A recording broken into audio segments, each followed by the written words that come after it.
Hello and welcome to our Valorant qualifier for the $50,000 T1X Nerd Street Gamers Valorant Showdown, the first North American event in the Ignition Series. My name is Puns and Buns, and I'm joined by the very awesome Vansili. Super excited to be jumping into the action. I was with you guys yesterday, and obviously we saw so much happen. And, we already have some killer teams lined up with Shirniku and Spot Up.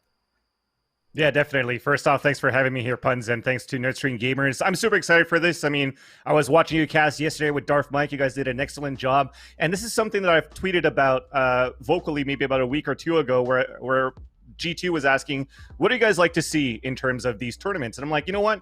I want to see up-and-comer teams. I'm tired of seeing streamer teams being put together into invitationals and stuff like that too. It's nice to see at least now we're slowly seeing some tournaments that have invited teams, signed rosters that are participating, and you see the likes of TSM and, for example, Gen G, they're just killing it, which is lovely to see. But what I'm missing, or what's been missing for me, is seeing who are the up-and-comers that not many people know of that deserve that spotlight, and these qualifiers are actually one of the best ways to spot them out. Absolutely. We have an awesome day of content lined up for you guys, with our first match going to be the winners final. But let's take a quick look at that stream schedule just to see exactly what we have lined up. So first off, we do have the winners final scheduled now. And then afterwards, we're going to jump down to the lower bracket and take a look at some of the people who've been knocked down into the toughest part of the bracket. The reason I say that is that all of these are BO1s all the way up until the grand final. So once you get knocked out from the upper bracket, it is do or die. So all of these teams are coming in with such an energy and such a, I said this yesterday, but underdogs are hungry dogs, and there are so many hungry dogs down there just really gunning for this spot. But speaking of being hungry, why don't you take your candy game to the next level with a pack of Mike and Ike's Original Fruit and Mike and Ike Mega Mix.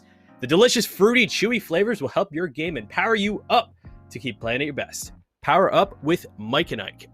And I will tell you, I miss Mike and Ike. We used to have them in the office over at our office with Nursery Gamers. And I ate them so much. I'm still working off not only quarantine weight, but Mike and Ike weight. So please, go get yourself some Mike and Ike's for me. I definitely need to work off the quarantine weight, but you know what? Maybe since the gyms finally reopened in Montreal on Tuesday, I might go and try it out tomorrow. I'll stop by my convenience store, one last binge, and then we'll get into shutting off this excessive weight that we've gotten. But just to talk about what you were saying here in terms of hungry or up-and-coming teams and looking at the lower brackets, how tough it is, I just wanted to mention, first off, yes, because when you're looking at the brackets of today, this qualifier number 2, a lot of the teams showed up in that qualifier number 1, which happened yesterday. And to some surprises, for me at least, we've seen a lot of upsets too. For example, most notably for me, a big upset was Echo 8, which actually were one of the teams that qualified into the Immortals first light last week. Got knocked out in round number 1 in the upper brackets and then didn't make it too far in the lower brackets. Today, it seemed pretty normal until they got into probably, I think, the round of 8 of the winners, and then they got beaten by, I think it was actually Shiraneko as one of the teams moving into the winners finals now. So when you look at other upsets that I think that happened yesterday, Way Too French, for example, was another one of those teams. I think that should have progressed pretty far.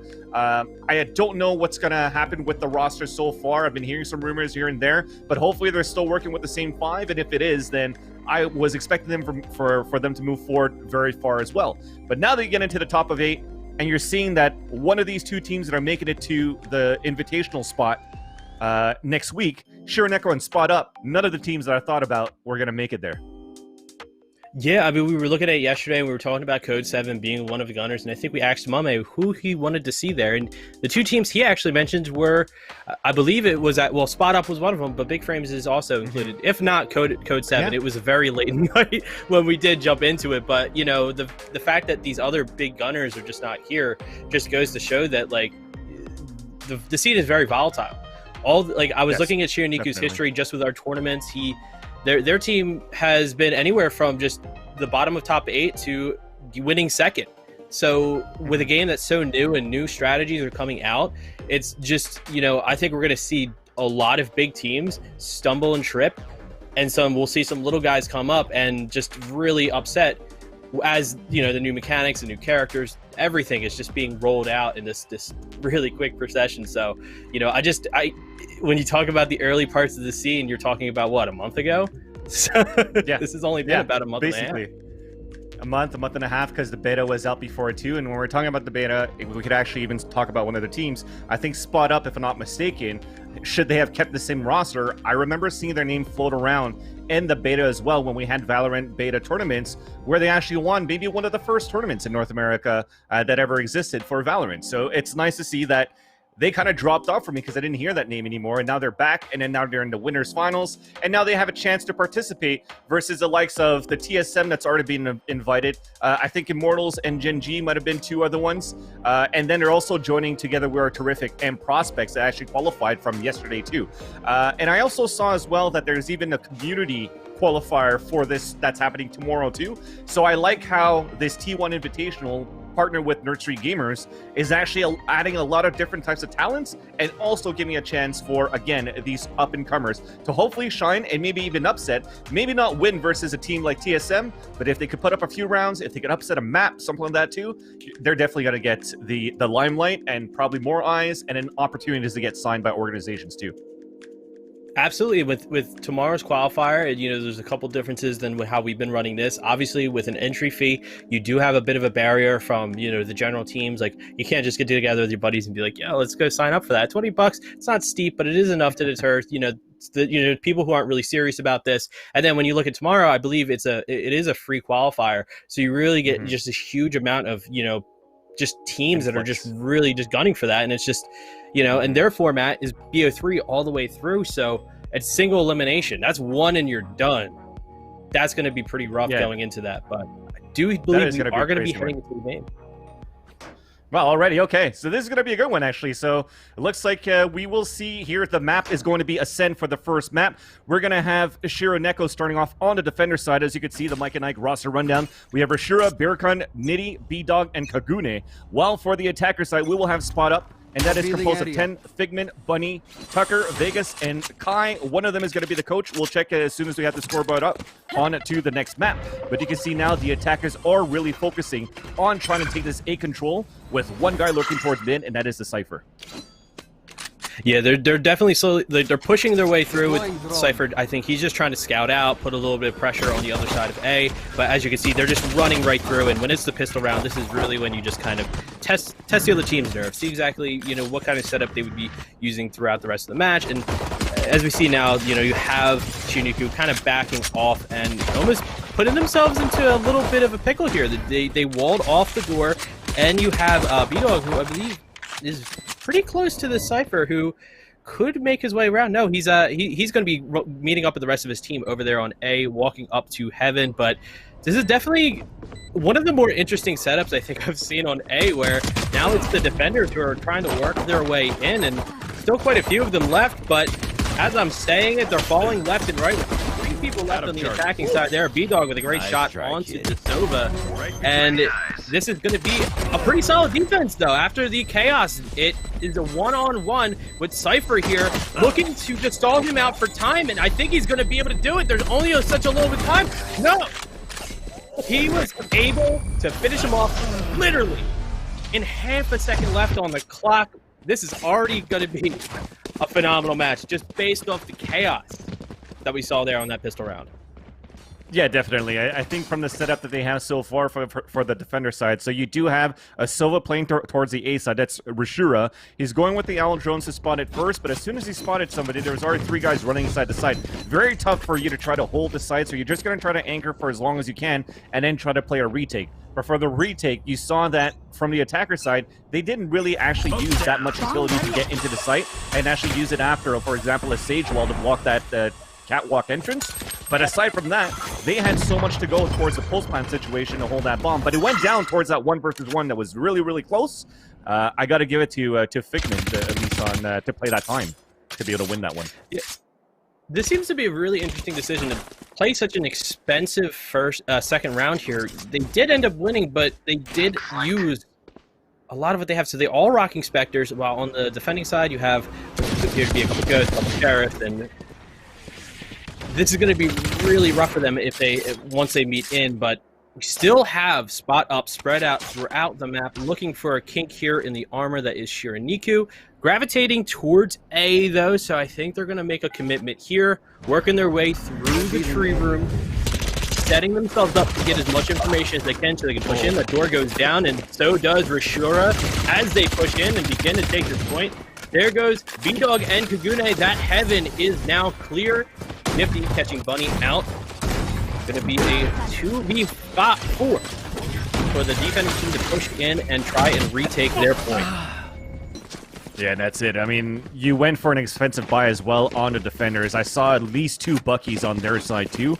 I like the idea though, right? And they gamble towards that B side as well. So the advantage of having Bearcun as that Cypher, putting that camera up on that B main, looking towards that B main and seeing nothing there, it's like, okay, well, they're probably going to try to execute a mid control that's very, very important in my opinion here for Ascent. Mid control is everything about this map. And as they saw nobody towards B, they gambled towards that A side. Again, Rashura should have won that first fight, which is why I went with that Desperate O, because he right-clicked, somehow did not connect when it was pretty much a guaranteed kill if it actually hits. But by losing that fight, it just allowed the attackers just to run into the site real quick. And now for this round, you're going to see them on a full save finally. We see some shorties as well, but on this crossfire setup, it should technically be the attacker's side that should be able to take this one easy for spot up. The thing is, though, they don't know one's hiding towards wine, so it could be a big flank. And there's that first kill from B-Dog.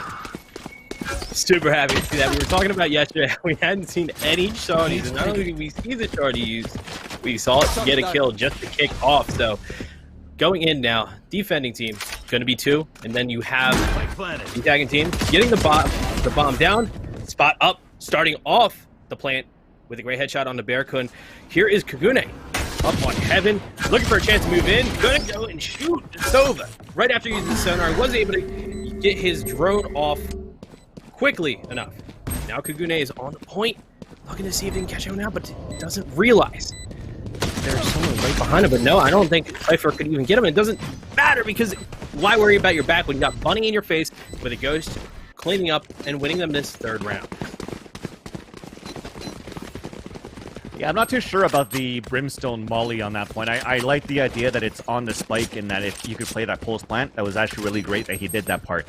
The only thing is, though, he threw that Molly instantaneously before he even heard a tap coming in for the defuse. So he could maybe use that into his advantage. Now he kind of gave his position away. Thankfully enough, though, Bunny was able to win that gunfight at least to get that round for spot up. I almost saw a triple operator setup on the defender side, so I think one guy just refunded his credits, and now we have a double op setup, which is a little bit gimmicky that we see right now. I saw some people tweet about it and express how it kind of sucks having to play against 2 operators towards the defender side, but it works. So you work with whatever could work on your side to at least hopefully get the first point on the scoreboard here. But you can see from this setup right now, they still have this mid control, very passive play from the defender side, but they are looking for that information first towards B. Well, no picks now as in.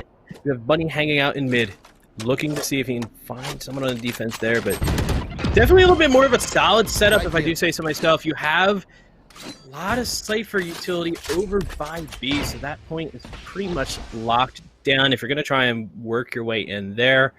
But it's just now it's the slow push. Now it's they're just trying to get kind of a feel of where Shuniko is up. Still spread out, no rotations have begun. So this is about the time where you think you would see a little bit more of a push. And I think this is where we're going to see it now. Bunny already working his way up. They're going to opt in to go towards A once again. Shuniko is going to begin the rotation, but it might be a little slow. No, Bunny is caught out by Rashura. Not before the Hellfire can come down. Doesn't manage to get anyone, but does cause a little bit of a ruckus. There is 13 seconds left on the clock. The bomb has not been put down. That's a great 2K there for Rashura. Gonna be cleaning up. Finishes the round with a triple, and that bomb did not make its way down. That's going to be the first round that Shiraniku walks away with. I am impressed how they were able to hold that side, actually, on the defender side. They gave so much map control for the attackers.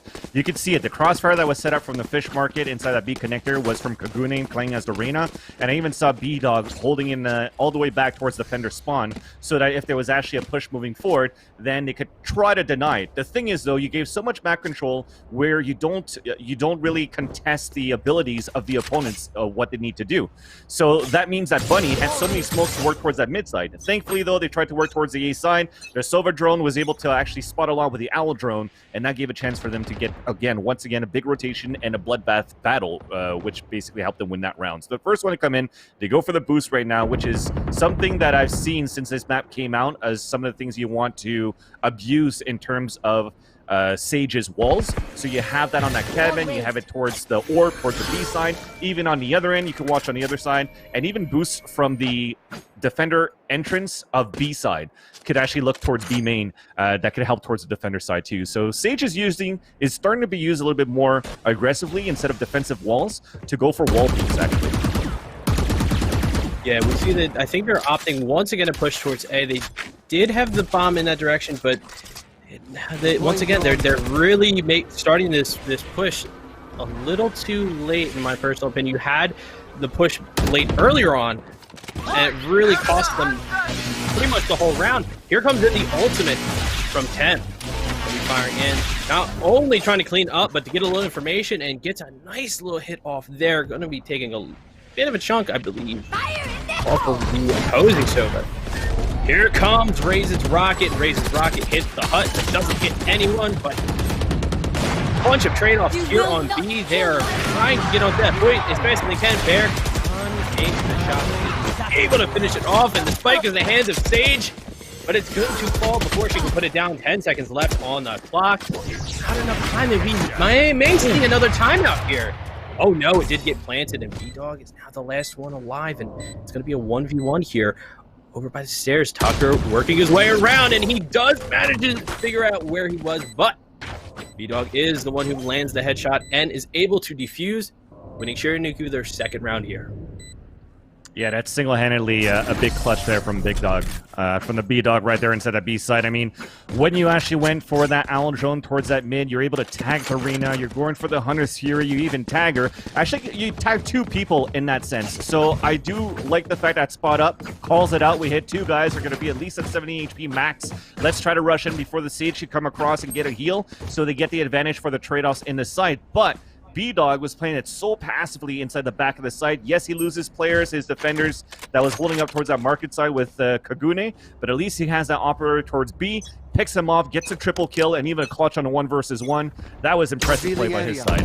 So this round here, you're going to see an eco coming in for the attacker side. Very slow play as well. They're going to use, again, the Sova to try to get that information first before they could decide where they could push, where a stack might happen. But the stack is up towards the A side, and they're still walking into this. So it's actually going to be the outcome for the defender side that's going to get a lot of information. There's that first kill from Nini. Yeah, one of the things I was talking about yesterday with teams like We Are Terrific and teams like Prospects who ended up in the finals yesterday is that playing slow can be really to your advantage. You take your time, you get the information, but you do have to make a little bit of movement. And we saw here that it was twice their hesitation cost them both rounds, because once they got onto the point, they gave the other team a chance to rotate onto, to come back and be able to defend. So, well, they are taking their time here. They are trying to gather as much information as they can get. They are acting very slowly. And once again, we're already at 40 seconds. Still, they don't have necessarily a plan on what they want to do. Pushing their way now towards B, but you still have the rest of Shiraniku alive. You have Kagune here waiting for someone to push right through the smoke, and that's going to be one. Uses her ability to get out for free. That's going to be two. Bearcon catching one, and the defense pulls off a flawless. They're able to hold B, and they're going to be going into the next round, not only with a decent economy, but with everything they went into the last round with. Tying everything up, Definitely. 3-3. Yeah, not losing any players right there is definitely going to help on the economy because it looked really tough when you started that game, right? You lost a pistol, very close at least. The second round, you invested in Buckies. That's 900 credits for each guns. You got some shares. That's 800. So you invested a lot. And even on that third round, you went with a double operator setup, which is even more expensive. So you had to come with rounds where you don't lose that many players, especially on that previous one or 2 rounds ago, where you won with only 1 player alive. So you had to bring that economy back. This was a great way to do it, just to stay alive into this game. So far, though, they tied up on a 3-3. In my opinion, still very attacker signing here for Ascent, but we're still learning it as the map just came out to see who's more comfortable and what the real meta is going to be. But so far, as you could see, the aggression towards its mid side, that's given a lot from the defenders, but still, for the defender side, even if they turtle in, they're still able to win the rounds. So that's why you don't really know whose map this could be specifically, looking at Shironiku and Spot Up. Yeah, it looks like Spot Up opted to take a lot more mid control this time around, where before they were putting the pressure onto the site specifically. Now if they want to push in upper mid of B, or upper mid, they have to break that wall, so they're going to have to make their presence known. So once again, delay on the push here. They're working their way now towards B, and now they have a little bit more time to work with. They're going to be coming through B main, but look, you can see the ping. I love that you can see that ping, because here Nitty knows that they're going to be making that push. Then Recon Dart comes in and reveals Nitty's position. That's going to be 2 players used from Reyna. That's going to put them in a rough position. Now 3 down for the defensive here. Brim and Sova now going to have to fight to retake this point. You have Brim all the way back, still towards A. All bodies left on the attacking team here. 45 seconds left on that spike. So now, this is going to be, how are they going to engage on the point? And the answer is, they're not. They're going to opt here to save. They're going to keep their guns to themselves, unless they're doing one of the longest rotations I've ever seen. Yeah, definitely. No, they're going to be able to buy for their teammates as well, for Kaguni and Nitty, who are not looking too good on the economy, but a very, very nice flawless execution here for the attackers of Spot Up. They've ran the same default as they kind of did when they try to look for that information or that take towards B. So gang up on that middle side. Owl Drone, you spot once again the Reyna at the exact same spot in the fish market at the connector. You tag her on top of that, and what happens when you tag her? She stays in the site. The one turtle's back in the site, and then the Sage rotates from the spawn to play towards the R2 defenders. So what they do now is they do the exact same setup on the attackers. 4 guys to push inside, 1 guy to lurk, which Figment is lurking late into the market, cutting rotations. But this time they're able to wall off towards the spawn side too, where the buddy system works perfectly for a Spot Up, because they only have to kill 1 single player inside that market side, which is Kagune, then 1 single player inside the back of the site, which is B-Dog. And that's how they just severely got overpowered on the defender side. So Shironiku probably has to switch up a little bit more things here on the defenders. Again, I think they have to try to contest this mid, that they're giving away too much for Spot Up. Yeah, I mean, as you're saying it now, they're able to push through. They have that smoke there on the B side of mid, so nobody knows that they're pushing through. They're just able to put that pressure there on Reyna, who now is stuck between a rock and a hard place. You have 2 people coming from one side, and you got 3 coming from the other, with Cypher left alone there to kind of defend his point. Going to be seeing the rotation here, though, from Brim. Looks like he's going to be pushing here through the middle of B, and he manages to catch out his counterpart, Buddy. B-Dog lands the shot in the operator. Gonna go a little bit of Cypher here on the attacking team. Now they're going to opt to rotate towards A, but they have some tails coming on their way. The door is going to be shut, so they're not going to be able to break through here unless they want to break through that door. And with 45 seconds left on the clock, they really don't have too much time for a rotation. Maybe to go through the window, but before going through that window, catching out B-Dog. Got a little bit more of an even fight here, but Bashura is going to be able to start off this fight with a first pick into the window, using that shot dart to face them out. Gets 1. Isn't able to finish it off. 10 clears him off. So Nitty picking up that last kill. Valiant attempt on trying to stay alive for Rushura, but did his job there after his teammate fell down at that window side. Big pick from Tem. And you saw how it changed a little bit there. I said try to contest towards that mid side a bit more. They did. Big Dog was actually jump spawning from the back of the defender spawn, using that fountain, I think, to even jump up and look all the way up. As soon as he spotted one, he moved up towards the archway side, towards the back of the mid, to get that pick and that win. So what was missing there, I guess, for Spot Up? using brimstone smokes. Brimstone smokes, to what they did before smoking, is they smoke right before the market, which they still work in certain darkness, in certainty, if they have to walk through their own brimstone smoke. What they have to do now is maybe smoke it a little bit more deeper, block off the defender side so they can actually move up and really fight towards the market where Kagune is literally holding right now, as we just saw in the market. Yeah, I mean, Kagune has been very, very consistently holding there, so I absolutely agree there with putting that smoke deeper. But there is that on-off chance where she does hold a little bit closer, but then again, it doesn't put you in a very good position. As you can see here, Bunny is able to kind of get a good view of where she would be. So once again, just playing it slow, playing it a little bit paced here, and as we said, the sonar arrow goes in onto A, but Tom is still in mid. It could be still opting to rotate which way. No, looks like they are going to choose to go up to A. The wall goes up. Bunny takes some shots onto the wall, but it's going to go towards the main entrance. It's going to be smoked off by B-Dog. So now they're going to have to push through with their eyes closed. And look at that lineup of defenders. That is a firing squad if I've ever seen one. So they've got to be ready to get the flicks going. And Shock Dart coming in. The first one to push forward is going to be Tucker with that rocket. B-Dog does manage to catch one off, which I assume to be a Molly. B-Dog and Figment sharing mutually assured destruction. And now Spike is going to be managed to plant it. Beer Gun is up on top of Heaven with an operator joined by Sage. Slow Orb's going to be coming off, and they're going to use the wall to be able to jump through fast enough. Look at that on Spike. Now they have control here. Nitty going for the res. The tides have completely shifted. Now Tem is up here alone, isn't able to push forward, and that Spike is going to be defused. Such phenomenal play here from Spot Up.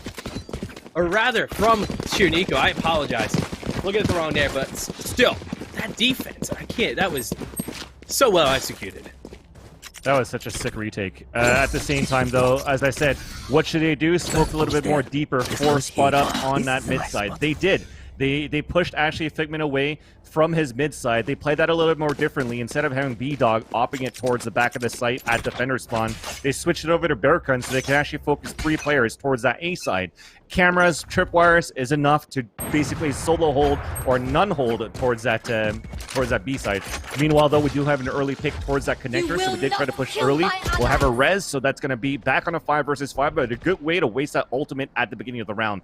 But you can see as well, one simple Empress ultimate from the Reyna inside that market gave a chance for everybody to rotate towards A, and he didn't even need to do anything for Kagune inside that B market, and they walked right into a trap. Nonetheless, though, still a great retake from the way Shirniko executed that, especially with a Sage boost wall to jump over the generator and almost get that kill into the opposing Sage.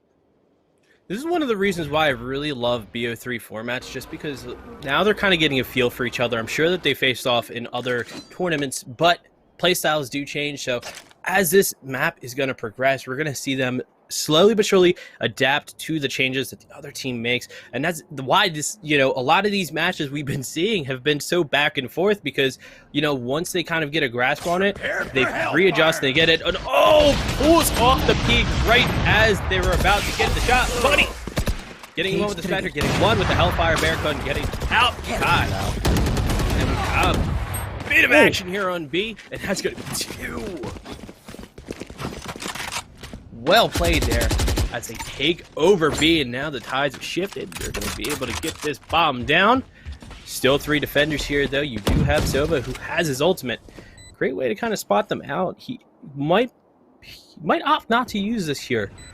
We'll have to see. They are lined up perfectly, though, so they don't necessarily know that both players are on the point at the moment, so playing it very slow, waiting to see if they get that information. Now Figment rotating here, and that's a well-executed sonar arrow, but still doesn't really give him too much information. Bunny popping out of his hut. Catch out a bear. You don't see a bunny kill a bear too often, but when he do, it's going to be just enough to secure the plant. One person left. It's going to be B-Dog kills his counterpart. That's a bunny that just killed a bear and a dog. How about that?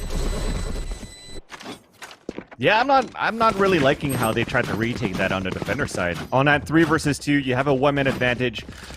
Yes, maybe the neural theft timer went down, so you can't get that information, but you still have a Sova Hunter's Fury, actually, to try to retake the site.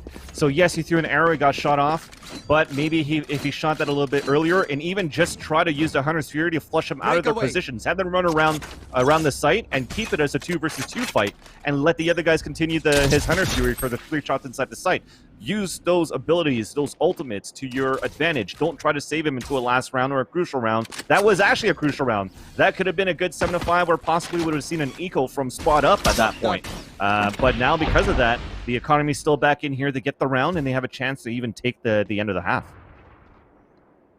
Yeah, you see sometimes the ultimate abilities and just the ability usage in general is still kind of a new idea for a lot of players. So while you see great mechanics, you see these great flicks and everything, it's still we're just seeing the baseline of what people really can do with all of these uses. I mean, the smokes and the mollies, that comes from CS. We know about that. But when you get into things like being able to go invisible around walls, when you get to be able to use some of these round the corner flashbangs, like it is kind of new territory for a lot of these players. So Hunter's Fury isn't too often used as kind of a recon device. A lot of people use it to kind of finish off a killer, just trying to clear off a point. But if they would have used that, you're absolutely right, they would have been able to clear it off. Now we're going back into here. We still have the 5v5, and once again, Spot up, opting to take their time, putting it down to 20 seconds before they're engaging onto the point, but they do manage to get onto the point almost unscathed, taking down Bearcun, who is up in the middle of B.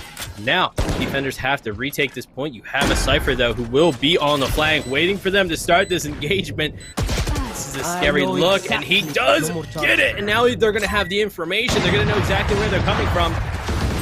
Shura, he will change things up. Figure that does catch out Kagune. They have Cypher behind him, an entire team in front of them. This is going to be a really hard point to try and retake, but they are going to go for it. Isn't able to get the flick onto Sage, but we're going to see B-Dog catch Figment out, and then he's going to make like a smooth operator and get away with that operator.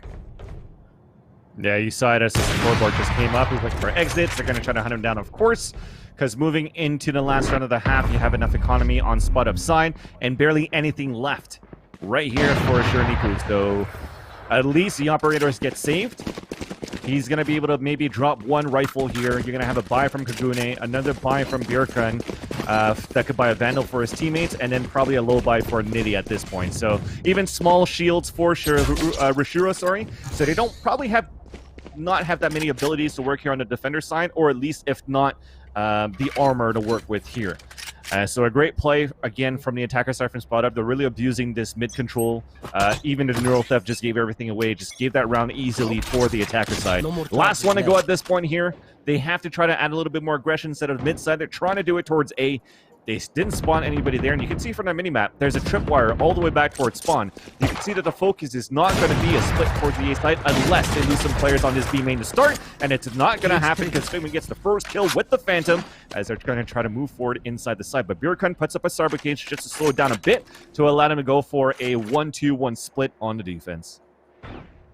Once again, they do manage to get the pick, but they are still taking their time moving in, and I think are they opting to rotate through mid or go towards A? I mean, no, I think they're just recollecting themselves, getting themselves together, and it's kind of roughed this out. They still have a little bit of time to be able to make a decision here, but they need to commit to a point now, or else they're going to have not enough time to actually get onto that point. But one of the benefits of a late push, though, is that you do put a bit of a stress on your opponents. You do kind of, start, I've been calling it chaos. It's just, an outright gunfight, and in just that kind of craziness, you can win it out. But you are putting a little bit of the stress on your stuff, as here, Bearcun is going to get the shot, and we see both ultimates come here from Brim and Sova. They don't manage to really catch anybody out. There's 20 seconds left here on the clock. The rest of the team makes their way over onto B. Hunter's Fury is going to be returned by Tem. Isn't able to catch anyone as well. The spike is planted. There is 3 defenders left, and they're going to work their way onto the point really slowly. Watch they're up in upper mid. Looking to see where somebody might be peeking out. You still have Tem out here, who may not realize, but he gave him, maybe put himself in a rough situation with that wall being there, and he does have the operator, so it's going to take him just a little bit to be able to break that down. So they have pretty much made this a 3v3 fight. But who cares as the attackers do make their way through, and finally Tem finds himself a Vandal and is going to go and clean that off. Centify to finish it off here on the attacker side. So like I said, it started off pretty well for Spot Up. We saw a comeback coming in for the defenders, but once you start seeing your footing, once you see the cracks in the defense that Shiraneko was actually having on that side, it gave a chance for Spot Up to just take advantage of that and abuse it. You saw how many times towards the mid side of this half, towards the end, how many times it was actually hit towards that B bomb site. Because there was actually just so much control on that mid side. We've turtled everybody in, and Spot Out just played that phenomenally. I think it was a nice attempt too, at least with, I saw that little fun 1v1 of a Silva versus Silva. Well, you had the Hunter's Fury coming in from Tem that was looking towards B main, but then Rashura didn't have his Hunter's Fury because he used it already, but he was using shock darts. So he actually hit his opponent with a shock dart, and then he got tagged himself with his Hunter Fury. So they're both really low on HP. But then again, when you hit tab or you look at that scoreboard from before, there's really only one player that was really stepping up there on that defender side for Shiraneko, and it was basically B-Dog with that operator. So hopefully they could use that a little bit more and carry that over on the attacker side. Like I said, 7-5 is nothing bad actually for them. So if they could actually take something on this attacker side, take the operator to their advantage, you might still see Shiraneko winning this first map. Yeah, I think Spot Up are going to be doing something that... Uh-oh, we have a pause. Okay, so I was wondering, I'm like, clock's not moving. Okay, but yeah, so it looks like we are going to see a bit of a heavier push here directly onto A. You have, I believe they're still going to have two people rotating here, but they're really opting in here for that A push. Whereas before they did spread themselves out pretty well. They were working their way around the map, taking their time, getting that information, but maybe we will see a bit of an aggression here, maybe not. Maybe they're just going to try and commit and get that ult orb. I don't know what the ult situation looks like right now for Shiraneko, but things are looking a little so they're all at they're all at pretty much 0.5 right now. So apologies, yeah. I was so distracted by the ball. The thing is, at least that you can see that they're going to run the same attack as their opponents did on pistol, having one lurk towards that mid side, but he's already spotted from B-Dog with that Silver drone, and they actually have two guys pushing towards that mid side, and they win that fight. A dink and paint shells. Tucker to take the first kill, and the rest are going to rush into this A side. Let's see if they can hold it here for Spot Up. Yeah, pistol rounds always end up being very, very chaotic. They're going to be pushing on and taking every opportunity they can to rush forward. Now, defenders are in the same situation that Shiraneko was in earlier, where they're going to have to try and retake this point. And they're going to try and do the same thing. It's almost a little bit deja vu here. With the exception if they don't have that wall to jump over Silva, but then opt in to put that in. Wall's going to go up, and it's going to cut off some of the defense here, but it's going to be Silva. He's the only one left, and they're going to be able to defuse that bomb. That's fine. Still used to saying that. But yeah, they're going to be able to get the defuse, and that's going to be Shiraneko starting off their attack with... Or rather, it's going to be Spot Up starting that off with a great defense there. Apologies there. That's right. That's right. Just because they were able to get that first pick, like I said before, with the recon dart that actually went towards the back of mid. First guy spotted, already killed. It created a lot of ruckus and a lot of panic for the attacker side of Shiraneko to try to move inside that A site. But they already had, I think, one at least or two players really close. The second player is really close. They had three guys rotate back from the catwalk side, so it's just very, very hard to take control of that A side for Shiraneko. And you saw that they came out with, what, only one casualty in that round. So even when it comes to retakes or just one-off fights, and we've seen that a lot, it comes in favor so far of Spot Up. So they have to try to work a little bit better of a buddy system, or try to figure out where these spots are, where the angles are being held by Spot Up, so they could take advantage of that. This round now, Eco coming through. Rashura, though, is going to get the first sure shot. That's going to be up on catwalk. So at least the information's there. They lost that first player, but at least he saw a lot of players towards that B side. But look at the map. Everybody's rotating back towards A, but nobody has panicked, at least for Spot Up. They're playing a 2-2 setup. Yeah, we saw a little bit of a mirror of what happened earlier as well, with the defense going and opting in to get almost all Spectres from what I saw. You have Kai here waiting here with the Ghost, though. But exactly as you said, they're going to be waiting it out. They're going to be taking their time. This is exactly what they did on the attack. They're just, they're pacing it out. And honestly, it's definitely something that works out better on defense when you're waiting for the aggression, because when they go for those peak, when they go really aggressive, you're able to get that information and then rotate as quick as you can, and exactly as we say it, now that they know they're going to be pushing through mid, they're going to get this door closed, but it isn't even able to close before they are going to be able to break that. Kai and Bunny here holding down the fort. Bunny is going to fall though, and Tem comes in with that Spectre to go and assist his friends here on B site. Only one member of the attacking team left, and now she's gone. Been able to secure the second round with another solid defense.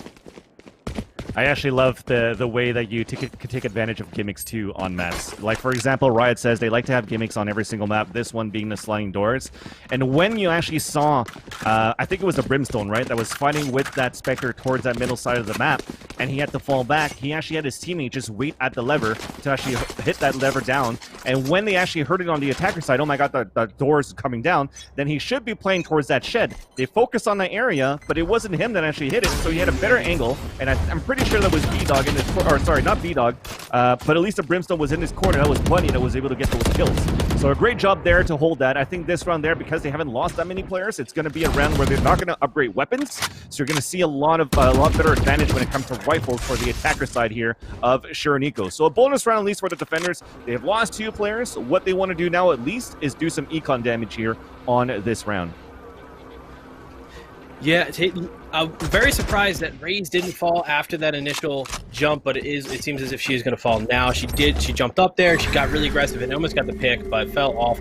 Now the defenders are down to 2 as Kagune does catch out Kai. So they're going to go and take B pretty effortlessly. Maybe a pick coming in here from Tem. Able to get the spike down. That's huge. Now they know there's a little bit of control there. He's going to drop the sonar.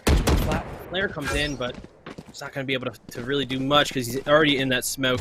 Isn't going to push forward. There's way too many people here, and now Cypher has a chance to meet up and make just to begin this retake at this point, which has kind of been a theme here with these fights. It's just really slow retakes of B, and it's hard when there's so many different angles that you can hold when you're holding the plant, or even if you're just waiting for the opponents to push in. Obviously a lot easier to hold when you're the attackers because you usually run in with a lot more people than the defense would have, because the defense usually has to rotate before the attackers. But now we're going to see a Tem here catching one, but catches a bullet to the dome from Kagune. Figment also going to get himself a nice little pick there, but isn't able to defuse, and that's going to be Shironiko turning the tides here and getting themselves a round. Yeah, and you saw it. Like I said, it's bonus round for spot up on that previous round. Look at the money right now. You have 1 operator, you have rifles across the board for spot up, even though they lost that round. But because they killed 3 players, Kagune is broke right now. He could get a drop at least from B-Dog if he wants to. Now he's opting for a Spectre. 2 small shields as well for Rashura and Bearcun. Yeah, Bearcun, sorry. But yeah, you do have small shields as well for spot up. But at least the advantage of having that operator that is not there for the attacker side could actually be the difference here for spot up into this round. So it's going to be a big econ round for both of these teams. So whoever wins this one here cannot lose more than 2 players if they want to keep their economy moving forward. Yeah, they're going to be working their way here. They're going to group up all on A. This is actually something that we haven't seen in anything but a pistol round, is a full push right through the main door while they still have all 5 members of the team. Going to use the shock dart to clear out that corner, make sure that there's no guests waiting for them at the front door. Cybercade giving them an opportunity here to kind of make some noise. And are they gonna rotate around? I think they are gonna rotate towards B. They made a lot of noise, and now I think they're gonna see if they can catch some members of spot up out while they go for the rotation. This is something that I saw prospects pull off very well. When you make a lot of noise and you get the team spooked and you get them over onto 1 point, then you begin the rotation, but you just wait for them to rotate. You don't actually fully commit to a point. But as we can see, there is a bit of a danger here because, for one, they're not pulling the rotation, and 2, there is 26 seconds left on the clock, so this is do or die time. They really need to move as quick as they can, and that's going to be 2 there, being taken down by the Bunny and Tucker here, right in the tree room. Going to be firing right through that Cybercade, and there is 3 bodies left here. Able to get onto A, but Tucker gets a 3K, and Figment finishes it off with a great headshot, and that's going to be a well executed, but it didn't pay off attack here from Shironiko. And there you go. Only losing one player. Their economy's back up. You're going to probably have some sort of a broken buy for the attackers. But one thing, just one simple thing that actually threw off that attacker side. Because you have so much time into a game like Valorant, and you have so many opportunities to do double fakes. So you called it there, Puns. They made a lot of noise. They faked the rotate back, but then they went back, faked to B, and then went back to A from that mid side. But the thing is, Tem's recon dart was able to spot 2 players up on that catwalk, and that gave Shironiko's position away. And you see from that, again, he's throwing another dart. He gets 3 players that he was actually spotted with to try to get these wall bangs. So they're really using the Sova really well here for spot up. That gives him this big advantage on this defender side of Ascent. Yeah, definitely a little bit of I mean, at this point, everyone's seen the Hiku clip, so anytime that the Sonar manages to pop off like that, you're sitting there waiting for the wall bang, hoping to get it. But unfortunately, he wasn't able to get it. In fact, didn't even graze anyone on the other team. Now you have Shironiku just waiting, biding their time here for another B push. But look, the Sonar arrow is going to get in there, and I think they're going to have that information. Operator shot from Tem. Cleans up. That's going to be 2. Is he going to get 3? Nobody else is going to push. Goes for it just a little too early. That would have been a great triple here, but Tem, once again, his crosshair was right on it. But little does he know how close that was. Reshura pushing on to the point, making a frenzy with the frenzy, aiming to jump down, but Kai is going to join Tem here with his 3K cleaning up. That was a phenomenal play from him, and I don't even know if he knows how close those shots were from making it a 4K. Yeah, you definitely see a difference in terms of the defense for spot up versus Shironiku. For Shironiku on the defender side, they have a Cypher playing solo towards that B side, cameras and tripwires, and he rotates towards mid and support towards A. For spot up, even as I'm saying this, you usually have 2 players playing with the Sova and the Sage towards this B side, and then have a solo player or 2 players only playing towards the A side with the cameras and the tripwires for Cypher on the A side instead. But because you have recon darts, you have an owl drone, you have so many utilities that can still spot up opponents towards his B side, and a wall to throw it up to be able to wall bang on top of that. They're showing that this change in defense for the spot up side, it's not unorthodox to have a Cypher maybe play more solo A side. Yeah, I definitely think if, you know, after this game, one of the things that they really just need to polish is their ability to push in. And I think that's where they kind of struggled a little bit on the attack. But as we're seeing on the defense, they are shining. 11-6, holding it down, going to be bringing us into the next map with a very fearsome look at this team. And just look at this. Now you have 3 people stacked up at A, 2 people stacked up at B. This is not typically how Shironiku has been approaching their attack, but look, they're just trying to make a little bit of noise everywhere now. I think they're getting a feel for where maybe there is a bit of a break in the armor, but spot up is so well placed throughout the map that no matter what, they're ready for any rotation. So once you have Shironiku commit, you're going to see the rest of the team slowly but surely move in, and here it comes in. Here comes the Hellfire. Isn't able to get anyone. Hunter Fury from Ashura isn't either able to catch anything, but there's 12 seconds left on the clock, and this is once again a firing squad here for spot up, and we're going to see our 3rd non-plant with so many bodies left. And I don't, in the entirety of the last couple tournaments, we haven't seen this, where they're not able to really finish it up. They are taking so much time to get onto these points that it's just putting them in situations where they're they just need to do it or get off the pot. That's all I gotta say. They were so hesitant to push in onto these points, and that just there was 10 seconds left. Yeah, sorry, there was 10 seconds left into the round, and you saw the amount of abilities that were still being thrown on the defender side. There was a molly from a brim, an orbital strike. You saw the paint shells from a raise.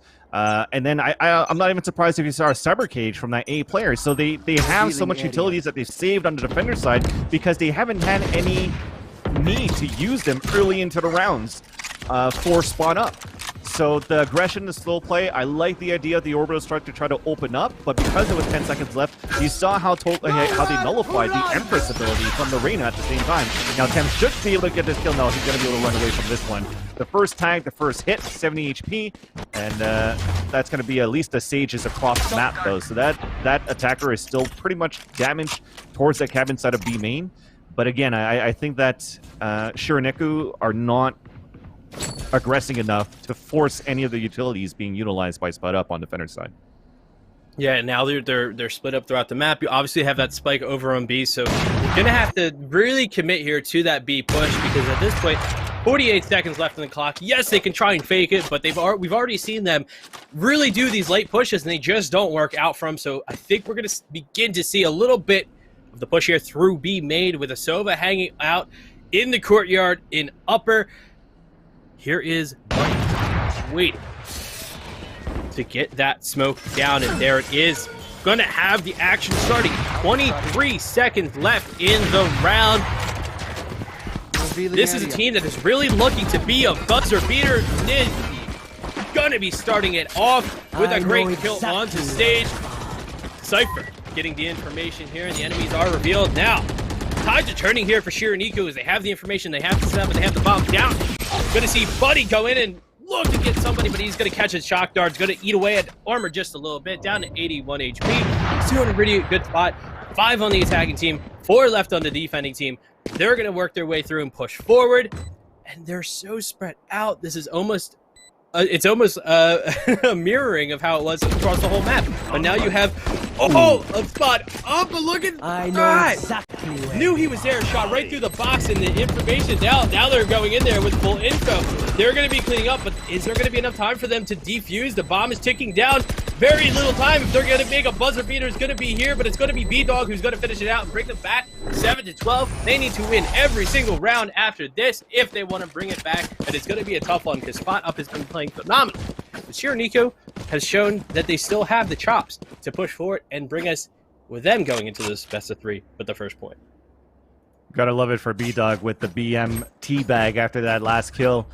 The fact, though, that they were still able to move in so quickly and get 3-4 kills in a retake before losing it is the amount of just sheer confidence that Spot Up is showing on those retakes. The wallbang that they have, the late neural set that's going to spot the opponent. They don't really care about the time or trying to go for an execute last second, but also at this point, with the amount of rounds that they've won and that they've only kept 1 player alive on this max buy that Shironiku had, they're doing really good to continue to hurt the economy, to see very low buys coming in for the attackers. So you only have a Bulldog coming in for the Reyna with Kagune, and they're still going to try to go for the split. So they have some sort of a default here for the attacker, where they have 2 towards A, 2 towards B, the Sage towards this mid side, trying to get a little bit of information, but they don't really move up in this mid side. So they're going to go for late rotates, and that's why you see such late executes into the rounds.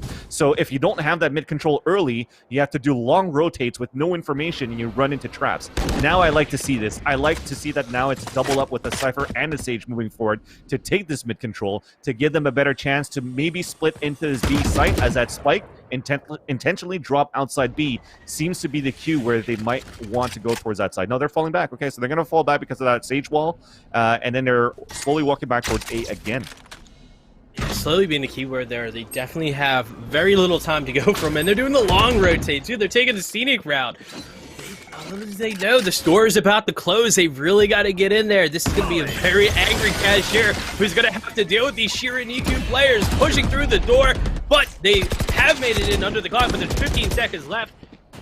Looks like Buddy going to be taking care of B-Dog. This is not a very happy welcome from the defending side. Figment looking to catch out the other Cypher, but no, it's going to be Bearcoon here. Who's going to get 1? He's going to get 2. He's going to get 3.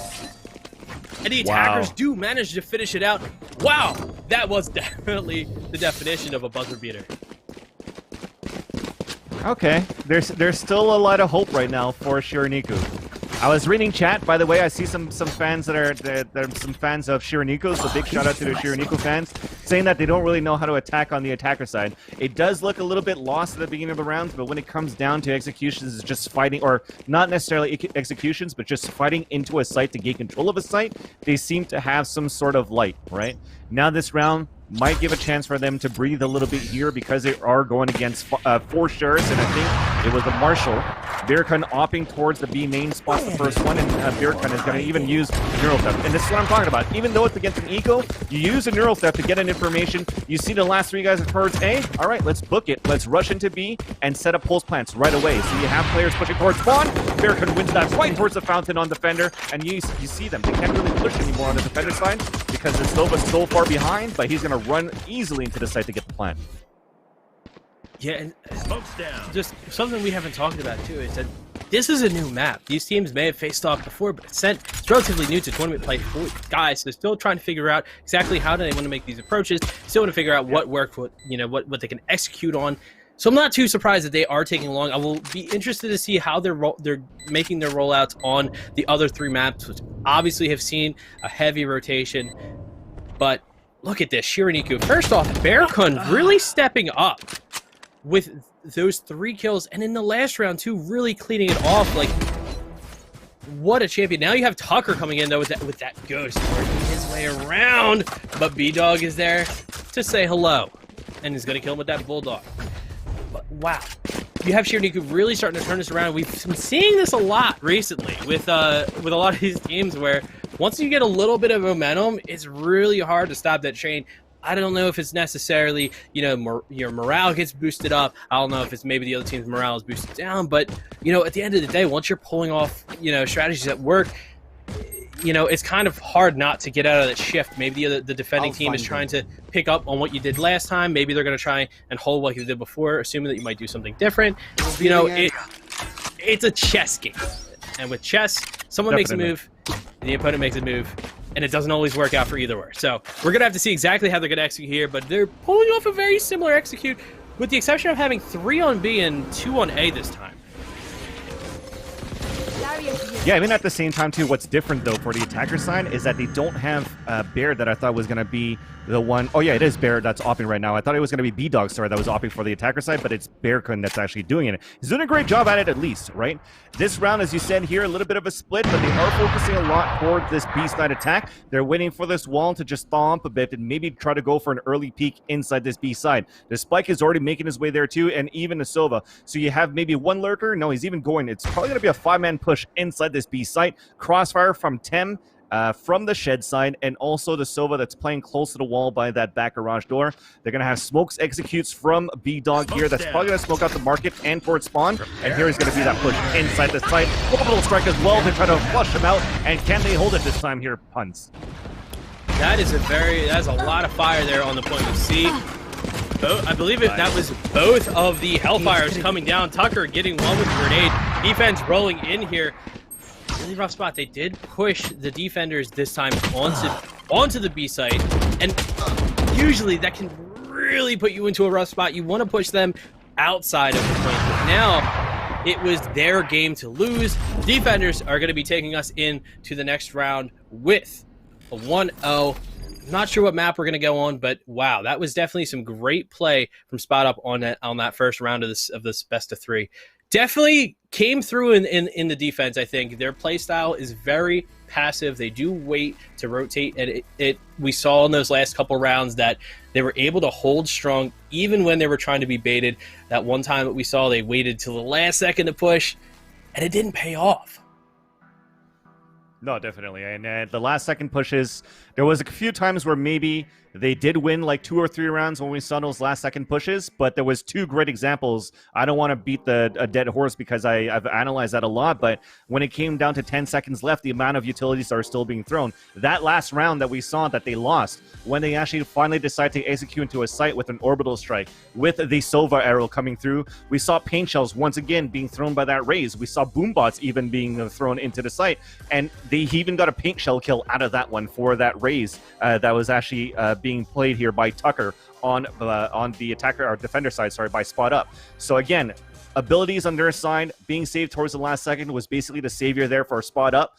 Again, as you said here, Puns, it's a new map. Maybe they're not used to it for Shiraniku. So as this is a best out of 3, it's not over for them yet. So they have a chance to choose out of 3 maps that have been out here since the beta. Maybe you'll see a split play, maybe you'll see a Haven play from players that I was trying to do a bit of research about Shironiku, but I only saw maybe some history from Rashura playing in Counter-Strike, and I think it was Birkun, if I'm not mistaken, that was playing in PUBG. So you have a little bit of different types of versatility in terms of fragging power and different games that they're coming from, but still, from what I've seen, some good basics too, some great operating from operating. I hate saying that, but some great operating from B-Dog as well. So we'll have to see if they're going to be able to transfer that into a map that's more common for them and see a better fight.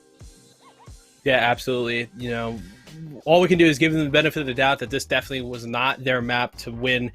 But we will be right back after a short break as we allow them some time to make their decision and get ready for the next map.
Oh my god.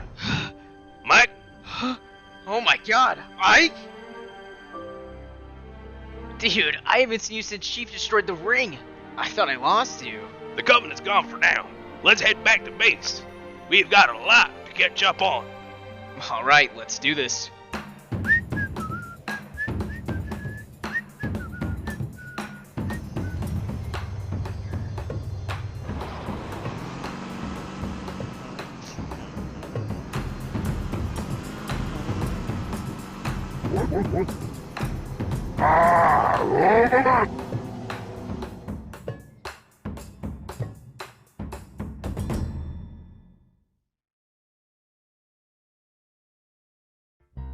Oh, baby.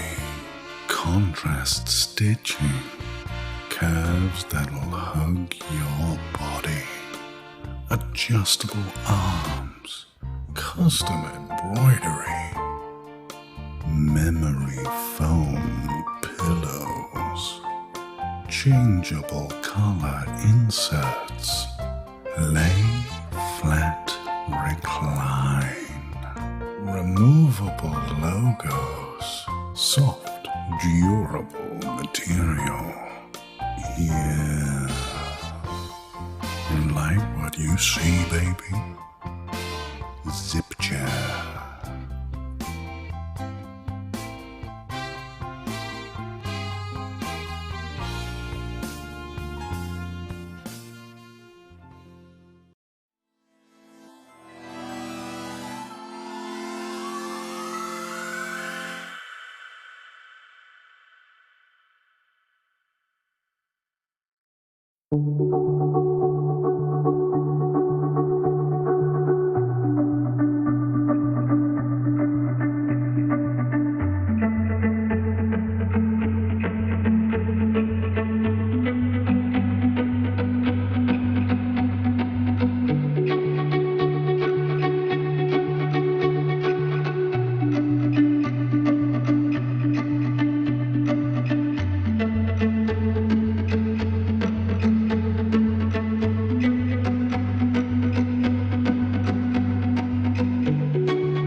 welcome back. We are here at the T1X Nerd Street Gamers $50,000 Showdown Qualifier. It's the second qualifier, and we have two teams facing off right now who are fighting for that first invite. If you're just tuning in now, you have what I believe it was Shuniku falling to Spot Up, and Spot Up taking the first round. So they're going to be going into this with the advantage. If they win the next map, they're going to take that sweet invite, head on to the grand finals of this qualifier, but they get to relax a little bit knowing that they're going to be heading into the big tournament, into this invitational. It's going to be the biggest event we've seen yet. Sick. For Valorant. Yep. Yeah, definitely. I mean, $15,000 on the line. It's even sponsored by Samsung that came into this one with T1. Big shout out as well to Mike and Ike that's doing this qualifier as well. But I'm just looking at the screen. These are the 4 teams that are invited so far. So you have T1, of course. You have Gen G. You have Immortals. But then the fourth one that I'm really excited about and trying to figure out what the synergy is going to be like with this team, because we've never seen him since it was announced, is the Sentinels. Sentinels, 4 team invited.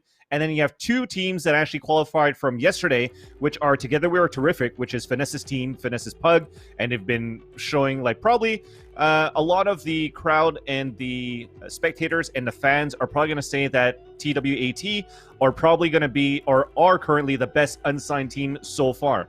But I've also watched a recent interview from Vegas that plays with High Ground, and those guys come from PUBG.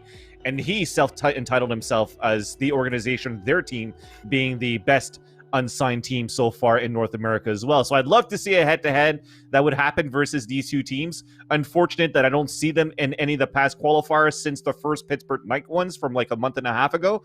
So, but I'm sure they're still around. They're still practicing. They did that a lot when they were in the PUBG scene as well, in the Pro League. So once I see this team come back, I'm going to be so excited to see if they're going to be able to fight this back, right? So we're going to actually get into the game for the second map here. It is Spot Up and Shiraniku, so 1 map ahead for Spot Up. We are moving into bind for this map here. We do have, once again, Shiraniku on the attacker side and Spot Up on the defenders, and it's starting with 5 players walking through a brimstone smoke with even the owl drone that's going to hit that tripwire for these 5 players to run into the site and get this plan at the ETC. Yeah, this is definitely not the Shuniku that we saw in the first round. They're getting that spike down, and they got it on very quickly. But then again, we did see a very quick pistol round from them, so who knows? This might be not too telling of how they're going to be playing this out. Wall is going to fall almost immediately. You have all the defenders left, waiting to start off this gunfight. Shock charge over up the defuse. And now, here it is. You are stacked up in that ramp there. There it is. Kagune getting the first pick there, and it's just a trade after trade. Defenders taking the best of them, but as they're taking on this gunfight, there is still one attacker left there. Manages to get the shot off. He's still alive. He is able to time this out. He knows he's coming here, but look, I think they're spacing him out right now. I think they're sticking to defuse. No, they weren't. They weren't able to do that. He actually. Oh, is he just waiting to spawn? Okay, no, he's still, okay. No, he's so still basically what happened was, so basically what happened there with B-Dog, with the smokes that he had, he also still had a molly. So when he heard that first person actually try to go for a defuse, he actually threw that molly onto the spike and actually did kill the diffuser. So after that, it came down to a 2 versus 1, but the thing is, there were 2 split up on that retake, remaining on that 2 versus 1. And they wasted so much time trying to go for the diffuse or trying to go for that fight because that brimstone smoke was still up. So it's just a great 2 versus 1 that B-Dog actually won there for Shiraniku. The thing is, for the attacker side, is that it's very tough to hold these days, especially with the ice barrier being nerfed. The wall could be broken so easily and so early that you can't really position yourself in the ninja quarters or try to hold angles in APC. You have to play a lot more passively. And thankfully, though, you still have a great player as Big Dog that's able to get those clutch situations.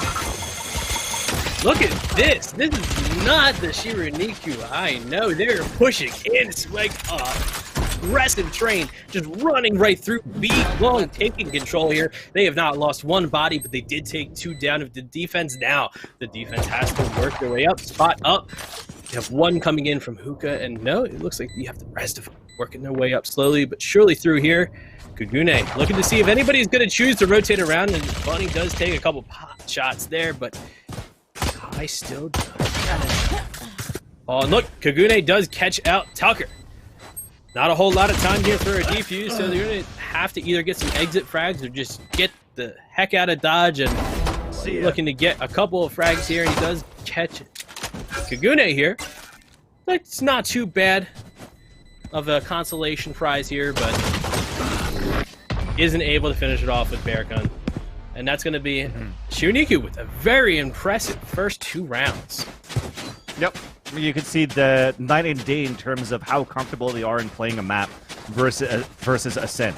But then again, the last 2 rounds that they just played, it's group up as a 5-man roster and a 5-man train and just book into the site. So Pistol, it worked. We needed Big Dog to actually go for a clutch situation to win, but this time 5 players starts to rush into the A site versus Pistol to be able to get that round into that B site. This time though, again, bonus round coming in for the attackers. You even see the Sage not buying anything. I only see a classic in her hands. So that means that they have 4 Spectres gonna try to take over this B site again, although Spot Up on their side has a bunch of Phantoms across the board too. So that's gonna be difficult for them to hold. It's going to be the same scenario as I said before when Spot Up had the advantage on that 3rd round, winning 2 rounds in a row on Ascent. They're just going to try to do a lot of economical damage.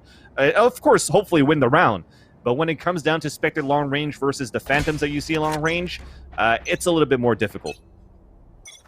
Yeah, so definitely with that, we can make the assumption that they're going to push pretty much as fast as they did before.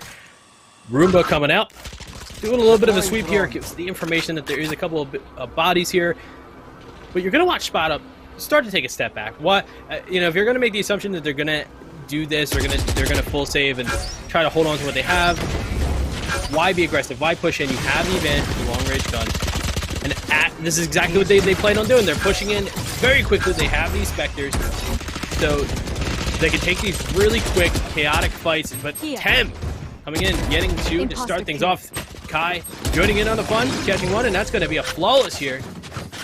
And it was close, but no cigar. But like you said, it was the bonus round. This is where you get to, try. You get to try something a little bit of fun, and your eco is going to be hurt too bad. But on the other hand, look at this. You didn't get a single person on the side of Spot Up, so they're going to be going in. I don't even think they even hit anybody, so I think their armor is fine too. Nope. So that's a great that you pretty much handed that right there to Spot Up. Yeah, but they're able to buy. Yeah, especially a bonus round. That's not how you want to play a bonus round, basically not getting a single kill with the Spectres. So that's unfortunate on that end. I see Kagune. Maybe it's just a bug in the Spectator. No, actually, he once again only has $2,700. So he's going for a Spectre with armor. And at least they have an operator with Barricon, and they have rifles to work with here. Something to note, though, is ever since this patch came out, or the game came out, people seem to be opting a lot for these Phantoms. Although we see a bit of a mixture here for this type of level of play, but on the pro scene, we're seeing a lot more Phantom gang actually showing up here versus the Vandal. Of course, everybody bought Vandals before because of the cool sounding lasers of the Spectre of the Prime skins, but the Phantoms being fast shots, being accurate too on long range bullets. Yeah, it's not a one tap, it's a 2-shot, 3-shot, but it's a little bit easier to control a spray with a Phantom versus a Vandal, which is why you see these players opt that a lot more. Yeah, and a bit of it comes into on how you're playing to hold. A Vandal, I would much prefer at a longer distance because, like you said, if you hit the shot, you're doing a lot more damage than you do with a Phantom. With a Phantom, your spray is you're going to lose a little bit of that, that distance there. So you'll probably see if someone picks a Vandal, they're probably going to hold a longer angle. They're probably going to do something like hold, be long here. But the Phantom is just overall just a great. It's a versatile gun. If you pick it up, your chances are you're going to get some work done with it, as we saw from Spot Up here. Tucker doesn't even need a gun. He's going to use that grenade to catch. Sure, out. Look at that. Kai joining in as well. Catching 1. Barricon doing what he does best. Getting those hits with the operator. 12 seconds left on the clock. This is do or die time. They're going to need to get that spike down as quick as they can. Figment lurking here. The tunnels on B. And Barricon's going to just take his op and go on home. Dude, he's got to turn around. They're going into the teleport. He's staring at the wall. He gets a collateral kill. Elise gets killed by Bunny, but he was actually staring at the wrong corner for a split second there. But thankfully, he was able at least to get 2 kills before he loses his gun. Should have kept running, though, because he knew exactly where he was. But I think it was a that means too. that... Yeah, exactly. So that means now you're going to be pretty much on no money into this round on the 5th one. But what happened there in that last round? Another execution that went down to the last few seconds. And what killed them first? paint shells. So Tucker throwing paint shells again, getting kills with the paint shells, and not allowing these guys to get and assert into the site and get any type of plant or anything going on. You see how passive they are. I saw nobody inside the site. They were playing towards the elbow. They were playing very passively inside in the back of the spawn side, with the exception of the Cypher on the defender side that was able to play more into the backside to get those fights. Yeah, looks like we have another pause here. Not sure if someone's having some connection issues. I'm assuming it would probably be that Sage who is over there. Yeah, Kai in spawn. Maybe trying to work on some settings or something like that, but we'll have to see. We'll go back to that. But just looking at it now, if they're going to commit with this setup on the attack, which I assume they will, because I don't think anyone there really knew anything about this until early on, I think they're going to do a little bit more of a spread push here. We're going to see them probably push forward. I saw Kai moving around a little bit too. I don't know, but yeah, I think they're gonna do what they did on Ascent. They're gonna spread up, fan out, make some noise everywhere they can, and then just try and move spot up where they want to move them. And one of the teams that was really good at this was Prospects, who were moving on to the Invitational. When you watch them play, they do exactly what I think Shironiku really wants to do, or I think they were trying to do in the last round, and that's doing these pushes that make a lot of noise, but spreading yourselves out just enough so that you can put on that pressure. But they also put on that pressure pretty early on as well. So like when they did those rotations, they were really able to get those exit picks. They were really able to get those shots right as things were kicking off. I also didn't. Is that door open with it being off, or maybe it's just the observer? I'm sorry, there, but I was just looking at it on his screen. It looked like the door is, and you can see it here too. The door doesn't look like the door is there, but it's still 2 seconds to start. Interesting. Yeah, it's just a visual. Oh yeah. We still had pause going on here, but we're back in the action. But I was gonna say, while we had that pause, that we do have a little bit of a change in terms of lineups too, right? So, for example, yes, we only had one operator change for Shironiku, as they have a Raze instead of Arena. Everybody else being the same. But the difference here is that they actually have Rashura playing as the Raze when he played the Sova in the previous matchup. Nitty is playing a Sova when he played Sage, and then Kagune is the one playing the Sage too. So maybe they're trying to switch around a little bit more with players that can get this fragging power, with Rashura that has been doing okay as a Sova, getting 2-3 kills on the defender side of Ascent before. So maybe they want to utilize a bit more of that fragging power towards the attacker side. As we're looking in his eyes right now, we do have a nice smoke wall execution towards this A side for the attackers to overtake this A side too. They are close to U-Haul, but the thing is, they don't have weapons to work with. So only Shares. Bunny is winning with an orbital strike, so he can throw it down as soon as he hears it. And here comes the the satchel charges as well, but no kills coming through. At least they deny the bomb plant, or the spike plant rather, at the beginning of this round. Yeah, they did manage to deny the spike plant. They have it. They're ready to go. And what it seems to be is, I think they're going to start their rotation here towards. You will not kill my ally. No, he wanted to go through the teleporter, the teleporter to, I think, make them assume that they're going to push towards B. And then look, you see two members of spot up. They did the start to rotate, but I think they stopped. I think they're Oh no. Yeah. What denied them there was once again just one simple recon dart that was able to spot those guys moving over towards short. You had their puns.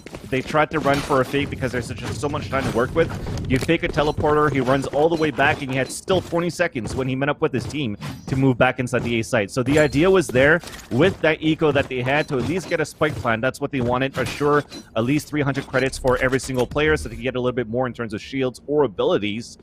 But from a recon dart that came through towards short A, spotted two guys, which gave Bunny an easy position to get 2 kills with the Vandal. And unfortunately, a round coming in here for spot up if you are a Shironiku fan.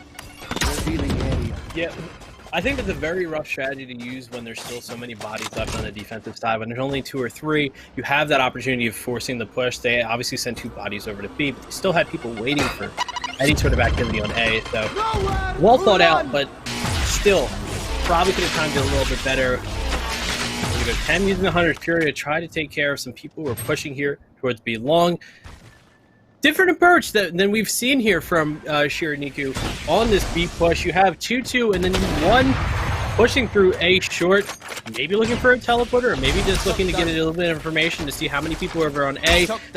Regardless, he's going to work his way back to his teammates to go through. No, he's faking out even me. He's taking Vaughn to go back towards A, and I think we're going to see the A push. Tucker going to catch one with that rocket. So defense making their names known, and there's still people rotating here towards A. I think they figured out by this point we have a bit more activity here on this first point. So Lagune getting ready to set up this plant.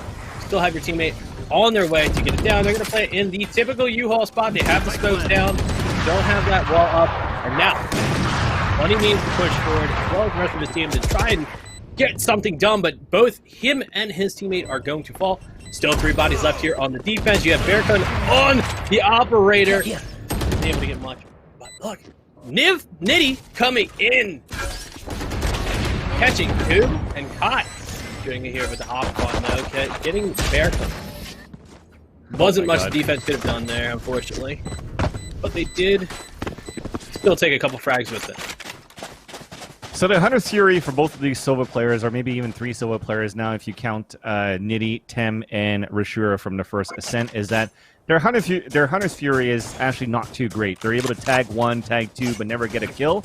But the thing is, the amount of information they're able to get with the recon darts, and also the amount of information they're able to get with the cameras now on the attacker side too, even on the defender side, is just well played for these 2 teams. I just love how people get caught. The amount of times that I've seen wall bangs, or do I see outlines through cyber cages, outlines through smokes because people are walking through tripwires, they're getting spotted by recon owls, or even recon darts. It's just really, really well played. Let's see, are we going to get the first kill? I said they didn't have really good targets here. Here you go, see? 2 people are tagged, and then that's it. No kills out of that, but at least they fumble out inside the site, and Rashura is able to get the first kill inside B. Operator step in the back of the site. Position is given away. They can rocket out, or shoot it out fast enough, rocket in the back of the site from Rashura to connect, and they take this B site. You saw Kai holding there with the operator. This close to getting the shot, but unfortunately the recon dart was shot right above her head. Had to turn around and take care of that, and that's how they were able to get a lot more of hookah control. And they only need to expend, I think, 2 ultimates here. They still have Cypher here, who's able to use this ultimate intel, and Grim, who can secure the plant with his. Not a whole lot here on the defending team to really come back and push forward. 4 bodies on the attack. Now 3. Bunny really opening up. And he was able to get his ultimate off of that. Now, all about how he wants to approach here, uses that to clear out hookah, pushes the bodies out, and Tem is able to take advantage and get his counterpart with that headshot. The defuse has started. Cypher pushing in, going to be there to secure it. Outstanding play here from the defense. Really great ult usage, and he was able to get it off of that first pick. So that's why those entry frags are super important, especially in Valorant. You can set yourself up for success just based off of that. Now, going into this round right now, you do have the res here on spot up, while Shirniku still has that Cypher ultimate. Everyone is kind of low right now when it comes to points. We're getting into the later parts of the round here, so we're going to be seeing the swap soon. But look at this, it's 4 and 3. These teams are still neck and neck. Just goes to show just how close these teams are in skill level. I think this is definitely a better showing of their skills than Ascent, where it's kind of a crapshoot on how you're going to approach it. Yeah, I think for me, when you're looking at a map like mine, you still need a little bit more in terms of your defensive rounds here, because usually we see a lot of attempts from Pro side towards his B side. We even have Cypher solo holds towards A and stacks towards B, where it just seems to not be, people can't get over that hump. But this round, at least Shirniku getting 3 rounds on the attacker side starts off very well for them, where they're going to be able to play the defender side on to the next half. I don't know how they didn't win that last round before, too, because they had such great openers from Shirniku moving inside with that raise. I mean, Rashura able to get the first kill, Showstopper in the back of the site. They've taken control of the site, but just somehow on the post-plan situation, especially against 2 operators on a retake, they still lost that, or at least one operator on that retake, they lost it. But Bunny, it was him in the back of the spawn that was just able to pick him off, basically using the Brimstone smoke to his advantage as a one-way, because it wasn't deep enough to cover the whole entrance. Yeah, Bunny has been phenomenal on his on just everything he's been doing. You've been seeing him frag out.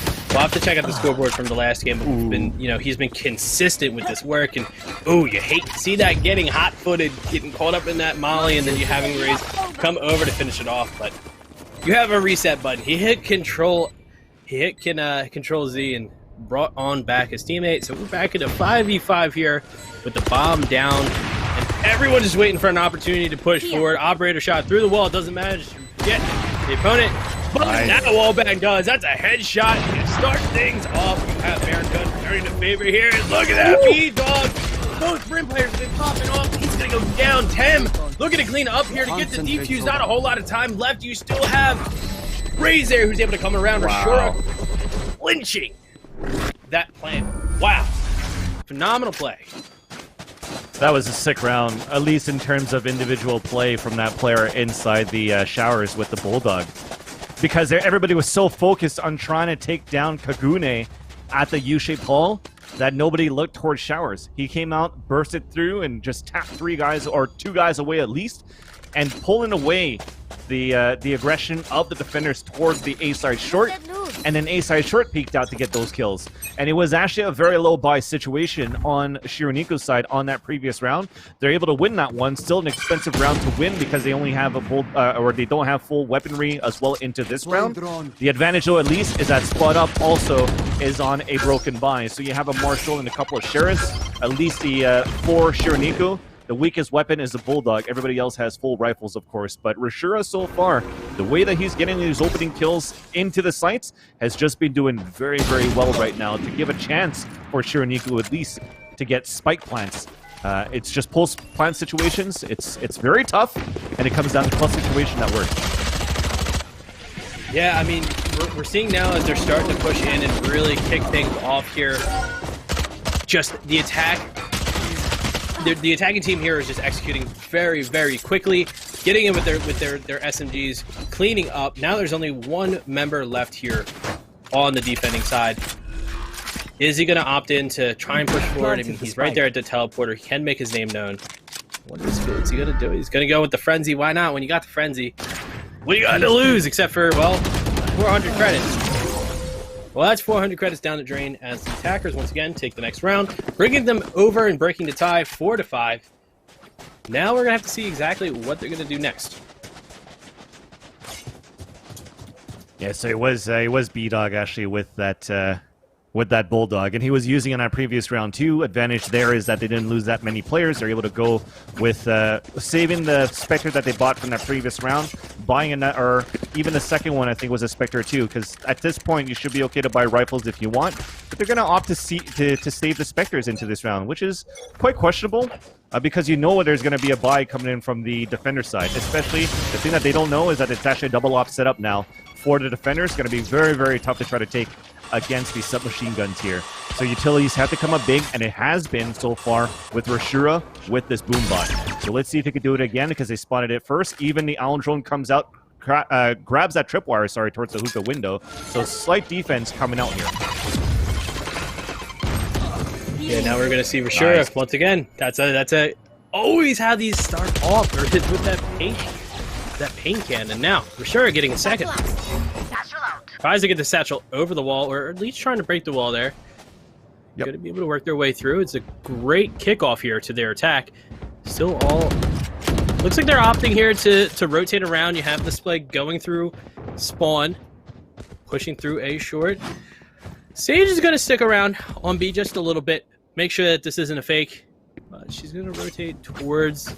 Yeah, no, she's going over. She's. I think she realizes by now they're pushing through A short. Bunny with that first operator shot, letting his presence be known, but isn't able to find himself a pick. That's going to be a trade-off there. You're going to Barracuda and Tucker falling here. Rashura can get another paint can kill. Just holding here in ramps, lamps, waiting for someone to try and work their way through. But Spot Up looks like they're going to save here, and I can completely understand why. They have 2 operators, and they do not have a lot of dough to work with, so gonna just work their way back here to B, try to keep themselves low-key, and in the next couple seconds, I think we may see Shironiku try to do some sort of push onto them, try to maybe hunt them out a little bit. But all in all, we can obviously tell that this round is definitely be going to Shironiku and putting Spot Up into a really rough position here. Yeah, keeping 2 operators is going to be actually quite huge into the next round. It could still be even winnable for Spot Up, because at that point on that previous round, they didn't have any chances to actually get anybody coming in through their crosshair, with the exception of an A execute, where the operator at Heaven was already smoked out. The thing is, though, one thing I wanted to note out was Rashura continue, as you mentioned here, Puns, the paint shell kills that he's getting first, but it was a great combo with him and Kagune. Because the Owl Drone came out from Nifty, and he didn't see anybody inside the site, even launched off a tripwire inside the window, then he's going to say, well, there's a possibility that these guys are stacked up towards Garden. Let's give that a shot. So they threw a Frost Orb on the ground. They threw paint shells on the ground, too. It connected onto one, but there was 3 guys playing there so close. And there you go. I said it before. Having 2 operators into this round, not much money to work with, but they could still win. So far, it starts well into this round because they get a pick here towards short A. Figment already pushed out towards Showers as well, but Barricon stops him in his tracks. And now it's a 4 versus 4. Where they're still going to try to continue into this A site, but Bunny is waiting there towards the back of the site. So they spotted him towards Tetris, they even tag him on top of that. Even a Showstopper is going to try to come out and kill him. So Rashura's coming out, misses, and that's going to give a chance at least. Oh no, he's pushing to his spawn. Doesn't get the kill at least. Yes, once again, a well-executed attack here from Shironiku, doing exactly what they've been trying to do for the last couple rounds, and that's just make themselves push forward after maybe a little bit of presence on the other point. Now they have the spike down. They have a great setup. Now the defending team is in the decision of trying to retake this back. You have that wall up. One person at default. Going to be finished up here by Tem. Bunny also joining in, getting 1. Now, only 2 people left here on the attack. 1 in Lamp, 1 in Short. Lance lit up by a Spectre and Hellfire. That's going to be Bearcon catching one with the op. Gonna be able to time it out, I think. No, they were on the defense. That was well executed. Thank God, I thought they were both chasing after him, actually. But thankfully, from Tucker, able to save the Showstopper towards the end, getting that kill. I wonder if Bearcon actually got that kill. I was looking fast, I didn't have a chance to really pay attention. But Bearcon got that 3rd kill with an operator. I don't know if he was spraying through the smoke at the general site of the A side to actually get that pick. Nonetheless, though, it's still going to be a round coming in for the defender side. So 6-5. As I said, they needed to a couple more rounds on the defender side, and they're not getting it here. So Shironiku is actually working very well here on the attacker side. 1 more round to go here in this first half, and Bearcon is the first one to open it up towards the Showers at least. So that's 1 to fall down to Brimstone for Spot Up. That gives a chance for them to still lurk towards this A side, keep them honest, and keep a player towards A, while the rest of the teams will work towards B. Thing is, though, they still have a 3-man stack inside the B site. Tucker falls back in at the same time, too. Rashura still looking for an opener, so he's going to wait once again for this wall to thaw up, and as soon as he can, he might come through. But the Owl Drone's going to come out here for the defender side, so that's going to be the call here for Rashura to actually fall back. The thing is, though, they haven't spotted the spike carrier. So the spike carrier, they still don't have that information, but from this minimap, you can see them all group up once again, and Shironiku is going to try to work back towards this A side, where there's only 1 player playing there. It's Figment, that has a camera at least, so he doesn't have to expose himself on this defense. Yeah, I definitely think that's, I mean, looking just back at how the beta was, it's an interesting change to the gameplay, having the spike carrier not immediately notify the user when they when they approach or they have the spike. So it's definitely changed up how people approach their, their aggression, their attacks here. Getting into it, we're going to see picks left and right. Kagune getting the res to kick it off. That's going to be a great spray control there coming out from Nitty. Here we are. We are in it. Tucker has to go through the slow orb to try and get back onto this point. 2 people left here to try and get the defuse, and they're stacked up together. That's a full squad they have right in front of them, just waiting for them to come through here. Kagune waits and gets the headshot. Is Silver going to be as bold? No. Tries to hide behind the wall, but little does he know, Kagune is pushing for that 3rd kill and for that round win. But things are swapped up. Are they going to be able to execute just as well on the defense as they did on the attack? We will have to see. But things are looking pretty good for them as they are really executing these plays so well. When they get in there and they push in on their attacks, all they need is a couple picks. And that's what I've been noticing, is that if they don't get those initial frags, or they don't really push back the defending team, they're going to really struggle. And I think we saw it here. We saw it on Ascent, where they pushed the defenders onto site rather than off of site. They just need to work a little bit more on controlling the defending team, and then they'll be all set. They'll be all good to go. But here's the pistol round. This is where the shenanigans begin. It starts off here with the recon arrow being popped off towards the fountain side, as you do see the attackers a spot up, really trying to go for a split towards this B side. Thing is, though, that's different once again from these two teams, is a Cypher is still playing towards what we're used to, having a camera playing up on the B side. So he sees the Owl drone coming through. He should see a player coming in, so he's going to spot at least a raise inside Hookah as well. And Bearkun and his teammate, as a stage, are waiting just around the corner for this to come out. Executes to come through.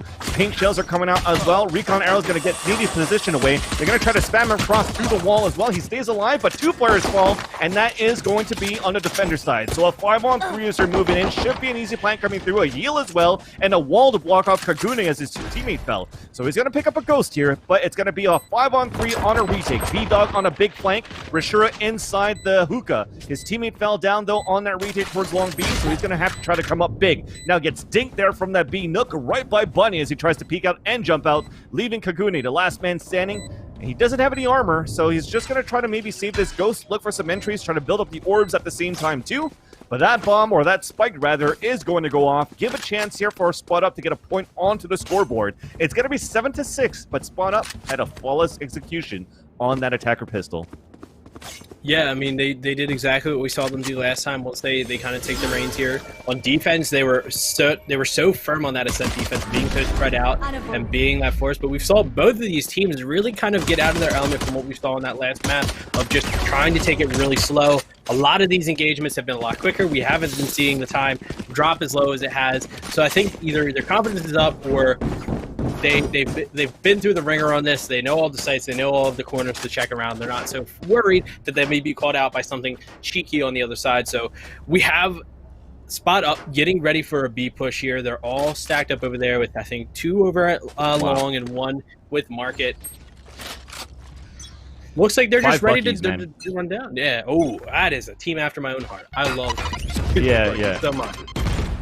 They're definitely not going to run out of that one. They're going to really play angles right now, mid-range if they can. Go for that right click and those 1-taps. But as the first Owl drone comes out, they're going to be forced to fall back, but they still have 5 Buckies. This could still be very, very winnable right now. Watch, it goes for the Bucky shot, but unfortunately wasn't really able to do too much. And we've seen that with it. It has 2 different options. You have the right click and the left click. One does great at close range, one does great at long range, and unfortunately he wasn't able to do pretty much at either. So you have the defense here now in the same position they were before.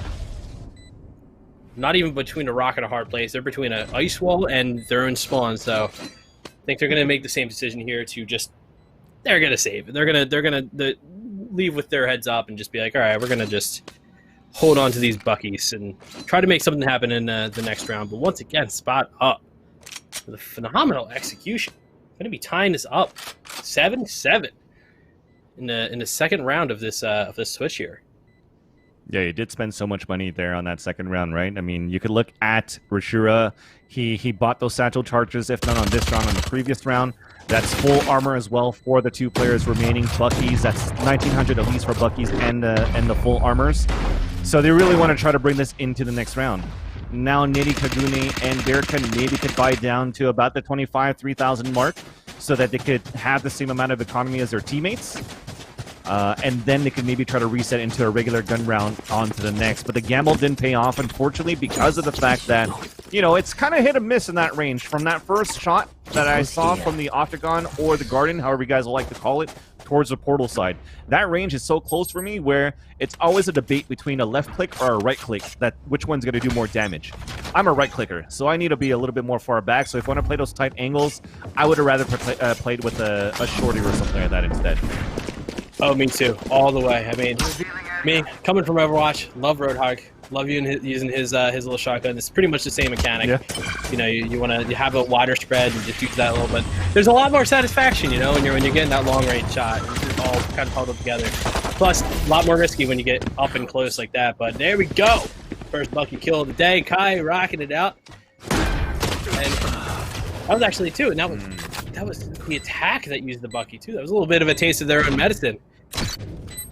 Oh, great tag there. Now they know exactly where they're at, and are we going to see for the third time in a row just the defense kind of push forward or push back rather? They are just waiting there. I think they're waiting for an opportunity to maybe get one or two picks, but that's Kai with the 3K with the Bucky. You'd love to see it. Oh, that's got to hurt dropping your buck, and then the other team picks it up and shows you how it's done. He's still trying to figure out if he should save it because they're just destroying right now the defender side of Shironiku. And he's actually just going to go for a Ghost because I guess he doesn't... I would have just kept the Bucky at that point then. Okay, so he is going to go for the Phantom because he has plenty of money to buy into the next round. Of course, if they lose this one here, everybody else keeping their Spectres. So it's just going to be a natural gun round for them no matter what for the next two. But having 5 players alive with basically on that previous round, with so little economy being dealt with, or so little economy being purchased, rather, and they're still able to win the round, it shows how strong they are right now playing the attacker side for spot up. Yeah, I mean, especially just being as confident to be able to just rock it with 2 rounds of not really needing to purchase anything is just, you know, just a signifier of, like, how confidently they're going into these next attacks. And look at that. What appears to be, I think, a satchel charge kill and 2 kills from Kai using the Phantom. So he's gonna drop the spike. I think he's gonna give it to I believe you get the old point for planting. So gonna give it to his teammate. It's already gonna be a save, unfortunately. Yeah, it's man. How much can you save? This is some extreme saving here from Shironiku. This is the second time that they. Well, no, I think it's the third time that they've saved in this defensive there. So. Really rough spot to be in, but you know, even B-Dog's not hitting his off shots on the exits, so he's going to be in an even tougher situation to try to save this operator inside A. He does have a crossfire set up with the raise inside lamps as well, and that is Rashura, who is trying to look back for these pushes. So a couple of tags are coming through. B-Dog is looking back, loses the fight to Figment, and then look, this is what I was going to say. You started off with a Bucky or a Phantom bought by Kai and 4 Spectres. What do you finish with the round? 2 Vandals, an Operator, a Phantom that was purchased, and 3 guys that are at 9,000 credits. So they have basically spent any money in the last few rounds. I think if that says anything, it means the team that's going to win is a team that doesn't give a buck. Am I right or am I right? That's definitely it. But nail in the coffin. In all seriousness, for sure. And hit the nail on the head.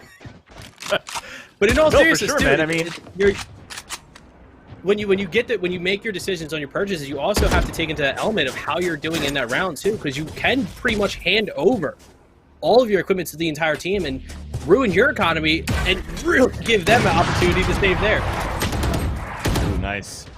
Kagune, though, moving forward with the shorty through the cyber cage, gives away his position, but at least spotted the spike carrier and took him down as well, and dropped the operator early in the round. It is going to be a broken economy, at least for the defenders, rather. Even a res to come up from Kai, so it's a good way, at least for them.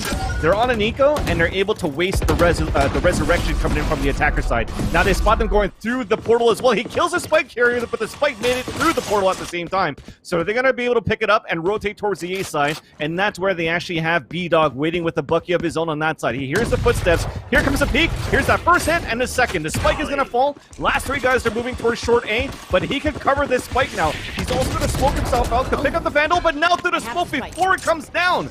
Tucker spots him, sprays him through, and unfortunately cannot get his position. He maybe thought somebody else was coming towards that spawn side, but did not. Even a satchel charge to come through. Off shot missed by Kai, but you do have the Cypher still trying to come out to win the fight against him with the Ghost out of any gun possible here. So on this eco so far for the defenders of Bearcon and company of Shironiku, it's been going well. They've gotten 3 kills so far, even wasting a showstopper from Tucker on top of that. So they wasted a res, they wasted a showstopper, they got 3 kills, You can't ask for anything better there on that eco.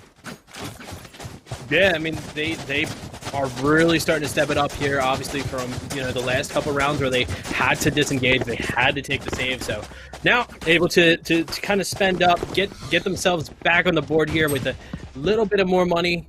But they did end up losing that last round. It's 10-7, so they really need to start picking up that momentum. And if they're going to do it, they're going to do it here, especially after such a close round, getting those picks. So we'll see if we can see a little bit more of their confidence come back. And I think we are with Rashure getting really aggressive there. With turning that corner, is going to find two. Buddy tries to get the return, but there was a whole squad waiting for him, and that's not even just going to be a pick. That's going to be the spike down. So now that's going to have to be a commitment from spot up, pushing forward. Whole squad is standing there, waiting to get that spike. And now you have the defense starting to fall back. They have the spike. They are going to rotate towards B. If not, try to fake it and go back towards A. But we'll have to see here. Cypher is waiting for the flank to see if anybody's going to be coming through for A short. But the spike has already made its way over to Hookah, and it's still a minute left on the clock. That was a really quick engagement, really expensive here for spot up because they did end up losing their Brim, and they don't have any ultimates on deck. Shirniku still have their Rock, they still have their Res, they still have their Hunter's Fury. They could not be in a better position right now. It's just a waiting game now. Definitely. You can see it from that minimap. Look at where the Sova is playing. He's playing close where he could support the Cypher he needs to, but if he needs to rotate and he hears a spike being attempted to get planted towards the A side, he could just Hunter's Fury through that too. But now he cheats back towards A. A collateral coming in from B-Dog that gets two, and a third one with a wall bang. And Figment is going to be the last man standing. Also stopped by B-Dog. That's 4 kills with an operator. And as they tried to go for a contact play, that was not the play, unfortunately. That's everything they could have hoped for, I think. That was just well executed. They reserved their ultimates, like... No, definitely. It was great. And that's what I like to see, too. Like, I commended how good B-Dog was on Ascent with the operator. And when they started switching towards the attacker side, Birkun seems to be the main operator for the team, but you could also use B-Dogs as a secondary operator if you want to. And early on, trying to get your defense kind of rattled up a little bit. They do manage to get that ult orb too. Definitely a bit of a big pickup here. But look at that. You have 2-2 and 1 in the back, just waiting for a rotation, waiting to see which side is a little bit easier to push forward in. Dropping the smokes both on the back of B and when the window. Look, Birkun pushes through the smoke, gets the first headshot. 100 fears from Nitty, trying to maybe join in there, but look, Figment's going to catch one, and it's just trade after trade here. Fighting for dominance on this point. Wall is going to go up. Birkun with his third operator kill of this round. Looking for maybe 1 or 2 more. Gonna put a camera feed. Get a little bit of information. B-Dog. A shot of his own. With 1 person left. Sage between 2 operators.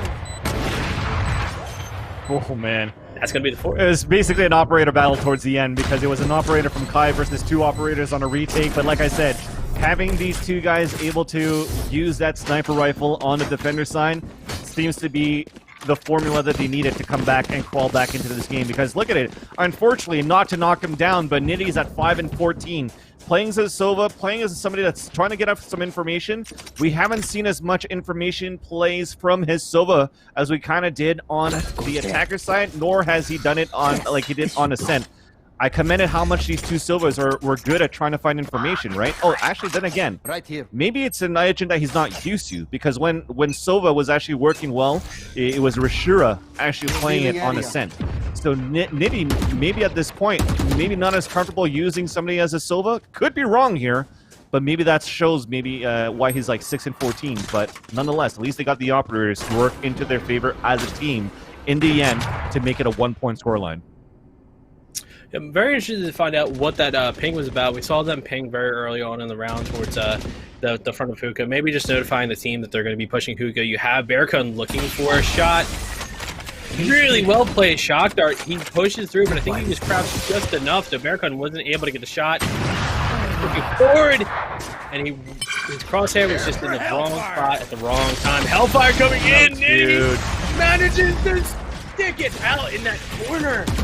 I don't think they would even know that he's there, but now he's going to be firing through. That was the luckiest corner and maybe a misplaced Hellfire. Attackers do get bombed down. One person down on the side of Jiraniku, and they're slight to take back. They are all stacked up in that hallway. By the CT door, one an elbow. Somebody's going to have to push forward here if they want to retake this. It's going to be Rashura pushing forward, catching one. Got that paint can back online, shoots the camera. Is hit though.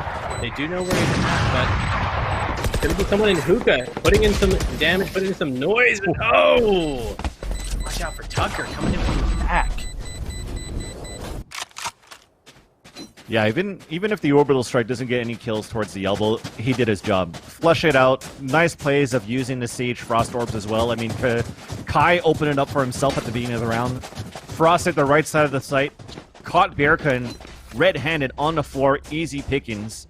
Then goes for a Frost Orb on the left side so that his teammate Bunny could go for the orbital strike. Like I said, they don't get a kill, but it gives a chance for Figment to set up a cyber cage and for Kai to put up a barrier wall just for them to be able to take the site. And once it comes to the pulse plan situations, you saw how tight-knit that was and how good that was played by Spot Up to be able to win that round. So again, ultimates doesn't necessarily mean that you need to get killed. That's not how Riot intended it to play, according to the devs, with the exception of Raze, of course, and now Reyna, as the ult is nothing but kills that you're trying to get with that. But it was just great play there from Spot Up on the attacker side. Yeah, they definitely pushed forward, played aggressive, and pulled off when they needed to, but Spot Up has just consistently been really dominant when it comes to these takes. They take over the point and they hold it down. But Shirniku has also been great about their quick rotations. Once they have that information that Spot Up is going to be pushing towards the side, and I think that just from playing against each other, they know that both teams kind of stack up together. They get themselves really in position. The only reason they don't do a full rotation every single time is that sometimes they might pull off a little bit, even though they are pushing in as a full team. I've seen some teams see some success with a really spread out push, really just trying to take over a point by themselves and then having to rotate after taking over. But both these guys are very, very aggressive. Speaking of aggressive, look at that. Two there, exactly three on the attacking side. So many wall bangs coming through, but a 4-on-2 situation. The spike has now been planted. Last two players stuck inside the CT spawn as we see some brim smokes coming down from the sky at the entrance as well. You can see them walking back, looking to save their weapons one more time, but just the execution that we saw that moving in was nothing but wall bangs coming in across there to start things off. Because from that Frost Orb, yes, the camera was spotted up and we didn't see anybody come in yet, but they kind of had the idea that these guys are playing behind that tug. Got that wallbang kill, got the opener. Now the last two guys are forced to save their weapons, and they're going to have to try to play here for an overtime. So 3 more rounds to go to try to bring this into a sudden death overtime, mind you. It's first 1 to 13. But B-Dot trying to save his weapon. I do expect this right now from the attackers to try to hunt them down. With the difference of here hunting them down versus when they tried to hunt down kills on pistols, I like it. Because on pistols, the guy was only saving a pistol, you gave 2 kills away, and then that basically builds the ultimate orbs up for a resurrection for the Sage that was on that pistol round on that first round. But into this round here, yes, they're building up ultimate orbs, but due to the fact that you're able to get the kills and not allow them to save any weapons, they would have been so broke moving into this round here, where it would have made it easier for them to make it possibly a 13-9 scoreline. But now that they save the operator, to save the Vandal, they get a Bulldog on top of that too, they still have a chance to survive into, hopefully, the next 3 rounds. Yeah, we're going to watch as they really try to take over this B site once again. They've seen a lot of success here on B. We're going to see the wall go up. At least hold them off just a little bit here so that you have time for the rest of Shironiku to work their way over. They're not going to play around this time. They know, they're like, listen, Fullest one, shame on you. Fullest, what, 7, 8 times here? Going to have to really move in quick, slow orb just to push. Make that B-long push as long as possible, but it still is inevitable when you have such an aggressive force like Spot Up. This, once again, is their game to lose. They have 12-9. They have all the money in the world. They have the momentum. They have the weapons. And on the side of Shironiku, they are rocking some really rough setup. And that's going to be a first hit there from Kagune, catching 2 with the Bulldog that has some bite. Kai joining in now, returning the fire, getting an operator kill. That's going to be even exchanges here. It's 3-3. And this is where it all comes down to.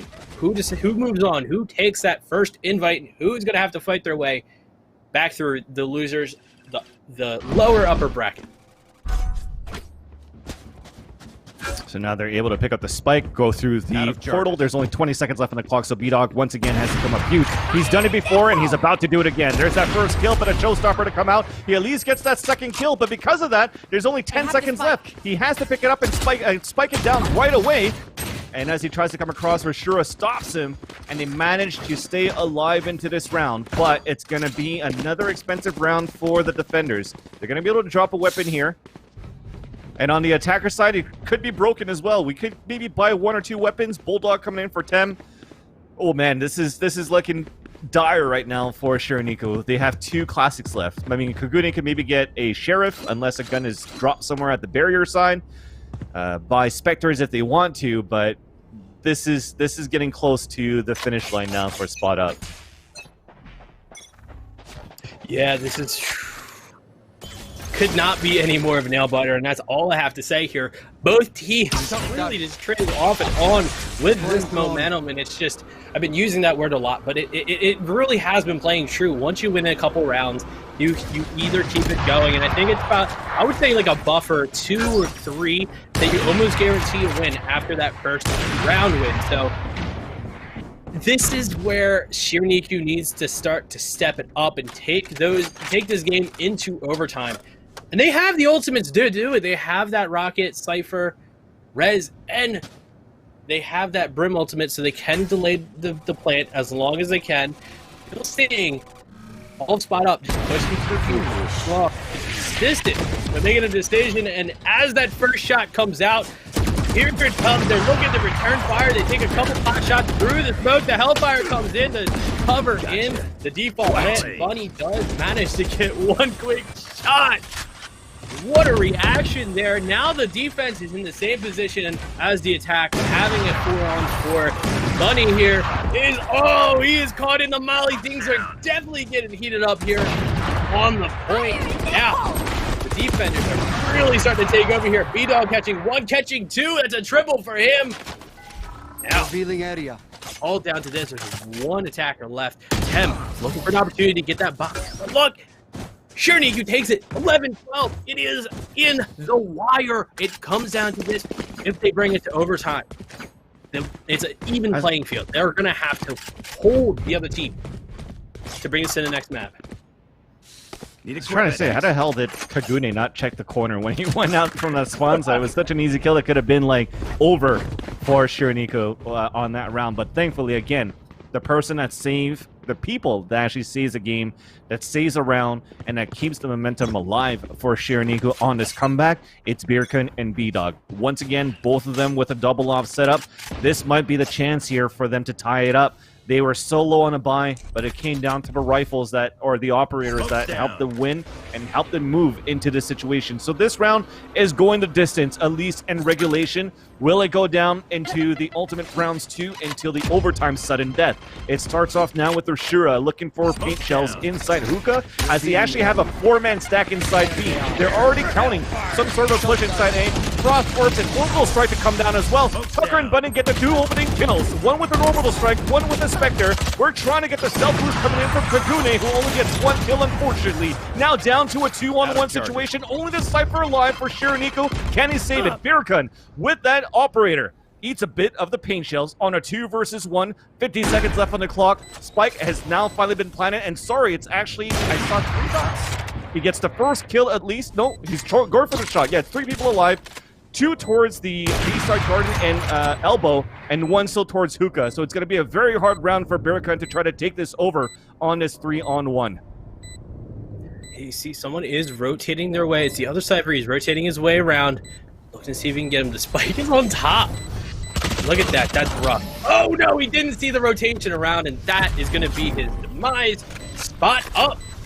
Our first team today who win their invite into the $50,000 T1X Nerd Street Gamers Valorant Showdown, sponsored by Samsung Odyssey. Congratulations once again.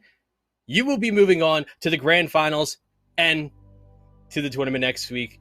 Wow, what amazing play from both teams. You have Shiraniku with some really close clutches on those defenses. Bunny coming in, really stepping up when he needed to on spot up, and then B-Dog doing the same. Both rims on both teams just really stepped up. And I think if anyone out of the teams that we saw today, I think those two I would definitely call, like, I would refer to them as my MVPs. Those are the two players that I was really impressed by. Yeah, Shiranico, for me, I'd have to give it to B-Dog and to Barakan. It's not over for them yet, at least, though. Losing that round, they're going to the lower, so they still have a chance to battle back. The thing that's good, though, at least for Spot Up, making it into the top two, into the grand finals, is two things that, and one of them we actually didn't get to talk about before we start this matchup. So the first one, for sure, they're guaranteed a spot into the Invitationals next week for the Valorant Invitational Showdown presented by Samsung. This one, though, presented by Mike and Ike for the second qualifier, they at least guarantee $900. So there is still a $3,000 prize pool into this tournament where they guarantee $900. First place is $1,800, and then the last place is $300 for the third place. So with that, though, that's going to give a chance here for Shiranico to battle it out towards the lower brackets, but we are moving into the lower brackets now. Next matchup, a matchup that I really want to see, though, it is Way Too French versus Echo 8. I don't know if you want to talk about now or if you want to talk back about the break. For me, on my end, I'm sweating bullets right now. It's so hot in my room. It's like 35 degrees. I wish I could have bought one of those Nerd Street tank tops. Actually, I only saw a female tank top right now, so we're going to have to talk to Nerd Street to actually put up the male tank tops up there as well on nerdstreetgamers.com. That's it. That's nerdstreetgamers.com to make sure the apparels for Nerd Street and also local hosts are available right now for the 2020 collection. So you got a bunch of stuff, t-shirts, hoodies, long sleeves, and again, I need the tank tops. I wanted to be the next Wardell, so I'm not as sculpted as I am as Wardell is. I've gained a lot of quarantine weight, as I mentioned before, but the gyms reopen on Tuesday. That's going to give me my chance to get the tank top body back. Yeah, for me, it's just been all those Mike and Ikes that I've been eating. Just definitely, I need to, that's the one thing about having such a great sponsor is just, they really, really love to make sure you're getting that love with all that candy. But, speaking of Mike and Ikes, I am going to go take a Mike and Ike break, as we are going to take a break on stream. So please stay tuned as we are getting ready to jump into the next match with Way Too French and Echo 8. That's right.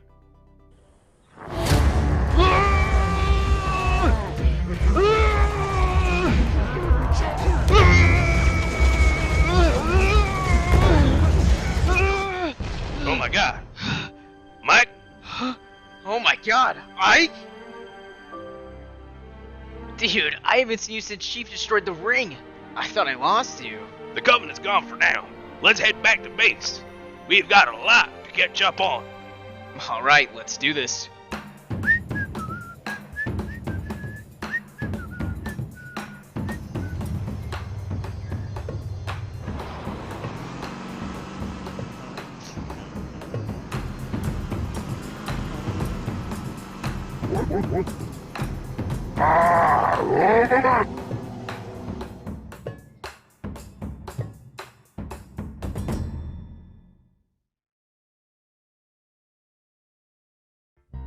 Oh, baby. Contrast stitching. Curves that'll hug your body. Adjustable arms. Custom embroidery. Memory foam pillows. Changeable color inserts. Lay flat, recline. Removable logos. Soft, durable material. Yeah. Like what you see, baby? Zip chair.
welcome back to the T1X Nerd Street Gamers Valorant Showdown Qualifier. I am Puns and Buns, joined by the very wonderful Van Silly, and we just saw some amazing gameplay from both Spot Up and Shirniku. For those of you just tuning in as well, it is Spot Up who actually took the first invite we have to offer today. Moving on to the grand finals of today's tournament, knocking Shirniku down to the losers finals, who they will have to face off against whatever team can make it through the rest of the lower bracket. There's so many fire teams down there. And the next one that we are going to watch is two heavy hitters. Do you want to tell us a little bit about those two teams? Definitely. And first off, hopefully you guys don't mind. I took off my hat because it's just way too hot, so we're just going to have to deal with my emo hair. So we're looking back at the lower brackets. And the lower brackets, the thing that sucks for me here, Puns, is that the three teams that I really wanted to see thrive at least into the top four have all been battling out inside the same bracket. So the first one for me is going to have to be Way Too French. The second one is Big Frames. And the third one is Echo 8. And they're all on that same bracket. So Way Too French beat 303 Esports. Then they had to go off and play against Big Frames, and they beat Big Frames 1-0. Now they're going up against Echo 8, who lost in the upper bracket versus Sheer and Echo in the semifinals. So to talk about these teams, Way Too French, of course, a five-man French-Canadian roster who are sticking to that true thing about the Montreal/Quebec esports scene and try to dominate the scene, kind of like what Gen G is doing with Valorant right now with their Valorant roster. They actually had a roster that also included Kohler, where Kohler was actually poached by Immortals to move into that team, and then they had to find a new fifth. And then the fifth that they had, they actually play some impressive results, rather, in past CLG Blitz Cups and also in past online tournaments with Pittsburgh Knights. Now, though, they're playing against Big Frames to beat them. They play against Echo 8. Echo 8, who had a rough start yesterday, ended up in the qualifiers for the first light as well for the Immortals. So they're actually a really good team and to look out for. Superman and Aaron for sure, but if not, at least for Way Too French here starting off on the defender side, they still have the same five roster. So what we thought of before with Millie not being able to play last week with the Immortals Showdown, at least he's there to fight for the team, with the team, into this matchup here. So it starts off now, on Ascent with a 4-4 situation, and Superman and company now on the attacker side are actually falling back here towards this A side to take mid control, but Incred is actually pushed up. And this could be a timing play, though, where he might lose this fight. Yeah, this is actually one of the first times that I've seen Haven come into play in this tournament. You know, a lot of teams, I know early on, a lot of the CS players hated playing on Haven just because of the fact that, well, it has three sites, a whole different dynamic when it comes down to it. And you can really choose to, well, plant mid, and then you have to control mid as part of the defense of the, you know, plant, and then A and C taking on the traditional role of A and B and most other maps. So it's definitely interesting to see that now we're seeing this, especially later on. Superman, great headshot there, leading in and giving them some control here of B. But they're going to be pinched in by the Cypher and the Sage, who are working their way through. Intel coming in for Reformed, and he is able to execute perfectly. He cleans up and secures the plant here. Hughes waiting for the plant to make a move, gets caught out into a bad situation, stuck here between Spike and a window that is waiting to fire in. Gets a great first pick to kick things off. Not put forward, taking a couple shots there. So there's the healing orb used, and after another gunfight, it's going to fall, and the attackers are going to be the first ones to take this point. And you know, watching both of these teams go through the bracket, Echo 8 is one of those teams where I was really excited to watch them play today, just because out of all the teams we've seen, I think Echo 8 has been the one to give Together We Are Terrific the most run for their money. I think they've faced off against them in a couple of the grand finals of the tournaments that we've been running here at Nerd Street, and they're just consistently placing, I think, in the top four in a lot of tournaments. Way Too French, same thing. They've been just like their counterparts over at Gen G, really finding themselves some success. And the fact that these two are here, I'm not too surprised with Superman coming in like a Superman, catching in too with the Spectre, and Rec joining in with the dribble. That is really quick second round there, and only one person was lost. That was over before I could even blink. Yeah, well, just an eco that you have there for Way Too French trying to push down towards that C side where they basically, unfortunately, got picked off. I was trying to figure out a little bit about Echo 8 in terms of their brackets, because I'm thinking, I could be mistaken, but I do think that Way Too French and Echo 8 has faced off quite a few times already as well in other qualifiers or blitzes where Way Too French always got the upper hand versus Echo 8. So if Echo 8's actually able to win this matchup here, it would be a great test, a great revenge, and also a way for them to move into this lower brackets, into the finals where they want to be, where they still have to play against the semis of the lowers and then play off against Sure and Echo in the lower finals. So there's still quite a route for these guys to go through in the lower brackets, but at least this site, what I like about this team is that usually you still have Melio playing this A side. Usually you see the Cypher on the B side, but he's playing A behind those boxes, and I think a team like Echo 8 puts enough study into this matchup, knows this opponent, knows where he's at, so they're able to take him down early, but Melee is still towards this Heaven side. So we are trying to get this spike down towards this A side. We have smoked out towards Brim as well, inside the defender spawn, and now finally it's his planet. The smokes are dissipating quite soon. So this could be a chance right now for Way Too French to move out. So they still have one on the top of Heaven. Molly to come down to flush them out. It doesn't actually connect them, but the great crossfire setup here by Reformed and Wreck. They're able to take the 2 kills down. Now it's only 2 more. Melee gets walled off on top of that, so that wastes some time as he was rotating from the Heaven down towards Hellside. At least you have a flank coming in from Sewers. Melee wins that fight. That clock is still ticking down. We have a 2-on-1 situation. Reform is pinched in the corner. He gets the first, tries to turn around, but Incred gets the kill from the Sewers, and he should have enough time for this defuse, and Way Too French will get this first round of this map. Like I said, both these teams, heavy hitters across any tournament that they manage to get their hands on. And like you said, Way Too French have been giving Echo 8 a lot of trouble in a lot of tournaments they've been getting into. So we're literally in Chapter 1 of this esports scene. It's literally called the Ignition Series Chapter 1. It's insane that this is so early on and the competition is just so fresh and so hungry.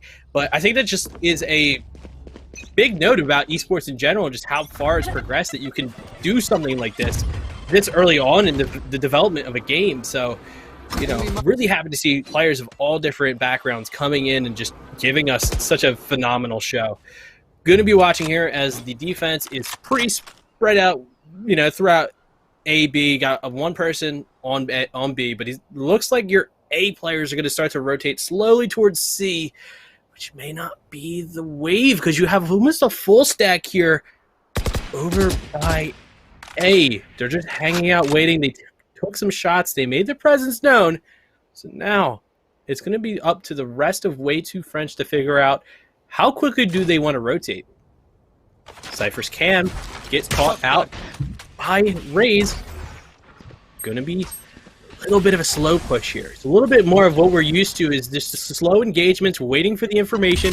We see the teams using the ping, so obviously they're communicating. The Cybercade comes in and the Hunter Fury comes out, shooting down from Heaven, but it doesn't manage to catch anybody out. They're slow orbed up there, and now you have the attacking squad who is just still stacked up here across short and long, and this is where the gunfire comes out. That's going to be 2. Hellfire is going to be coming down. Out of charges.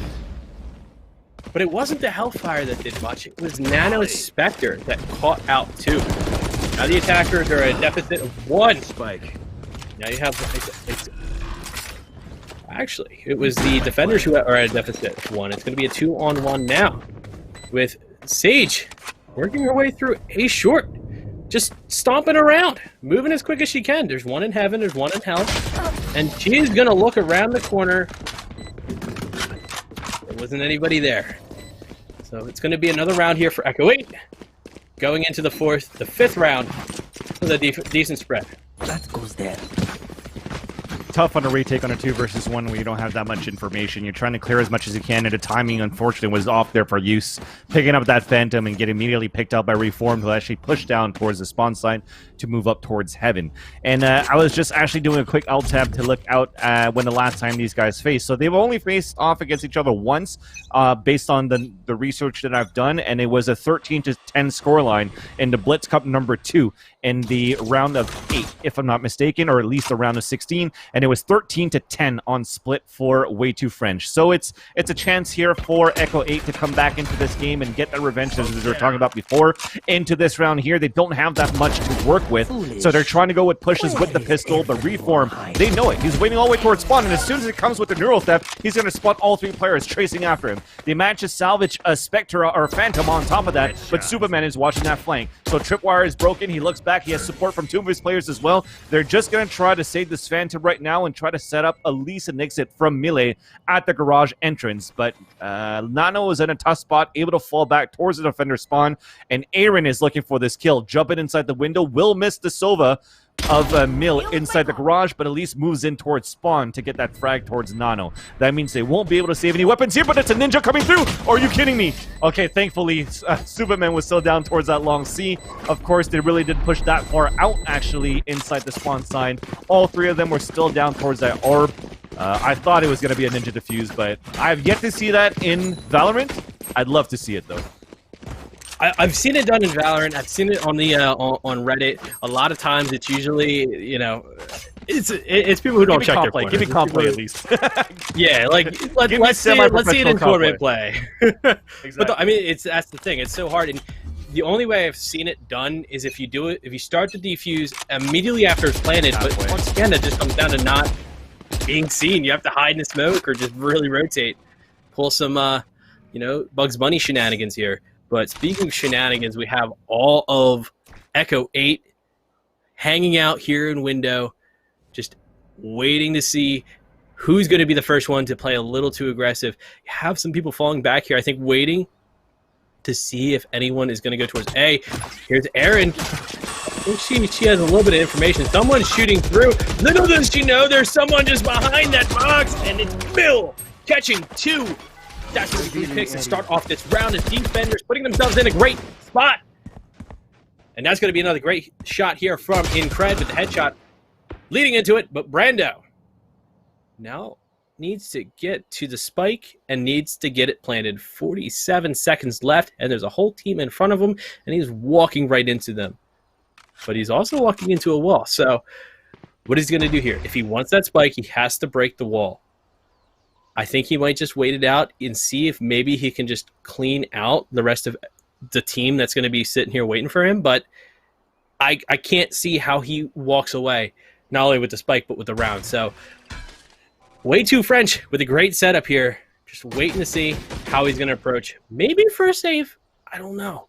I couldn't tell you what's going on with that. Yeah, he's just waiting for 10 seconds left. Yeah. Yeah, looking to build up orbs, or actually he already has his Hunter's Fury as well. So he's just trying to make it expensive for the defender side here. Because they were low on the economy, he gets 2 or 3 more kills. They're going to force drops. They're still somewhat healthy right now. Superman could drop into the next. But with that, though, you see how that patient of play comes in for Way Too French. Melio's at 0-5. And I've just realized that it felt like it was only 5 minutes into this game, but it's already 4-2. So you can see how fast-paced it's been so far in this first half, or in this matchup at least for these 2 teams. But now that we finally have our economy somewhat right, we don't really have operators yet into this game. But this is where the tides will start shifting. Is it going to be towards Echo 8 or towards Way Too French? Because now after the real gun battles, the real gunfights, the bonus rounds are kind of gone. You don't have any submachine guns. This is where the economy is going to start getting dangerous.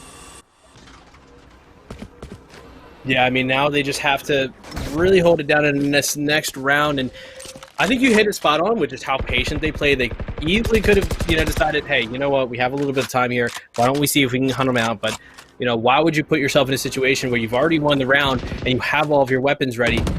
You're essentially either handing over your gun or you're risking him taking the spike and booking it. So definitely played it a lot smarter than I personally would have. But once again, that's why they're here. This is why they're in this far ahead in the bracket and they're consistently winning. There's little decisions that they're making here. Brando used a Hunter's Fury, trying to get a little bit of information, but it's definitely a bit off there. Nobody was hanging out right around where he aimed, but still pushing ahead. He got the tag at least, though. Yeah. Yeah, he had a tag from a recon L. Or a recon clone, sorry. Ooh, a beautiful rocket there from Nano.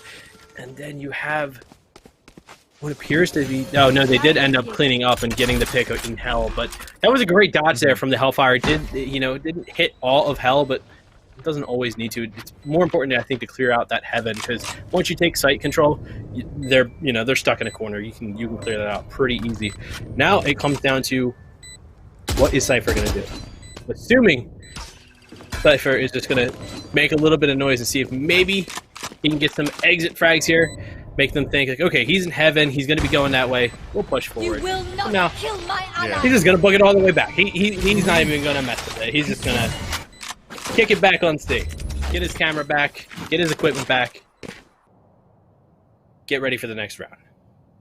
Yeah, and those who are a little bit newer that are watching right now, why is there a res on a 3 versus 1 where it's guaranteed a spike plant or a spike to go off, basically, is because the economy was still pretty low, right? I told you guys how the economy is going to be expensive and very difficult into this round. So by getting that res, you're actually saving a little bit of economy as well for the attacker side too. So a good way to use it economy-wise. And sorry, I said Recon Owl, but it's actually a Recon Arrow that actually came in towards that site. That actually spotted the defender, which was Mill playing towards the sewer side. That's why the Hunter's Fury was thrown out, so that hopefully they could get that kill and push a lot more aggressively towards that A side, but it didn't happen. Hunter's Fury, for me, I still find it's still difficult to hit 2 shots in a row.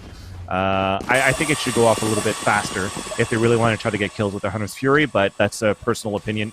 Even me, who's not a Silva player, thinks that it's a little bit too slow for the arrows to come out.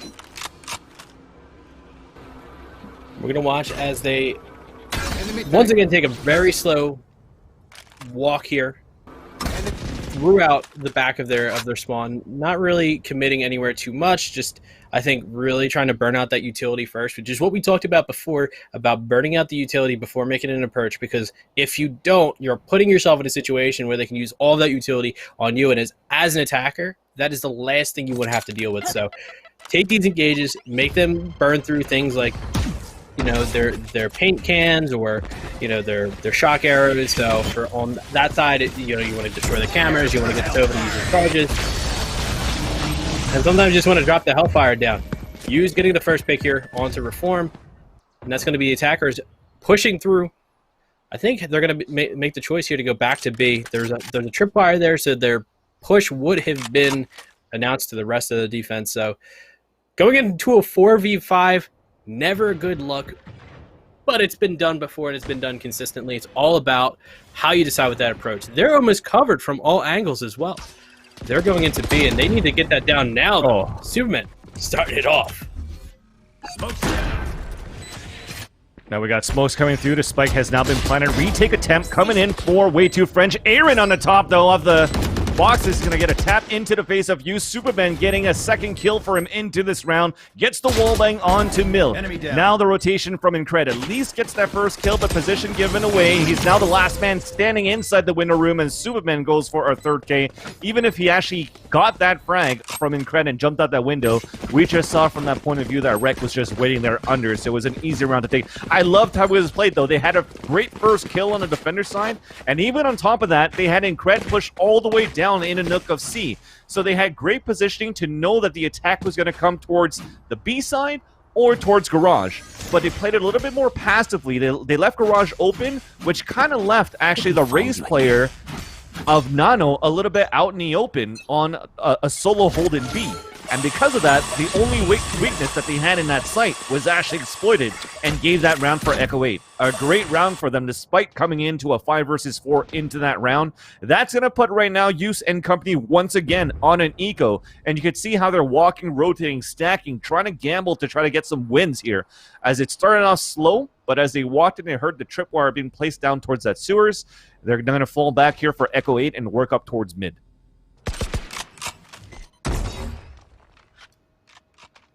Not running into this first push with a whole lot, and now they're going to be running into it with a lot less now that they lost Reform. So not only is that a 1 body down, but that's all of their information down, so he's not going to be able to help if there's a flank, if there's a push here. They're stacking up here for the B-long push, and you have Incred who's pushing forward. He is the first line of defense coming through Garage, and he is down. It's going to be 2 left here. Pushing through CT. And there's a lot of guns aimed at CT as well. So they're going to have to see if they get the peek, and he puts his crosshair there, but he isn't able to kick it off with the Sheriff. Shock Dart going to be coming out here. Now, Mill opting to go through Garage, seeing if maybe there's a chance that he can find some luck here. And a little bit of luck in his favor. There is a Spectre there he might be able to do a little bit more work with than he's going to be able to do with that Classic. But now you have a couple of people vacated the point. They did plant more for Cubby. And yet, absolutely there was somebody there waiting for him. Just like he knew, but he wasn't able to execute on that. Another round here for Echo 8, who are dominating. Yeah, they needed a couple of rounds there to build up their economy, or at least that previous round. They are managing to be able to do so. But we are starting to see, as the rounds progress, as more tournaments, as more matches that are being casted, being watched here on stream, is that the attacker side seem to get a little bit more leeway in terms of splits, aggressions, and picks. Then again, though, you see that from Way Too French maybe thinking about that, or thinking of more of an aggressive type of playstyle on the defenders, and they're getting punished for that. So I wonder if they try to go back to a default where they're basically used to. Because, for example, you see Melio pushed all the way up towards A here. He's about to come into opposition. Melio does get the first kill. Paint shells to force him out, and you see from that, too. Now here comes the Hunter's Fury from Mill. He does connect. Finally, 2 Hunter's Fury kill coming through, and that's something so rare that we finally see happen. Rek at least gets a kill inside B, but a Neural Theft is going to spot the last player now in the connector, now stuck inside B, in front of a gong, headshotted by Use, and now Way Too French puts a point on the scoreboard. But I was trying to say was play a little bit more default as you're used to. Maybe it could help, but then again, their aggressiveness pays off into this round. Melio at 0-7 right now, which is actually quite difficult to do for a player like Melio, because I usually see this guy with 2Ks, 3Ks on solo hold sites, especially on Bind, able to do it on A as well. But I guess he's struggling a little bit. Now that they know that usually a Cypher plays that solo from maybe studying broadcast past VOD, from Echo 8's point of view, maybe they're abusing that, and that's why we have to readjust for Way Too French. Going to be once again stacked up here at B at the window here on B. Just trying to burn out some utility and then make that push. Really been executing these plays, you know, pretty similarly to how we were talking about prospects taking their time and then making the push in. You know, once you burn out the other team, and that's the thing about Haven, is that there's so much room for you to operate that you're almost guaranteeing that they're going to have to commit something every time they see somebody push forward. So if they're going to do something on this map, it's going to be that. It's going to be make the other team spread out, really try to seclude them out, and then when you make that final push in as a full squad. Now we see 3 here working their way towards C, but do they know that somebody's waiting in Cubby for them? They got a guess. He's going to turn the corner, gets the headshot. That's good. He knows now there's 2. Tries to get the follow-up kills, but hopefully that one will be just enough. Another headshot here from Hughes. Heals himself just as he gets out of the Hellfire, so it wasn't canceled. That was just perfect timing. Nano doesn't land the rocket, but it doesn't matter. It's just enough to stall out the spike. There's 8 seconds left. Really needs a miracle here if they want to plant it down, but last round will go to the defense, and it's all game of trying to hold on. It's just as the attackers are starting to gain momentum too. They could have, if only there was 20 seconds left on that clock after that, they would have been able to take that point back. That is a shame to see. It was just a make it or break it play for Incred. He had to get at least 1 kill on that C just to keep them in their steps. Not only does he get the first kill, but he doesn't wide swing right away. You saw him wait an extra second and a half before he actually swung back out. And that extra second actually gave a chance for Use to come out right after and trade back. And you saw from the orbital strike that came down, he was already in a great position to fall back and gain momentum, gain position, which wouldn't allow the spike here to move back up towards long C until his teammates, their teammates of Echo 8, actually were able to get the flanks in.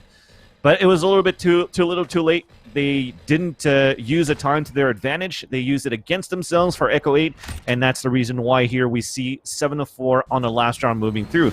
And like I said, it did look like it was a little bit one-sided, but let's see what happens here on the attacker side still.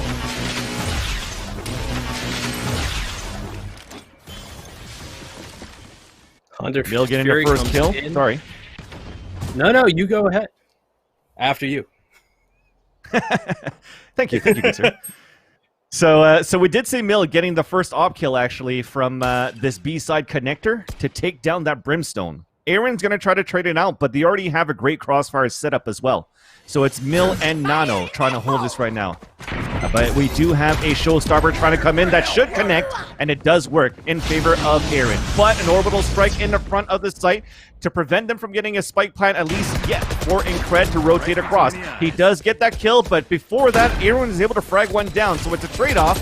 Now we do have enemies spotted, a wallbang coming through, but it's actually a Shark Dart that gets the kill onto Brando. So you see a little bit of a difference right now where Millie gets this last kill. The fuse is going to come through. 7-5 on that first half, but what I was trying to say is you see a little bit of a difference of how a Sova could be used to your advantage more offensively. Melee getting Hunter's Fury kills, getting Shock Dart kills, getting information with the Recon Arrow, versus what we've seen, unfortunately, on the first matchup that we've casted earlier today.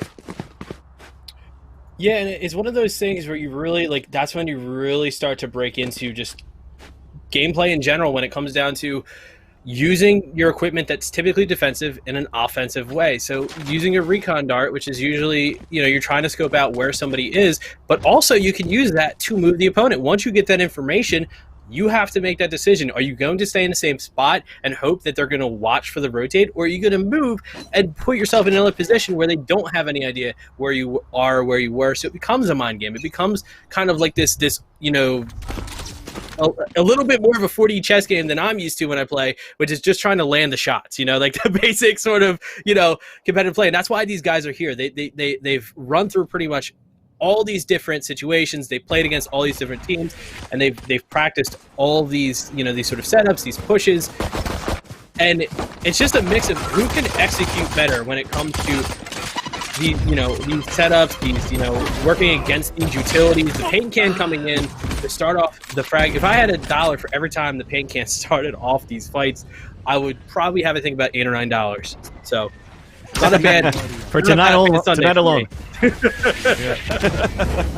I have this mic. But at least from this pistol, it was a great crossfire setup. I mean, the bait that they had from the double stack to actually get those kills, they managed to get the spike carried down first, but now it has been redeemed, and now all three of them are falling back from this garage to move up towards this B side. So Melee spots one first, who rotates in the front of that gong. We do have Melio with them, so they're pushing forward to try to go for a trade. But Aaron pushes through the smoke, gets 2 kills, and Incred retaliates. A 3-on-1 now, caught on a reload, and Brando turns around the corner from that lap and does manage to get that last kill, and the pistol round, unfortunately, doesn't come in favor of the attacker side. But again, a great setup there for Echo 8, expecting a garage/C hit. It's definitely becoming a little bit of a worrisome situation for Way Too French. For those of you just checking in, or if you haven't read the little ticker on the side, this is a best of one. Whoever walks away with the dub here is going to be moving on to the next part of the lower bracket. The other one will have to hope they have a chance tomorrow in T1's open qualifier, because this is the last shot. At least with the tournaments that we're running, if you don't win it here, you cannot win an invite to the $50,000 tournament. So this is really where all the marbles are being thrown.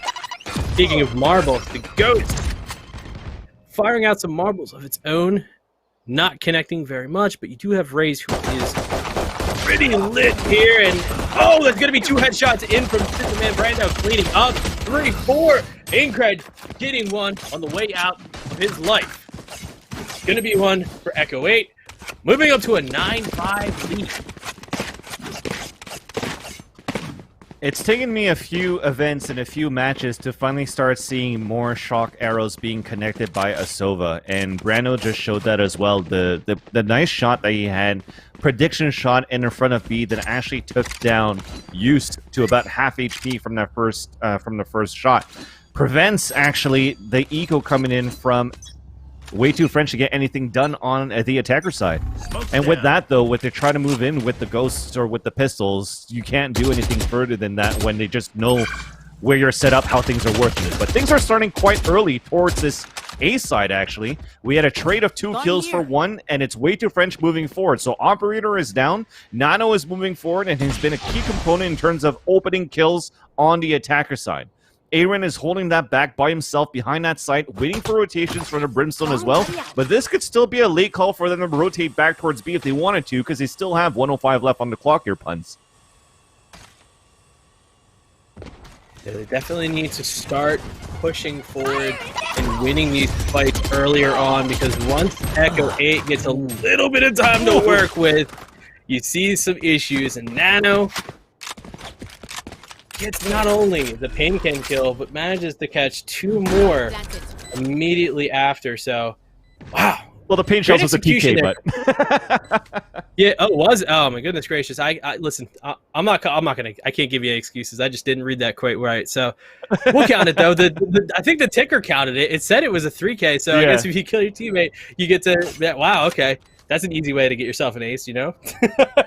Come over here, buddy. That's it. No, well, the thing is, though, that guy was technically supposed to be dead no matter what, right? As we have garbage time on this 3 versus 1, it shouldn't be 1 here by Rec, so you could see him saving towards spawn, so we could talk about it a little bit. The reason why it's okay that he got that TK was that it was Melio. He wide swung inside the site. We did have a launch with a Sato charge and a showstopper from Aaron in the back of the site. From my point of view, it looked like the rocket was going to land straight into his face and get a kill, but somehow he still survived. So he wide swung where Aaron wasn't looking in that direction anymore because it was a guaranteed kill in his eyes. He gets the kill, but still only had like 10 HP remaining, so no matter what, it was an okay TK. Because it was just a trade. He was baiting himself out so that Nano could sweep it up and get that round there. At least a site take for Way Too French. Yeah, both teams are able to kind of load up just a little bit here. Obviously, saw a Spectre, and I think I saw a Bulldog, so going to be a bit of a rough situation there, but not as bad as they would have been if they didn't get those early on frags. Nano committing the rocket fuse, but is going to need to use that satchel to make anything happen. Hits the wall. Oh, it's going to be rough. That was well thought out, but wasn't able to really do what she intended it to do. And now, still a 5v5. A lot of aggression there on C long, but the action is over, and they're going to try and do another push somewhere else. But this is exactly what we were talking about by forcing utility. So now they're going to go and try and push onto another point, but they're going to be going in there not only without a rocket fuse, but without, they're going to have really not too much utility at all. Going to use that recon drone to break the tripwire, but I don't think he's going to fully commit there. I think he's just doing that to maybe try and make a little bit of noise over there to keep them kind of situated. But the push on to A has begun. The rotations are coming in from C. So now the Way Too French are going to be able to secure themselves the plant. But are they going to be able to keep themselves up? There's still 3 members left of Echo 8 who can work their way over and push in. I mean, I guess they're going to save, actually. Look at that. They're going to disengage entirely. I mean, it is a 3v5. It does make kind of sense. It does kind of make sense, but oh, it doesn't matter. Sova was out here waiting, and he's going to be working his way over to that Cypher. Ooh. That's got to hurt on trying to save, too. Oh, definitely. I don't think they ever counted that Melee was actually on some sort of alert roll. At least from my minimap point of view, you should see that Reform should be able to save his operator. But you saw that when that ruckus, that chaos, and the showstopper was sort of missed by Way Too French because of a wall that was put up by the Sage on the defender side by Rec. The thing is, though, if you didn't notice that minimap, all 5 players actually rotated into C. They were so convinced that it was a commitment from Way Too French to move inside the C site. And thankfully, though, because of Frost Orb that was thrown by Rec on the floor after decided for Way Too French to fall back towards A, they were still sort of lingering around the CB side, that until they finally made it into A for defense, they already ran into opposition. So it was a little bit more difficult for them for Echo 8. They were fully sold on a quote-unquote unintentional fake. So it turns out well for them. At least in this round, that reform on the top of the box is going to see the top of Nano's head through a one-way brimstone smoke that he uses to his advantage, and that was an opponent's brimstone smoke. So a great way to start the haircut in this quarantine season, while Way Too French decides to fall back once again to work towards mid/A.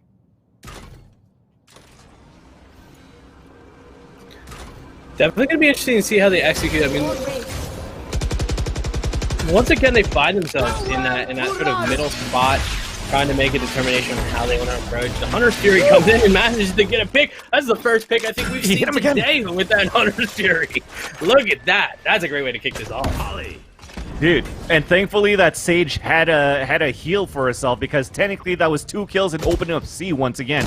So at least it's a 4 versus 4. They have that moment of salvation because they lost Nano as an entry fragger early in this round, but they already put a wall up. Superman is inside with the Bulldog. They will be able to get the spike plant. At least Rek does get a knock kill onto Use. We're trying to fall back into the main entrance, but we're stuck. Orbital Strike coming through. Should that kill another in the front? So far, they're doing such a great job on this retake here for the defender side. They're sticking in this defuse. Melee is stuck on his own. He's going for this wide swing, gets the first kill. They should get the defuse no matter what, though. And can they win this fight? They cannot. So the Bulldog comes into fruition for Superman that I told you. Look out for Superman. Look out for Aaron. They're currently at 22 and 14 respectively right now in terms of the fragging department for this team of Echo 8. And they're also only 3 rounds away from winning this map and knocking down Way Too French.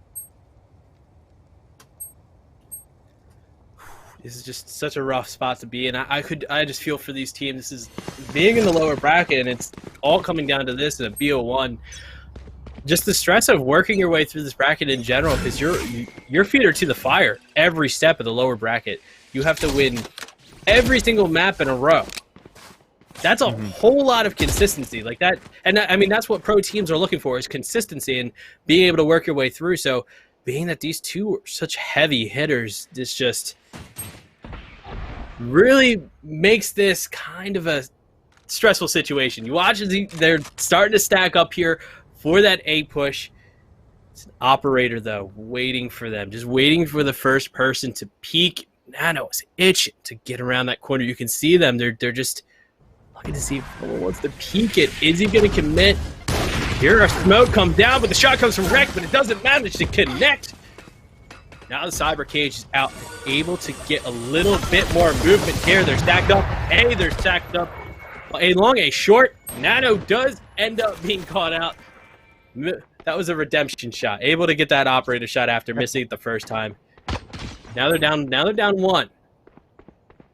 They really want to win this round, because this is a situation where if Echo 8 does manage to win that, we were talking about momentum. They're still on that train. They're on their way to getting the next 3 rounds here.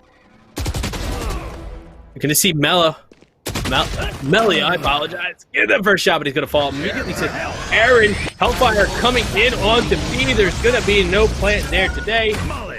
Cypher giving them the critical information they need. Molly's going to stop them only just for a second. There's already somebody there on B. Molly's going to finish her. Oh, no. At least they got the spike. That's going to be some good money for them, but Mill going in, and you can see that actually so his teammates are pinging the spike. And that's something that I've seen that a lot of teams do. I really appreciate. So his teammates ping the spike so that they can see through the smoke to be able to shoot them. So one of those little nuances, but you know, like I said, that was a series of misfortune events. Just wow. Yeah, and using orbital strikes or using ultimates to your advantage too, right? You saw it. He didn't get a kill with it, speaking about Superman, but he was able to deny a plant, which actually forced Way Too French in a chaotic attempt to try to get that spike down. And in that process, they actually lost 2 players. And then the last one was stuck on a 3 versus 1, so it was just a great play. I like how they switch Way Too French in terms of their strategy from having Incred lurk a bit, and then to have Melio lurk while they rotate back towards B, and then Melio trying to do an opener. He actually wins that first fight, but unfortunately after that, though, he got picked off, and then Hunter's Fury about to come out here into this round. Should get a kill right now onto Nano, trying to get a second tag, no avail. So it's a 5-on-4 to start things off. But again, I gotta say, just by using that and Superman getting a wall bang onto Melio, this man is just unstoppable right now. I'm just trying to analyze at the same time too, but there's just so much action happening with Superman just fragging everybody, so it's just insane. It's just an exchange of just all these fights have just been exchanges here. They'll take two. You'll have way too French take two. You'll have Echo 8 take two, and just that's really why it gets hard to kind of predict what's going to happen here, because these fights, there's just so much momentum shift. Not so much here as in the last couple rounds, but we see as they push in to try and get. They got the defuse, but and it's little details. Did you see how Aaron played that? He went for a showstopper, put them out of position, went and ran to... Okay, so faked the second satchel charge, thinking that it was going to be a jump towards our right side. Ran towards the left, and even tapped the bomb as he's running by, just to try to bait some players out from their position, thinking that somebody's on a defuse, keeps a rocket out right after, and gets a kill on to Mil. That was just amazing. And just little technical plays that allows and shows how Echo 8 have been preparing this matchup, how prepared they are as players, prepared in terms of individual mechanics, that puts them at map point situation here. Yeah, they obviously set themselves up to be able to full buy now, because this is going to be obviously a huge deciding round for Way Too French, because if they lose it, they're out, they're done, they're going on home, or rather they're staying home, but it's going to not be great. And you have Echo 8, who, if they lose this, will need to start to rebuild themselves into that sort of that dominant force they've been, because, you know, losing in the match point can really put you just in a rough mindset, and then to ruin your economy. And then you have Way Too French who can come back, who are already full blood now, because they have nothing else to lose. They have to be ready to go in on this. So we're gonna watch as they stack up here, putting in the pressure on A. Aaron taking some shots from above, but is gonna throw the satchel in there, pushing forward, has that operator on deck. Nano opting in to have that Phantom, waiting to see where exactly she moved to. Meanwhile, you have Brim working his way over the B window. Aaron getting 2 shots with the operator, just mantling this attack. Nowhere to run! And slowly but surely securing their way into the next round. Orbital strike as well. 15 seconds left on the clock. They have yet to move inside the slide. We have to come up huge right now to move into B. Actually, we're back facing. We only have 9 seconds left on the clock. We're rushing out towards the mid side. Great orbital strike actually on the defense, at least to get a spike down. Can they keep it alive? So far, Rek gets the first kill. Spike is down, and a second headshot from Rek, who is holding that alone from Garage. Now it's a 4 versus 1. We're sticking onto that bomb. The last one has died as well, actually. So that is going to be it. The defuse is going to come through, and it is going to be 13-7 in favor of Echo 8 as they eliminate Way Too French and move forward here into the bracket. Wow, they came in here swinging. Echo 8 showing us just that energy they wanted to really, show off.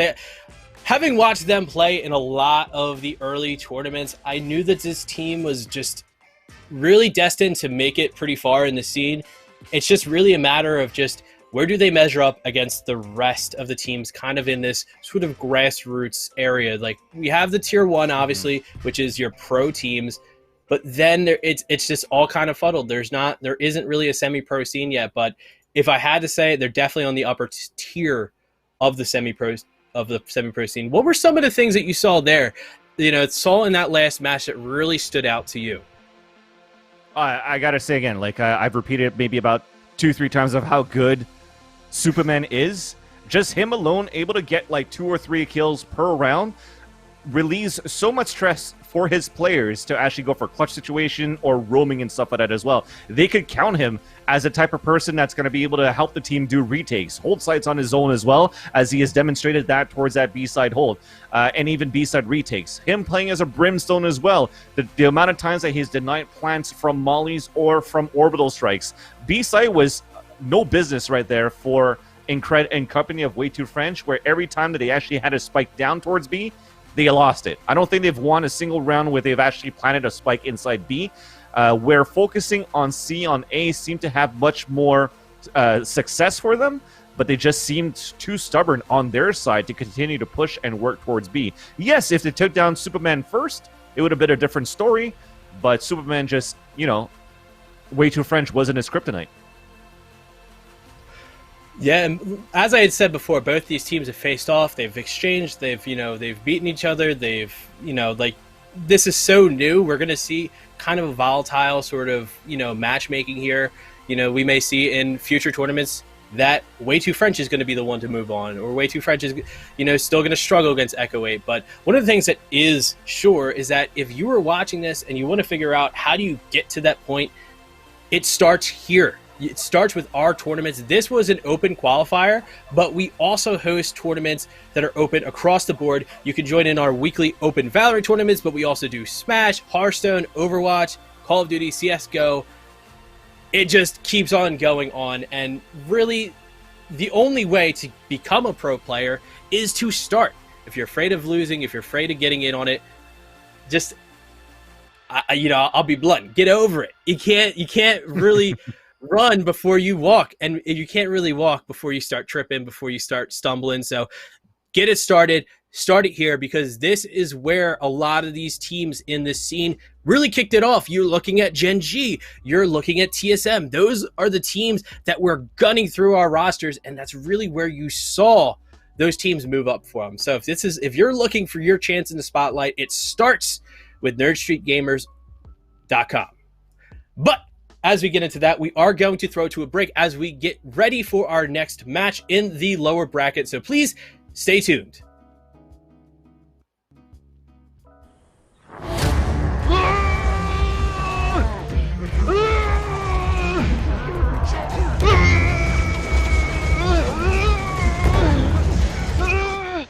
Oh my god. Mike? Oh my god, Ike? Dude, I haven't seen you since Chief destroyed the ring. I thought I lost you. The Covenant's gone for now. Let's head back to base. We've got a lot to catch up on. Alright, let's do this.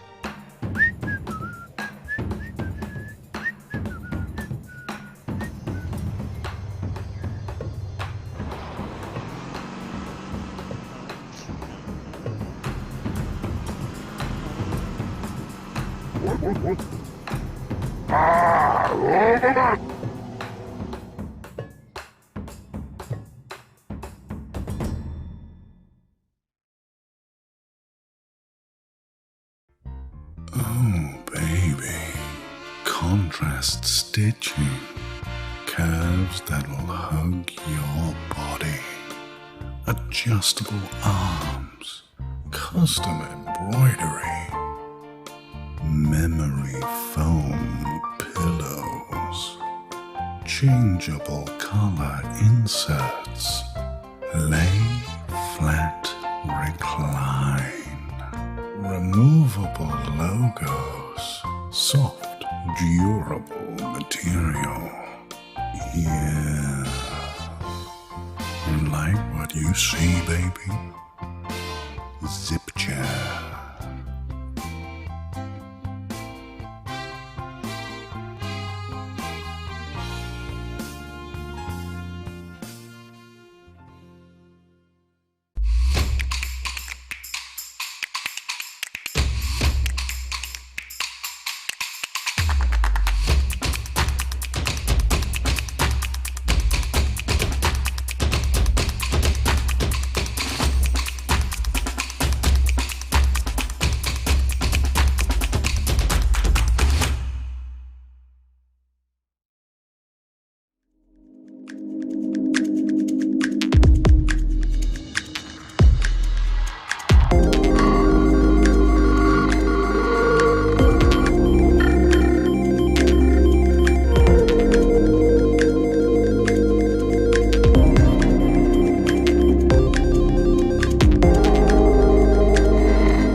Welcome back to the T1X Nerd Street Gamers Valorant Showdown Qualifier, the first tournament in Riot's Ignition Series. My name is Puns Buns. I am joined by Van Silly, and we just got done watching a really awesome match. No, definitely. I mean, Echo 8 with a nice, for me, revenge win that they got against Way Too French. Although, again, me being French-Canadian, me being Montreal, I really wanted to see those guys move forward and actually show some more pride. I wanted 10 players. I wanted 10, maybe actually 11 French-Canadian players play into the T1 Invitationals next weekend, right? Qualifying into this one, but unfortunately it's not. Still got to give it, though. Adrian's a Canadian guy, so I got to give it to him moving forward, too, and representing the Canadian scene, too. So just a great display of fragging power from Superman and Adrian, and they have a chance to prove it again right now here as they're about to face off against Space Boys in the lower semis. Yeah, it almost sounds like a sci-fi movie there. Echo 8 versus Space Boys. It's definitely something to see. And speaking of something to see, we saw Space Boys yesterday, who made it, I think, just about as far. We're in the loser semis, but they did end up falling to Prospects. But look at this. We are looking at the bracket now. So whoever wins from this will move on to face off against Shiraniku, and then they will have to face off against our first invited team spot up. But regardless of that, whoever takes the win between Shiraniku and these two teams will secure their invite. And our final invite that we have to offer. So that means any other team that wants a chance will have to compete in tomorrow's T1 qualifier, their community qualifier. So still a chance for some people to make it into the next tournament, but it's really coming down to the wire here. And there are some heavy hitters waiting for any team that makes it through the invite. We're going to be jumping into the action now, starting off with the pistol round, where we always see a lot of fun and a lot of chaos. Smoke's coming down on B long, going to be pushed up a little bit deeper than you typically see here. Anderson going to be rocking right through there and to just hold into that corner. He's going to drop another smoke. Not too much pressure here anymore on B long. A couple pot shots just to keep them a little bit stressed, but they're going to opt to move a little bit closer towards short. And now they're gonna keep things going. There are two bodies there, but you do have one. It seems to be the breach rotating. In fact, I don't even think we've seen the breach today yet, which is surprising because breach has really been consistent in a lot of the tournaments. So it just shows how diverse this meta is really just kind of changing. Yeah, we saw some people using it less and less too with now that you have Reyna basically with the Lear that could actually be really good for flashes as well. But that being said, though, it is going to be a pistol round win for the defenders of Space Boys, starting off here on the defender side. Of course, as I just mentioned it, it is composed of Zans, Ange, Petra, Anderson, and Hunter. And for Echo 8, you've seen them before. Superman, Brando, Reform, Rek, and Aaron. The thing that's interesting about Echo 8 is that they don't really change their comp.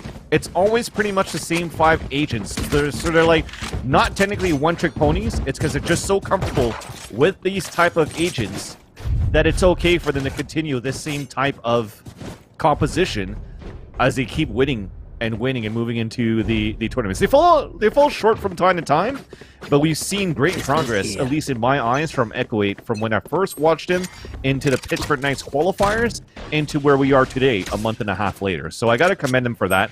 But I got to say that for Space Boys, at least, on that pistol, was amazing. On that pistol, they showed so much aggression. The reason why, you saw that wall come up right away. We saw smokes deep towards that B side. Why? Exactly for that.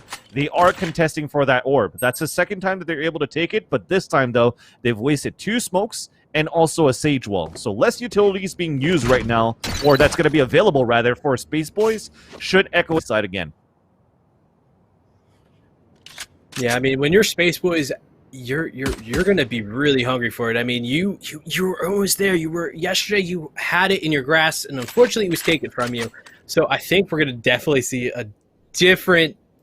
we're going to see a lot of difference from the team that we saw yesterday. I think they're getting ready to really come in and just win everything. But Echo 8, with their history, they're a dominant force as well. But, you know, what do you get when you have an immovable force and an unstoppable force?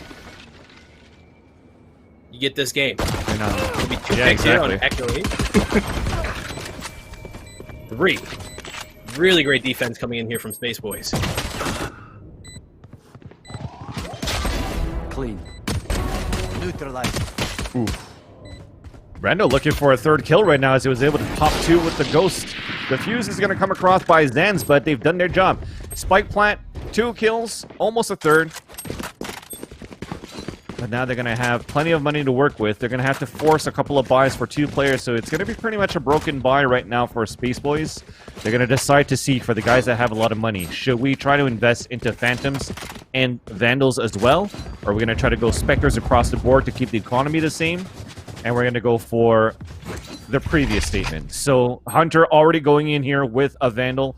Tetra still looking for his buy to see what he wants to do. But it is 2-0 nonetheless for Space Boys on this defender side. Once again, we're into the bonus round. They're going to be rocking it pretty light here.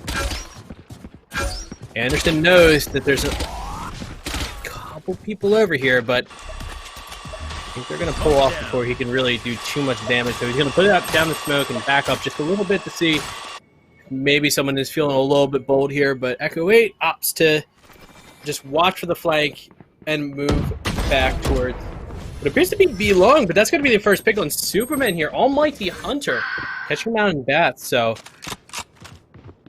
really rough spot. They still have, you have Sage rocking it over there in A short. I don't know if she's stuck or just trying to bait them out, but regardless of all of that, she's gone. And now you have the last 3 remaining members of Echo 8 pushing towards B, with only 2 people waiting for them on the defense.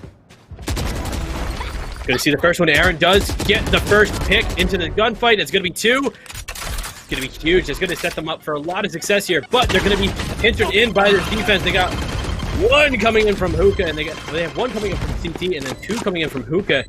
Back off as the paint cans come in. Aaron is just waiting for someone to try and make his day. Going in, takes a fire at hallway, but Zans is going to connect. Only 1 person left on the tag team. Brando tries to hold it out. But the Space Boys coming in with their 3rd win. I think it's difficult right now for Echo 8, despite them having a lot of firepower with the composition that they have, is that when you pay attention to it, they actually don't really have any types of flashes, right? There's no Breach, there's no Reyna, there's no Phoenix. At that point then, what do you have really that's going to help you enter? You have Owl Drones, you have Recon, Arrows, and then you have basically Brimstone Smokes.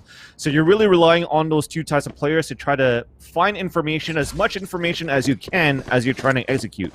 The rest of the time, though, it has to be a buddy system for them to try to get entries. That's why right now, from this matchup or past matchups that you've seen from Echo 8, you don't see that many roamers or lurkers. They always have like a buddy with them, trying to go for entries, trying to go for trades to get into the site. And now it starts off with this. Nice Hunter's Fury to come through. That's going to tag only 1, but a trade. That's what I was talking about. Buddy system towards Hookah. So at least they take the operator down. Camera missed there by Reform. Aaron's trying to come in here with the Showstopper. It's going to connect onto Hunter. And with that, though, it's traded off by Ange. Zan's inside the site. Aaron getting a triple kill. And now it's just a 2 versus 1? A 3 versus 1, actually, with Tetra, the last man standing inside the Hookah. Enemy spotted in the back of the site. Paint shells being thrown towards that back. Is going to connect a little bit, but no kills. At least shock darts are coming inside the Hookah as well. That's going to tag him just a little bit. He's still healthy on this attempt of a retake on a 3 versus 1 here, Puns. Yeah, now we're watching, I think Tetra's trying to figure out what's the cost and what's the benefit here. Trying to push on to point, maybe get a couple picks, but you're going to cost yourself a round. Obviously, it's the 4th round. They have a little bit of money to play with. They've been winning the last couple, but at the end of the day, is it really all that worth it? I mean, yeah, you walk away with your gun, you get out of there, give them this round, but coming to the next one, still with a decent amount of resources, and just that. What's really important is that ultimate right there. She did not expend that ultimate. So yeah, they went through teleporter just to see maybe if they could get a last-second pick, but actually I don't know what they're. Well, I guess just to get away from the bomb at the very most. But I was sitting there wondering, like, I'm not even gonna try and engage there, but. No, that makes a lot more sense. But yeah, I mean, sometimes You just got to know when to quit. Just get out there and save.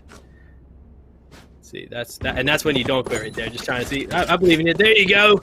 No utility needed. Made it up there with just some friendship and little bit of effort.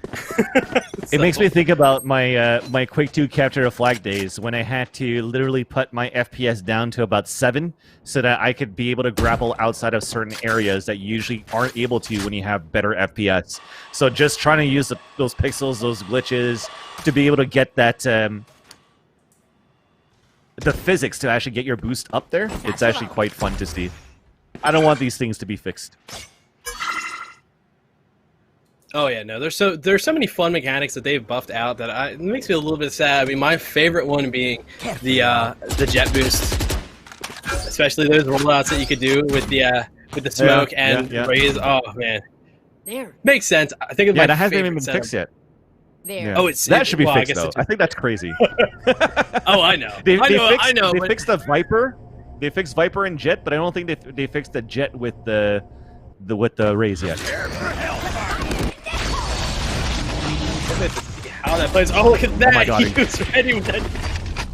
Check your corners, please. This is the PSA. Check your corners. Oh, man, that could have been it for him, but thankfully Raze was not looking in his direction, and that's going to be massive. Oh, no. Hunter missed the wall, and now Hellfire, that's going to be an orbital strike coming through. You're trying to get these kills. He's able to take one, though, but it's traded off. So at least right now, there's 10 seconds left on the clock, and finally, Anged is able to hold it down. So there was so many mistakes coming through from both sides that could have been so dangerous. If actually Aaron is able to look inside that corner, as you mentioned there before, Puns, is that he was able to open up U to give a chance for them to plan towards A. He actually caught Zanz with basically his Aftershock out. It's the same equivalent as fumbling with your knife out or your nades out in CSGO, where Zanz actually comes from as well. And when they rotated into B, well, Hunter missed his wall inside Hookah, but thankfully was still able to connect shots and also have his teammate rotates fast enough to support him and keep him alive. It was like chaotic, but it worked. It's like a bad cartoon. Just yeah, just banana peels and just whipped cream pie.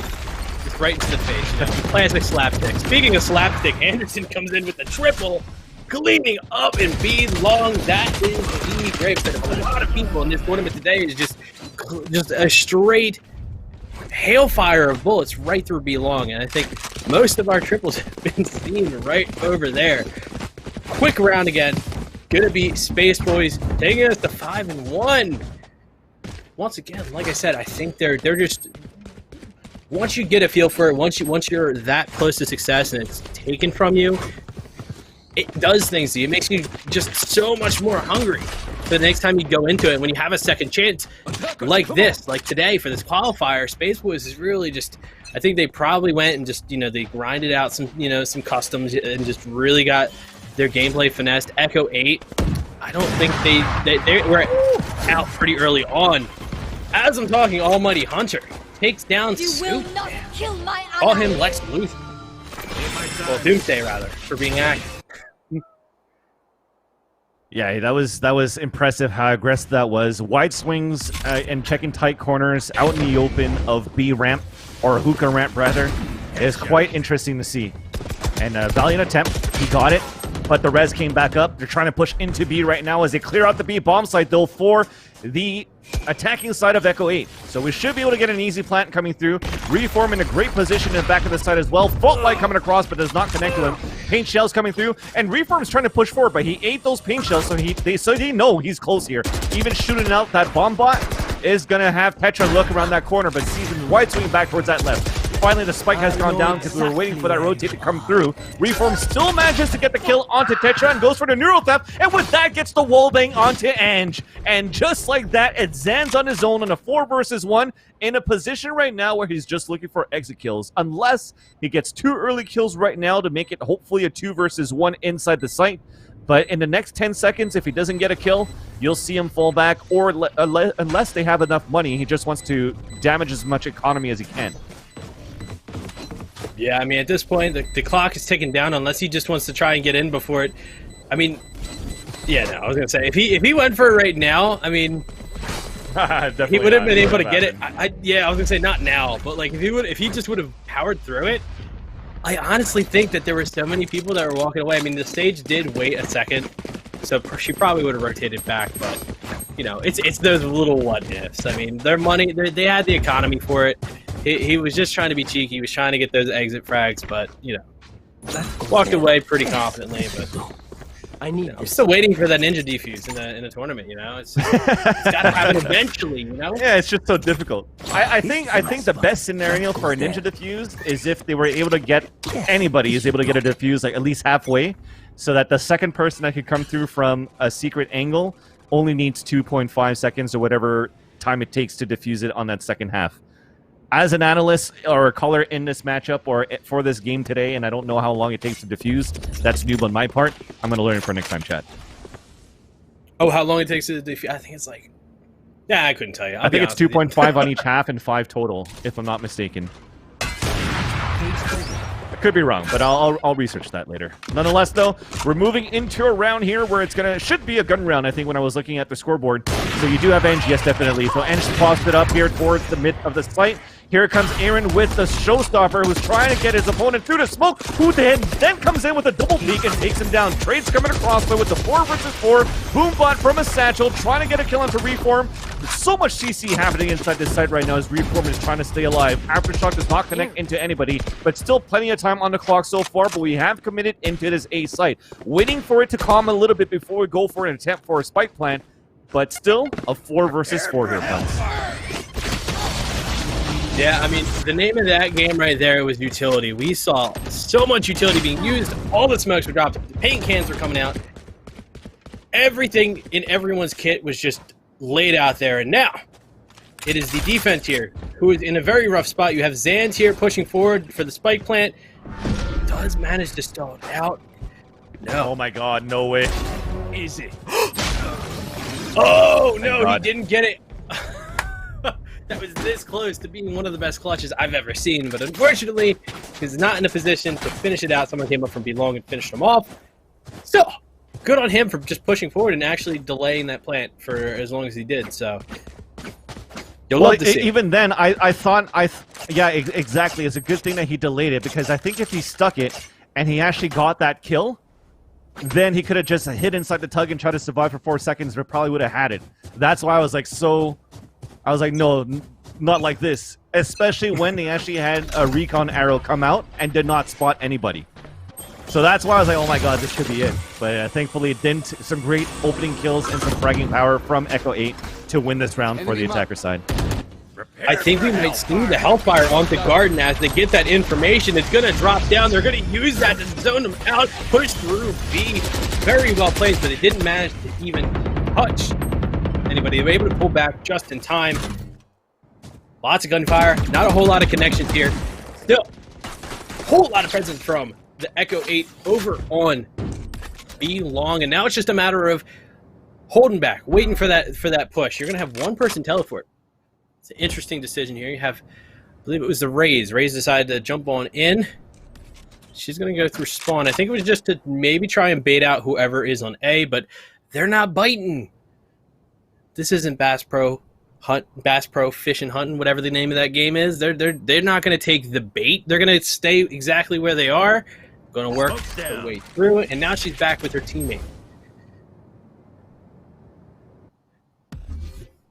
Slowly but surely, they're pushing up. You have 2 in hookah, 2 in long. Here it comes. Cyber Cage comes out to start off this initiation. Hot shots coming in from hallway. Still no connection on either side, but there's only 13 seconds left on the clock. You're going to need to get this bomb down, or else they're not going to be able to do anything. And here comes the Rolling Thunder. Nobody's able to get this bomb down, but they are able to get the kick. Only a couple seconds left. No, they were in the middle of planning. Wow. They did get it right in the last second. You will not kill my allies. Okay, at least they get the kills, but I thought that Rolling Thunder that was thrown was going to be impossible for them to get that spike planned with the amount of time remaining. I'm wondering if because he got caught inside that tug, so it was easier for him to just pull it out and hold it. We didn't really see it from the point of view of the spike planner, but Man, it's cutting it close right now for Echo 8. And because they're cutting it close, they don't have that time to go for post-plant situations. So they're getting caught as they're trying to rotate away from the spike, get into positions, and then suddenly you have defenders coming in from all angles. It's been, what, 2 rounds in a row where it was attempted to plant sub 10 seconds? But maybe not the first, I'm pretty sure there's more than twice in this first half is what I was meant to say. So 6-3 because of that. Space Boys with the retakes a lot more comfortable. Looking to get these last 3 here on the first half defense. Yeah, now they're actually gravitating towards a little bit more than they have been. So Echo 8 trying to spice things up. Going to use the recon drone here to try and get the Cypher tripwire taken care of, but pretty low tripwire, if I do say so myself. Typically, you see that a little bit higher up, but maybe it was for that specific reason. And look at that, Brando. That's going to be that's going to be 200 series that we've seen in this game that actually connect. Aaron pushes through. You can't stop this train. Aaron's going to get his way up there onto heaven. We're going to see this bomb planted on U-Haul here, and I don't think they've actually planted that yet. Yeah, it's planted. It's sticking down right now towards this site, and Anderson is trying to go on its retake. Spamming this wall as he saw the camera first, so that is going to be the call for him to probably save back towards this B side, or at least towards spawn with his team. Oh, actually, Puns, you're asking like the first time to plant in A for this half? Yeah, for this half. I was gonna say, I was like, I see the spike timer in there just because I'm inattentive. My bad. I'm not that inattentive. No, it's okay. But yeah, so me zoning out from the heat. Yeah, so this is the first time we saw the A plant, and it was successful. So maybe we will see maybe 2 more shots at an A plant, because after this, it's going to be they can only hope to tie it going into the half and then have a spectacular defense, because once again we're down to the wire. It is the 12th round, and well, no, it's not the 12th round. It's the 11th round. It's just heat. It's just getting to me. You know, I mean, it is hot on bind, guys. It's, you know, they need to install some air conditioning here. I mean, what year is Valorant taking? You know, it's just forget the radio night. Give me an air conditioner.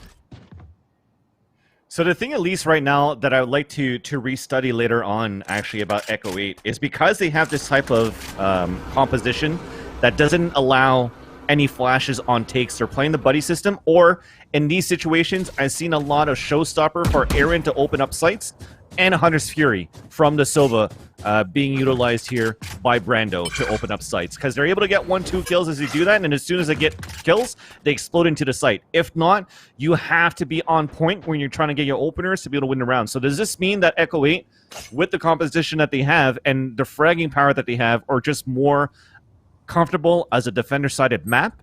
I'd love and wait whenever we're about to see free demos for us to download and watch and stuff like that too. It'll be nice to analyze and to study, but for now it's still always going to be speculations. But that's my first hypothesis here for Echo 8. I mean, they've shown their resourcefulness. They've shown their ability to adapt to different difficult situations. So we will just have to see what decisions they make here to really change it up. I mean, they have 2 bodies here on A short. Forgive me, that's going to be 1. That's going to be your stage, and this hasn't worked out for them in the past. You know, you have that stage, be aggressive, push forward. What's not going to work out for them is being on B long, because wow, that's going to be another one for Anderson here, and there's very little time for the plant. We are going to see it get down, though. There's going to be 2-man planting on top of the boxes here. Still, it's going to be 2v3 with that res. A little bit of tide shift here for the attackers. Bomb Buddy trying to find somebody, but there's nobody here on the point really to really contest them. But you can hear the frantic pings of these teammates, and there's going to be Ange catching 1. Thatcher joining in on a fun catching 2, down to 1v2. 2-man finishes and clutches it out, though. That's going to be a 4K for him. Clutching the round and moving forward. I mean, just look at these. Let's take a look at the scoreboard. I mean, you have Zans overall Space Wars leading the way in frags, but you still have a pretty decent kill spread across the rest of the team. And on the side of Echo 8, it's kind of a similar way, but it's really those top three who are really putting in the most work, specifically Superman, who I don't think I've seen a whole lot of operator play from him in this round. Or I don't think I've seen any on this map. Yeah, no, definitely. I've seen a lot more Superman with rifles that's been paying off well, and in my opinion, keep Superman on that rifles because of those quick 2-3 Ks that he's able to turn around over for the team. But into this site, maybe it's going to be a different type of strategy. Just hold off hookah, try to lurk out towards this B side. And there you go. See, Aaron's going to get the showstopper. You're going to try to utilize Aaron to try to get an entry into site. Ken comes in. Oh, I was looking for an opportunity to drop it, but he managed to get it out just as she falls. Could not have timed that any better. If not, just to live through it. Ice wall is going to be broken, and Almighty Hunter is going to power right through. Breaks the wall himself. Looks for the frag, but it's going to be a rotation through. Another paint can kill here from Petra. Gets rid of their stage. Now you have Rim, who is very low on HP here. Two others. Cypher's been clipped a little bit. Soba's still alive. Now it's going to be a 2v3 with one player who's at a deficit. Almighty Hunter catching out Brando. Superman showing us that work with that operator. Oh, he has it right there on elbow. Nobody's peeking him yet, but they're still there. One on Hookah, and it's going to be Almighty Hunter on Hookah, who has consistently been his doomsday through the whole tournament, catching him out several times. Well, not the whole tournament, whole game. Apologize. Getting ahead of myself. It's like not the only two teams here. So we are switching over to the halves, and my take here on how Echo 8 is really trying to execute on these sites, again, is ultimates whenever they can. A lot of people try to save, or at least from what I see when I play pubs or something like that too, is like, oh, I got an ultimate, I got to use it at the best moment possible. But it seems as though these guys, the best moment possible is as soon as it's ready. So you're utilizing the showstoppers for entries, and you're using the Hunter's Fury. But the same thing too is that you saw the Neural Theft. As soon as it got a kill, threw that in right away. So they didn't really want to try to save it for clutch situations. It's just use him as you get him, and then use your fragging power with the information that you get to try to win the rounds in the end. Because again, you have that fragging power in Superman. And with that op, if you had a Vandal, maybe you'd have won that 2 versus 1. You know what I'm saying? Or maybe even a Phantom, get a little bit of extra firepower. I mean, I'm more of a Vandal fan myself. Put it out there already, but just get him anything but an operator, and he'll lay it out. But we haven't even seen that much play from him, so maybe he has a little bit different of a play style here. But even that, it's a 7-5. Getting a little too close for comfort for Space Boys here. They did have a firm lead now, but now that it's Echo 8 on the defense, they're holding strong, holding firm. Brando with another great shock dart here. Anderson starts off this fight, getting a kill with the Ghost, but it's going to be another Ghost that gets killed, but it's going to be from Brando. All pistols here. Smoke's down. All coming out.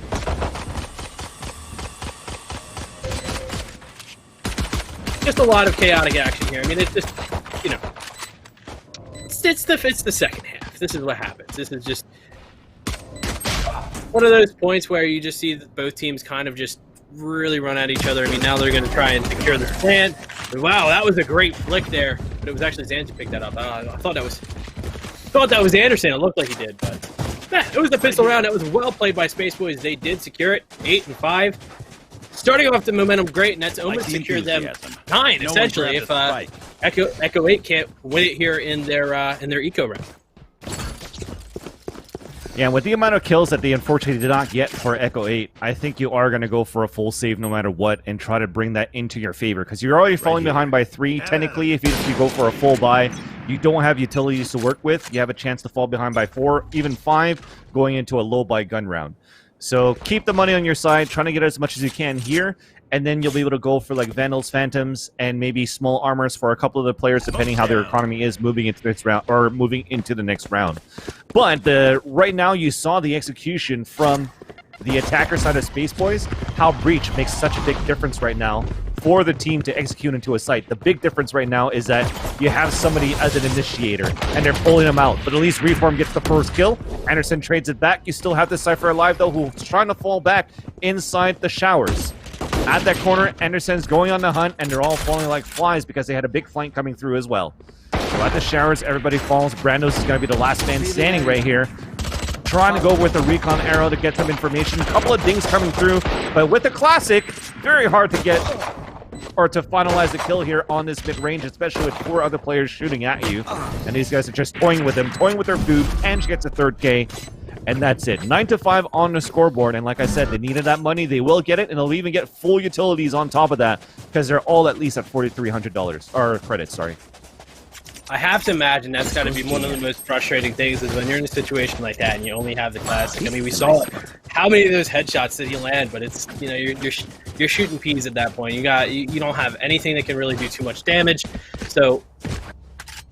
We knew going into it that chances are Space Boys is going to be taking that 2nd round. So this is where we really need to see Echo 8 step it up. And I think that's exactly what we're going to see here. It's a full buy from both teams, so there is going to be no saving here from Space Boys. They're just going to get right into it. They want to finish this out. They want to clear out Echo 8. So we'll see. Recon drone trying to, I believe, trip a tripwire. And a lot more spread out from Space Boys than they usually have been doing these approaches. So putting a little bit of pressure all over Echo 8, trying to figure out exactly how they want to execute here. I mean, while they do have a lead, it's still not comfortable enough of a lead where they can still play as aggressive as they really have been playing earlier on in this series here. So you're going to hear the I think I heard the old orb over by BS. So it was by BS. So they're just gathering themselves together for an A short push here.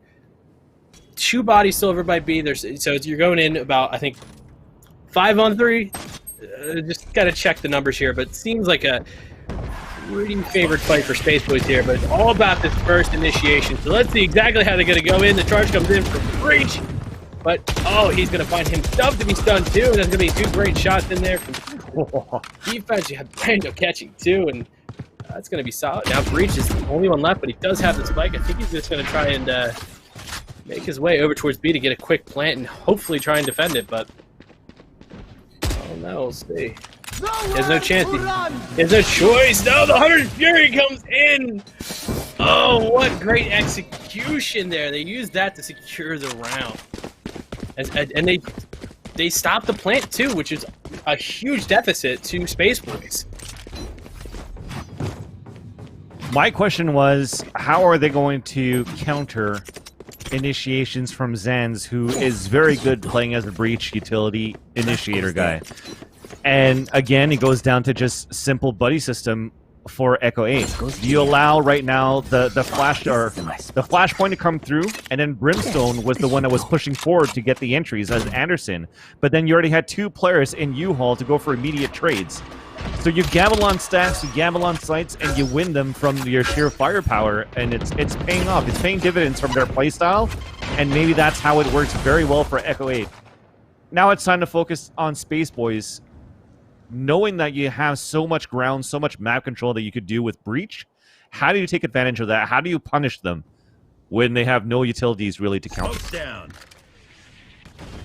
You're just going to have to really At least no hope... flashes to counter, sorry. I think it's going to really just come down to this gunfight. When they start the initiation, you just have to let them push forward a bit and then hope for the retake. Let them burn out their utility and then go in for the cleanup. And that is a lot easier said than done, especially in situations like this where, the positioning isn't always in your favor. Right now, they are all stacked up, ready to move in on that point. And when you're Space Boys, you have a major advantage here. You're moving with 5. It's your point now. You control here. Now, wall comes up, but Anderson was just in the right spot to jump over.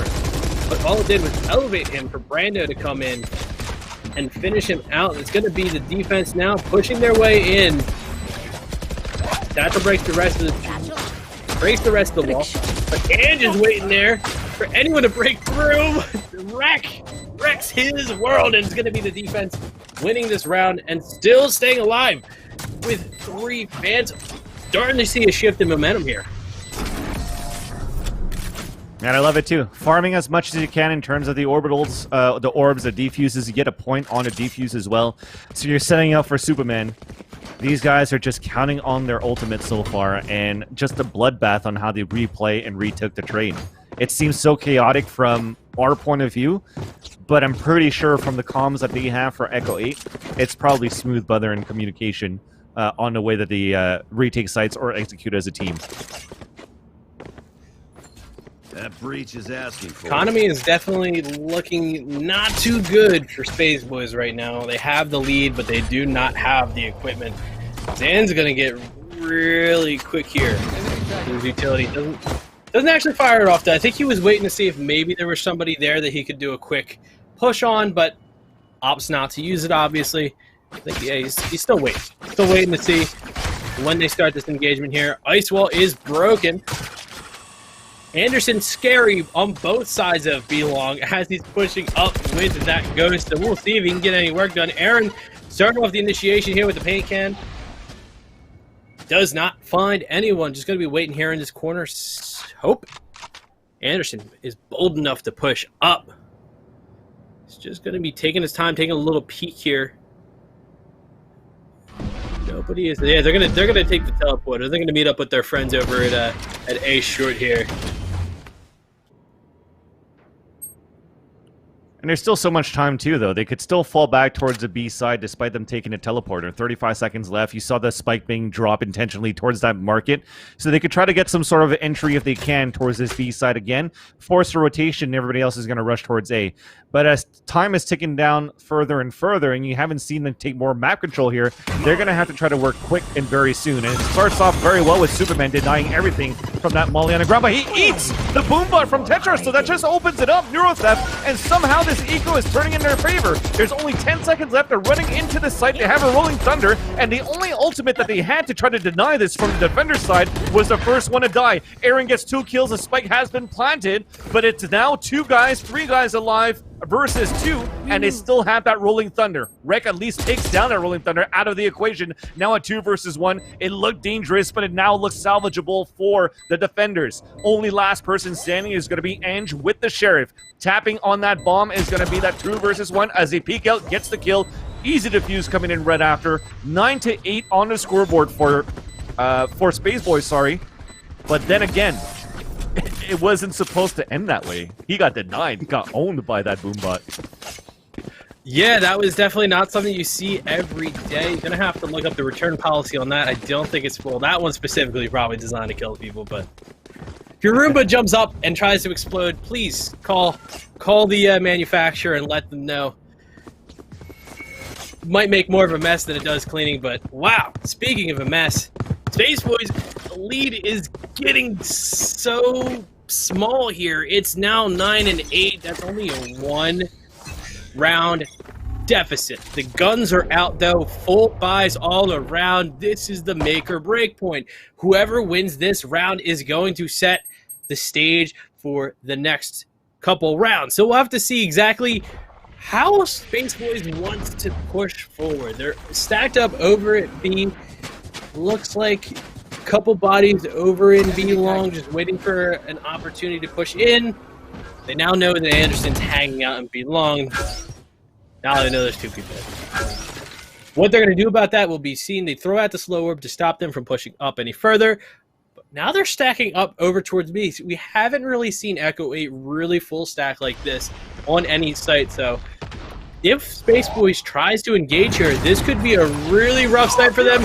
He is flashed. Aaron goes with the showstopper, but is done. Is able to get it off. Oh my god. 2! And then you see Superman and Brando come in, enjoying the fun. Ange is going to have to secure this. It isn't able to. It is a tie, ladies and gentlemen, and it is not looking good for our friends, the Space Boys, who came into this first half with a great lead.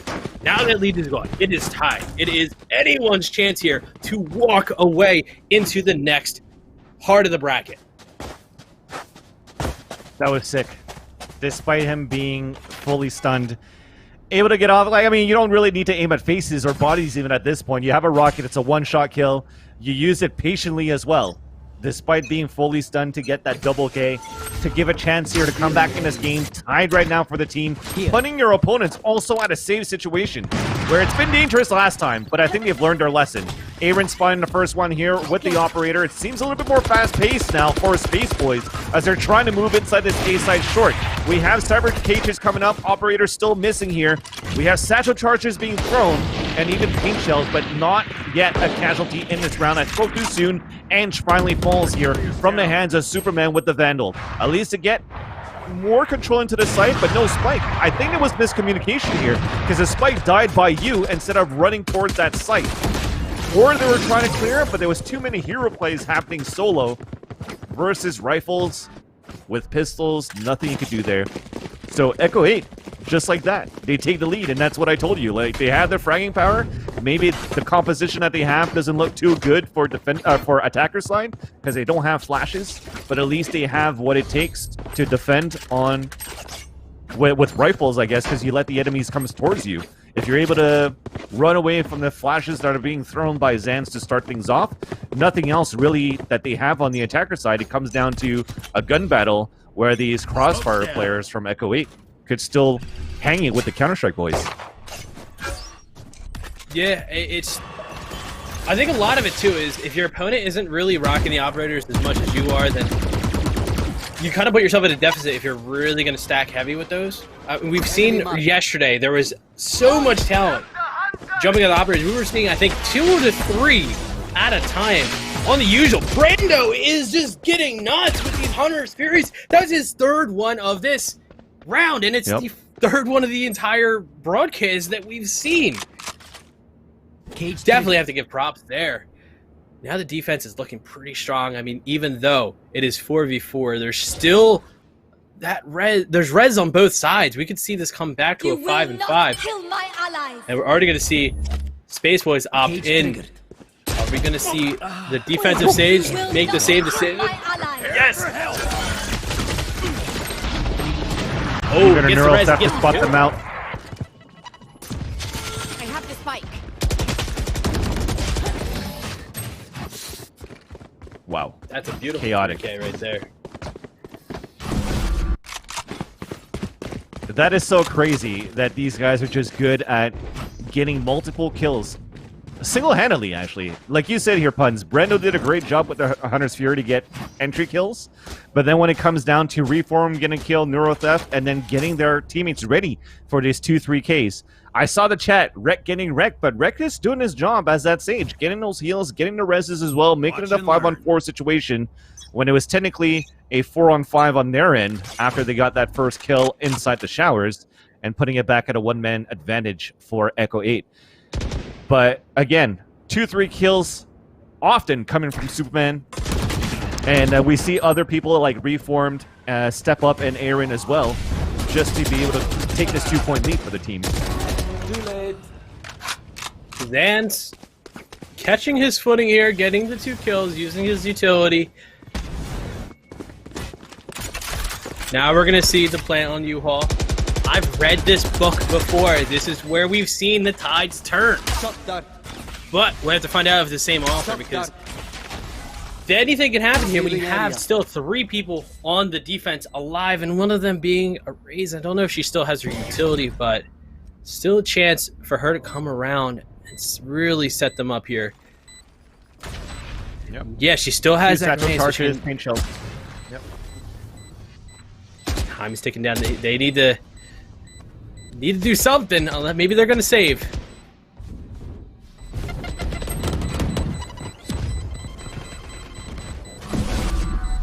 Pushing forward. I think they're just gonna go and save. Maybe get some frags here in the teleporter, and that's exactly what they're gonna do. Push through. That was cheeky. that was something. That was great, actually, because of the amount of rounds that you've won in a row for Echo 8. You had a couple of guys floating at 9K. You're hurting the economy at this point. Anderson's already all the way down to 0. Hunter, we don't even see a gun in his hands yet. Technically, right now, Ange could buy him a rifle, buy him a Vandal if he wanted to, but even Ange himself is saying, yo, just in case, I want to save some money for myself if we're at map disadvantage here. So he buys him a Bulldog instead at 600 credits.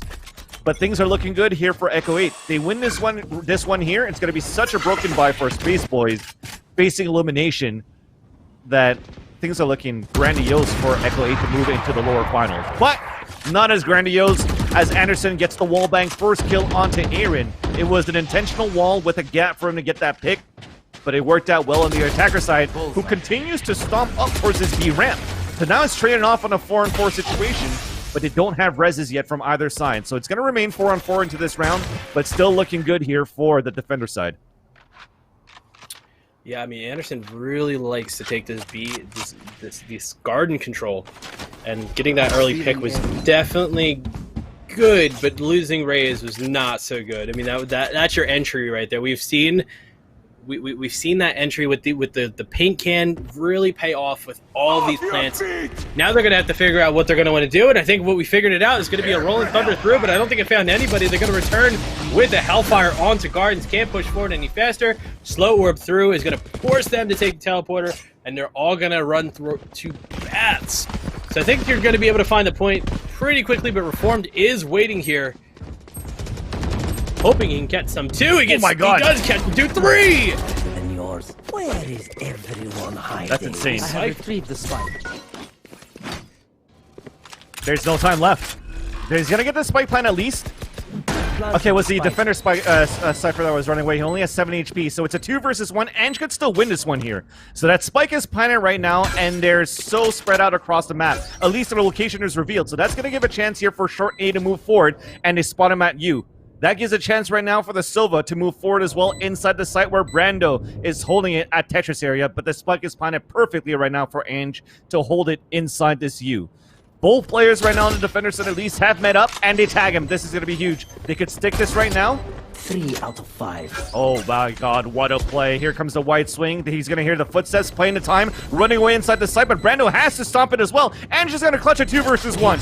Just on sheer time, and also keeping that tag on himself to actually bait out the 2 players. Sometimes it's great not to throw it out because there's like, okay, he's actually going to wide swing. No, he's not going to wide swing. And then you use that to your advantage. You're able to take down the one at 7 HP that was trying to tap on that spike. But again, because of that, they split off on that 2 versus 1. You tap the spike and you're watching both sides instead of just trying to commit and gamble on a trade on one side. That was such a great play for Ange on that clutch. Everyone talks about how awesome Sova players are. Like you could look at all the plays that they pull off, but some of these ciphers, I'm telling you, the things that they do just blow my mind. Just the process there of, all right, I'm going to rotate. I'm not going to go for the frag. I'm going to bring him with me. I'm going to have him try and chase me, and that is what secured him the round. I mean, that is the sort of things that you have to really go into these games thinking about. Like, I'm still shocked. It's just just the thought process there of baiting him back towards you. He easily could have just turned around and went back for the defuse, but kudos. I mean, we saw some great plays from one of the teams that moved on, Baby J, who was also an amazing Cypher. Just, I've turned into a Cypher fan, I gotta say. But it's 11-11. This is The Wire. Speaking of The Wire, it's Superman, King Almighty Hunter with that operator. Waiting for someone to push you through short. You hear the sounds, and that's gonna be Superman catching hands. It's 2. Just dodges that showstopper. Reformed, getting Zen's Tetra pushing forward and taking some revenge. Just rotating through CT. Not looking hot. If you're the attackers here, Anderson is alone. But thankfully, he does have the spikes. So he can rotate. Think he's going to commit here to B. If not, no. He even baited me. He's going to rotate through. He's going to get a market. Either that or he's going to save. I mean, I don't know why. Yeah, definitely saving. How bad? Saving for last. Yeah. Oh, that's going to be rough. That is a rough decision to have to make. Look at that.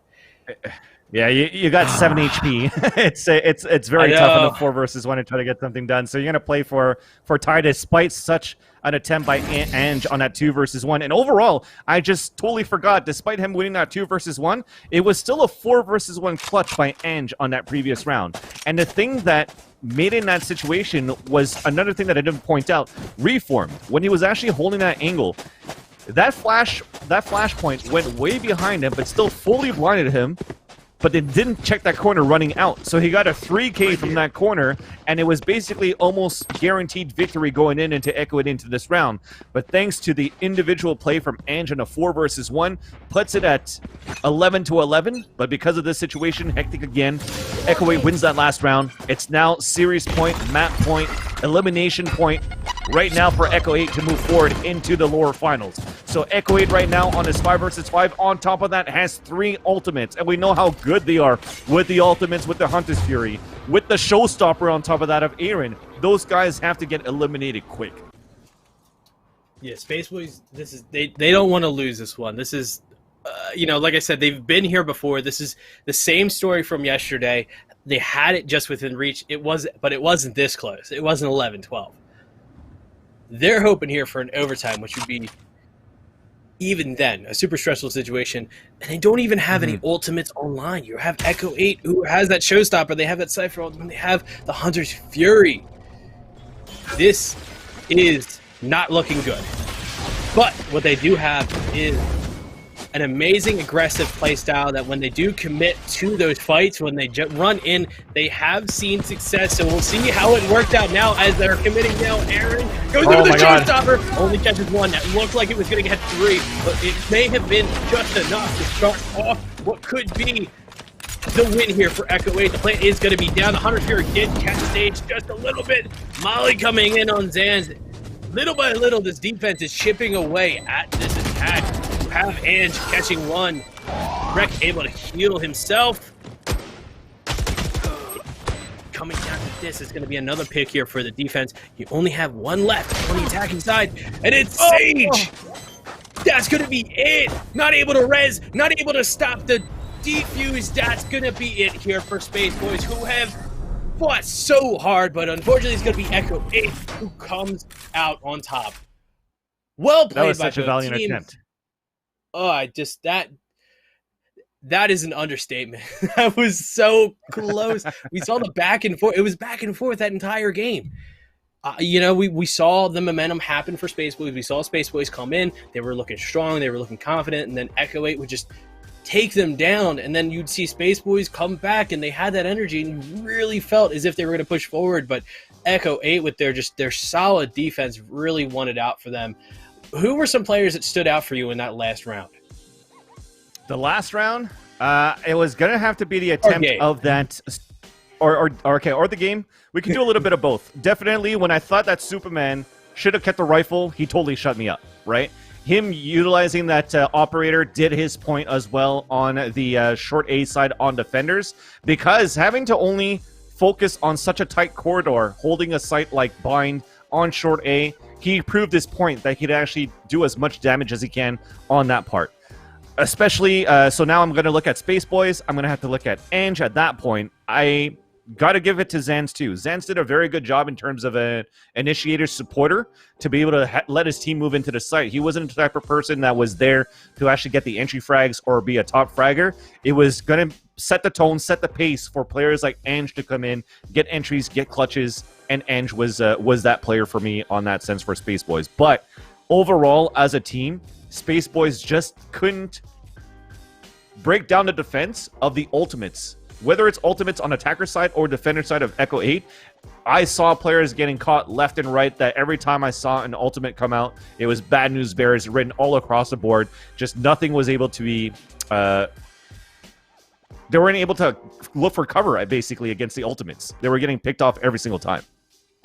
Yeah, I was going to say definitely. French, esquive, dodge. That was the word in English, sorry. Okay.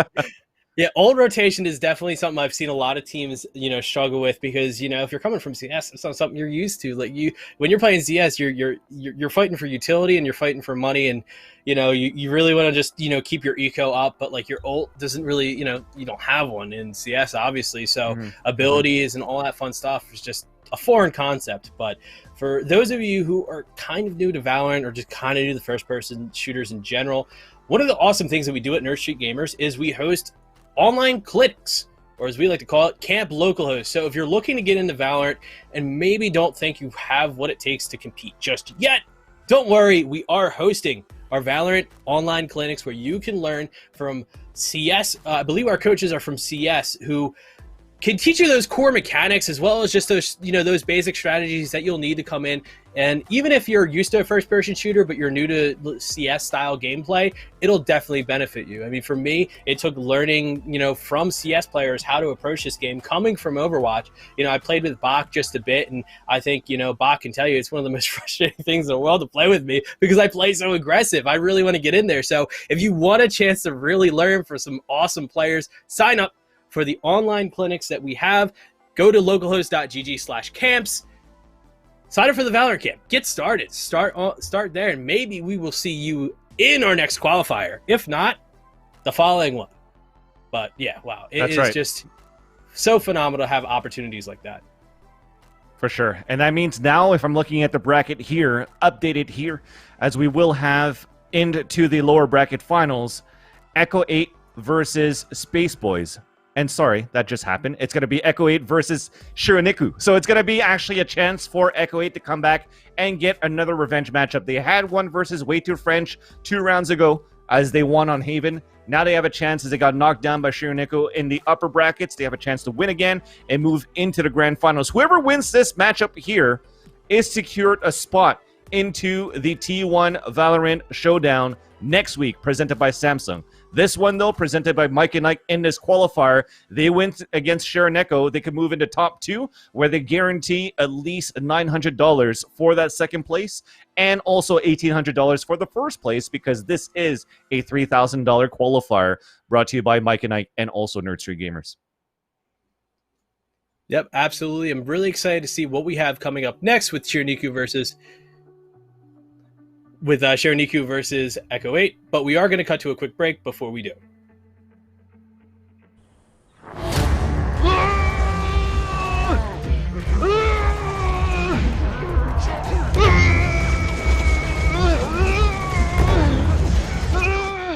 Oh my god.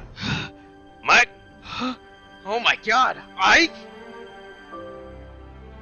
Dude, I haven't seen you since Chief destroyed the ring. I thought I lost you. The Covenant's gone for now. Let's head back to base. We've got a lot to catch up on. Alright, let's do this.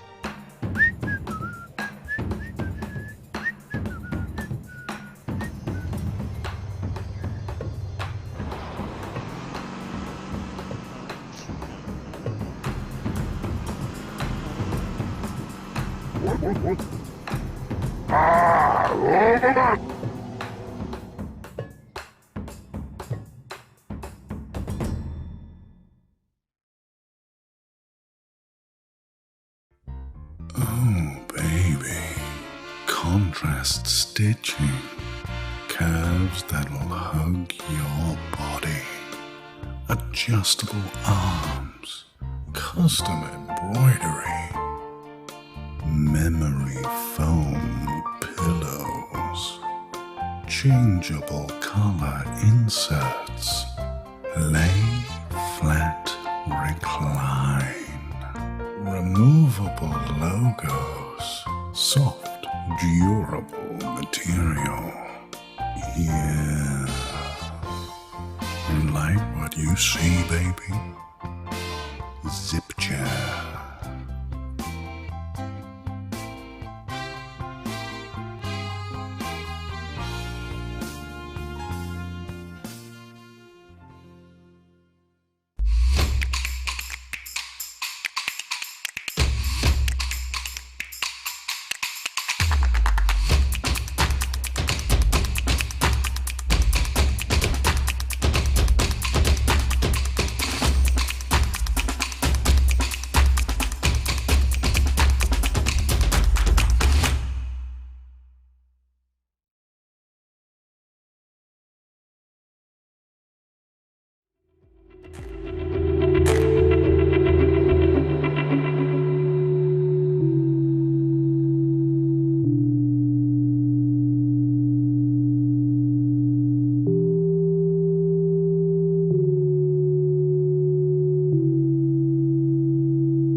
welcome back to the T1X Nerd Street Gamers Valorant Showdown Qualifier. I am Puns and Buns, joined by the magic voice Van Silly. Wow, what a match we just had, and we are in it now. This is where it all comes down to. This is the qualifying match for the $50,000 tournament. Exactly, and my correction before, as I said that Echo 8 was knocked down by Shiraniku, is the matchup that we're going to see right now in the upper brackets. Actually, Shiraniku lost against Spot Up, who are currently in the grand finals right now, waiting for the winner between this matchup of Shiraniku and Echo 8 to go head-to-head to see who wins and moves forward. But the reason why there's so much on the line is because there were only 2 spots available, right? The first spot already won by Spot Up, as they already hit the winner brackets, so they're waiting for that one, so they're making it into the showdown next week. And then the second one here is going to be determined between the winner of Echo 8 and Shiraniku. But after that, we will still have a grand finals broadcast for the qualifier, as it is still there is still some money on the line. So it's going to be $1,800 for first place, $900 for second place, and $300 for third place, and that is going to be played off stream for the third and fourth place matchup. So that being said, it's going to be a good one here. Shiraniku versus Echo 8. We've seen Shiraniku already. We've seen Echo 8 as well. We saw Shiraniku lose in that matchup against Spot Up, but we see the potential that they have. For me, though, being a little bit biased on my side for Echo 8, looking and seeing how they performed in the past, and seeing what the reason why I'm actually biased with them is because I could see their potential, right? But to see an upset is going to be even better if we're able to see that one too. Yeah, just with how close that last game is, I'm very nervous for Echo 8 coming into this, because Shiraniku, even though they did end up losing against Spot Up, it still was it was relatively competitive. It was still close. So it'll really come down to what the map they decide to jump on here, because I know that we did see... Oh, it's going to be Bind. Okay, we did see a little bit of struggle on Ascent, but we did see them do a lot better on Bind. So super excited to jump in here, and you know, for all of these teams competing, this is still such a huge opportunity, just being that, you know, the spotlight's on you. Even if you don't walk away with the win here, the teams that have made it this far are showing that they are ready to be those next teams in the scene. So we may even see a team that didn't make it into the qualifier still have some eyes on them to be picked up, because, you know, especially considering how close that last one was, if you see Echo 8 move on, I mean, how could you not take a look at a team, you know, like they just faced off with Space Boys? It's just, you know, everything is so volatile right now. Everything is so up in the air. It's just so exciting to be here so early on in the scene that has only been around, if you consider the beginning of the game being launched, a month. Yeah. And I correct myself one more time. I was right. So Shiraniku did beat Echo 8, not in the semifinals, but in the quarterfinals too earlier on today. That's why they faced off against Spot Up in that semifinal. So they did win against Echo 8, and that was actually a 13-1 scoreline. So 13-1 scoreline. Don't know what map that was, but that's a one-sided spanking. And more backup, by the way, shout out to Dre, our producer that gave me the information on that back-end story, was that in the past two, they also beat Echo 8 in the lowers of round 2, 13-2. So very one-sided affairs in terms of this matchup. Really giving an advantage for Shiraniku into this matchup versus Echo 8. So Echo 8 is going to have a lot on their plate, especially due to the fact that if Shiraniku were watching the last matchup, they saw how Aaron and company of Echo 8 have been playing the Bind, and that's the map we're going to in this one here. Yeah, and I mean, that's very interesting to see, just in that the last time that I've seen these teams face off, it was actually Echo 8 who topped, it was actually, wow, it was the first monthly that we ran, which was I think only a couple weeks ago, and it was Shiraniku who ended up at the 9th place spot. So to see Shiraniku really come in and just be such a dominant force, it makes me really excited to see now that it's on the wire, now that, you know, we're seeing them really fight for this final spot. Is Echo 8 really, are they going to be able to bring it back? Are they going to be able to, you know, fight through that huge loss that they faced in the upper bracket? We will have to see. They're still getting, you know, everything together, but, you know, my prediction is we're definitely going to, it's going to, I think it's going to be a lot closer than 12-1. I mean, or 13-1 rather. Definitely. 13-1, 13-2, you had it both right. I mean, those are the last two scorelines when they faced off against each other. The only thing that sucks if you're in Echo 8's shoes is if you make it this far and still get spanked 13-1, 13-2 with the amount of preparation that you wanted to put into this tournament. Because you've lost in round number 1 of the qualifiers yesterday to me, an unknown team. And then I think that's where they lost against Shironiku in the lowers. Then you lose to them again today. And your last chance basically to qualify is to having to go through a death roll of bunch of best out of 3 single elimination to a best out of 5 grand finals. Technically, that's what the rules are for the community qualifier tomorrow that was announced on T1's Discord. But if that's the case, that's going to be so draining. You don't qualify to that one either. If you don't qualify tonight, that's heartbreaking for Echo 8, putting yourself in their shoes. Yeah, and with the format that they're going to have with the T1 community qualifier is, for one, there's only one spot up. You have to win it all if you want that spot. There's no prize pool, so that's the only thing there is to gain. It's all down to that, and it's all BO3s all the way through with a BO5 finisher. So that is, if you're running it to the point where you're running into a lot of ties, you're really just really neck and neck with a lot of these teams, you're going to have a long day, and it's just going to be nonstop action. So, and it's single elimination. So you have your feet are to the fire. You really got to keep running and just running. And then all of these teams are going to have only just one chance to take over that spot. So I'm super excited to check that out and see exactly how that turns out, because it's definitely a little different from our format, which is BO1's pretty much, all the way through, with the exception of the finals. Yeah, the winners finals and the grand finals. What's going to happen in the grand finals is a best out of 3, but the upper bracket winners spot up basically gets a map in hand. So whoever wins this next matchup here between Shironiku and Echo 8, then they'll have to try to win 2 maps against Spot Up, where Spot Up only needs to win 1 map to get that $1,800 on the top of a seed into the Valorant Showdown. While we do have time to still talk about the tournament and everything too, because we are still waiting for Aaron to come back. I'm assuming with the amount of matches that they've played in a row so far nonstop, he's probably taking a nervous dump or something like that too, to try to get back and not be as nervous. As again, they're so close to that, crossing that finish line to make it into the showdown, but they're not necessarily there yet, because their next opponent is a very tough one in Shironiku. So this is going to give me an advantage to talk a little bit about the tournament today, of what I was expecting when I was looking at the brackets and what I saw yesterday too, right? So I have some notes that I've written down too. So CLT Phoenix recently have added Anger, who we all know from the Counter-Strike Go scene, playing with iBuyPower in the past and winning ESEA LAN, I think like 16, with Day Steel, Skadoodle, and Brax, or AZK, and Pex, actually, if I'm not mistaken.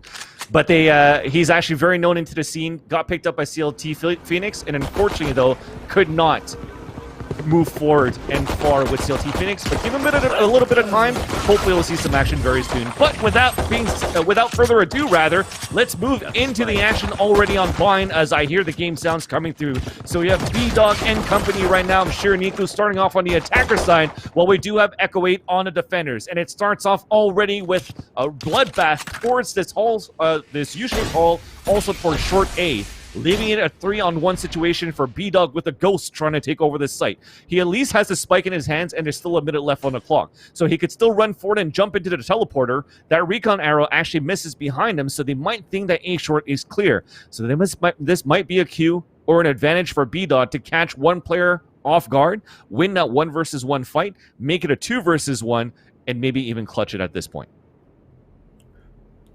Yeah, we'll have to see. I mean, they are stacked up. They're still waiting. I think they have the assumption that if he was at A-Shore at this point, he's pushed up forward. So he is going to rotate around the corner and find a ghost right to the dome. So great first round here for Echo 8. If anything, could be a sign of them not, it's at least not going to be a 1 in 13 unless you see Shironiku win the second round, which is always a tall order when it comes to making those purchases here. And you're going to see Echo 8 kind of stack up. You have 1 Bulldog with full armor, seeing a lot of Spectres here. If I'm them too, I would definitely make an investment here. You gotta get your morale up too. You start off with 2, you're like, all right, it's not going to be as bad as last time. At least you're going to get yourself together. So Shironiku We've seen some teams make things happen, though, with pistols, so still anybody's game. This Recon is going to push forward and probably freak out Brando, as there's going to be a full stack coming in, and that's going to be a paint can and a Spectre catching two. Wait for me. And that's going to be another one with the paint can. He got it almost immediately and was able to use it again. Going to fall to the Ghost. Nitty taking two down with him as he falls, but then going to be a going into the next round with 3 still alive and another point.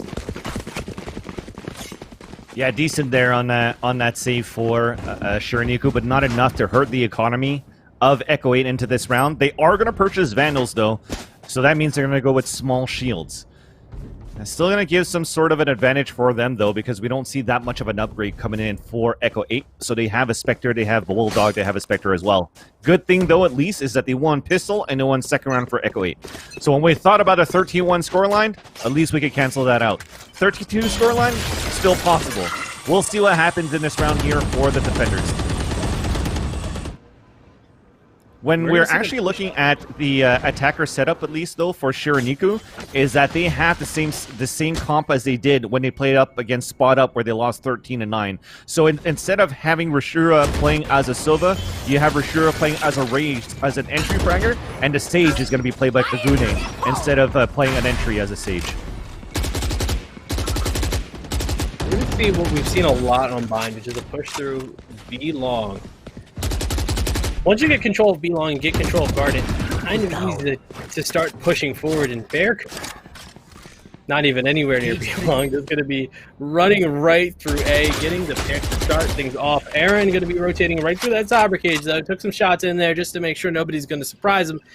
Sure, there, on point. Doesn't have the spike, though. It's going to be Nitty. He gets the plant there onto A short. They do not have any smokes. They don't have...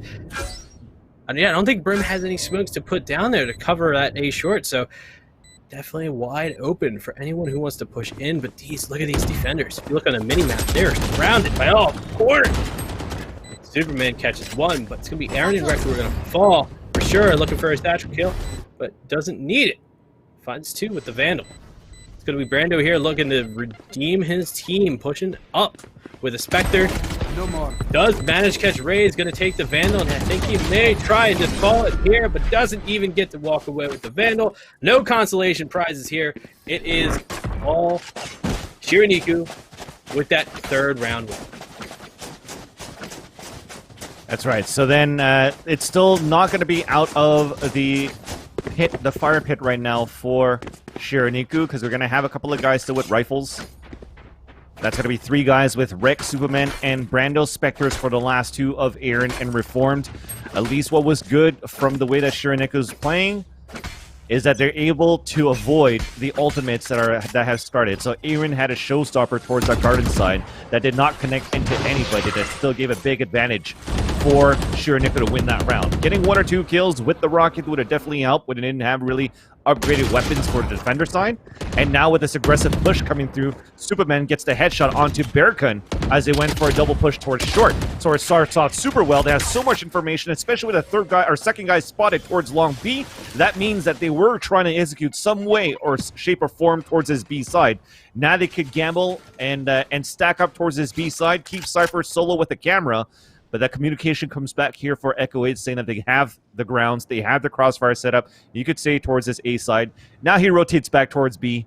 It's looking good here for Echo 8 to hold out this push. Yeah, after having to deal with that Cypher and his cheeky little flag, I knew that they were going to try and do something to make sure it was not going to happen. And look at that, that was pretty scary. Aaron lets him walk right into his face, but is quick on the trigger and manages to catch 3 to finish it off. That's going to be Echo 8 with a 3-round point.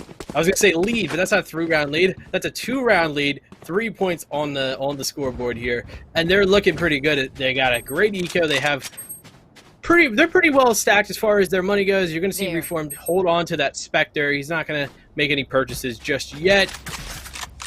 Then on the side of Shiraniku, kind of hurting.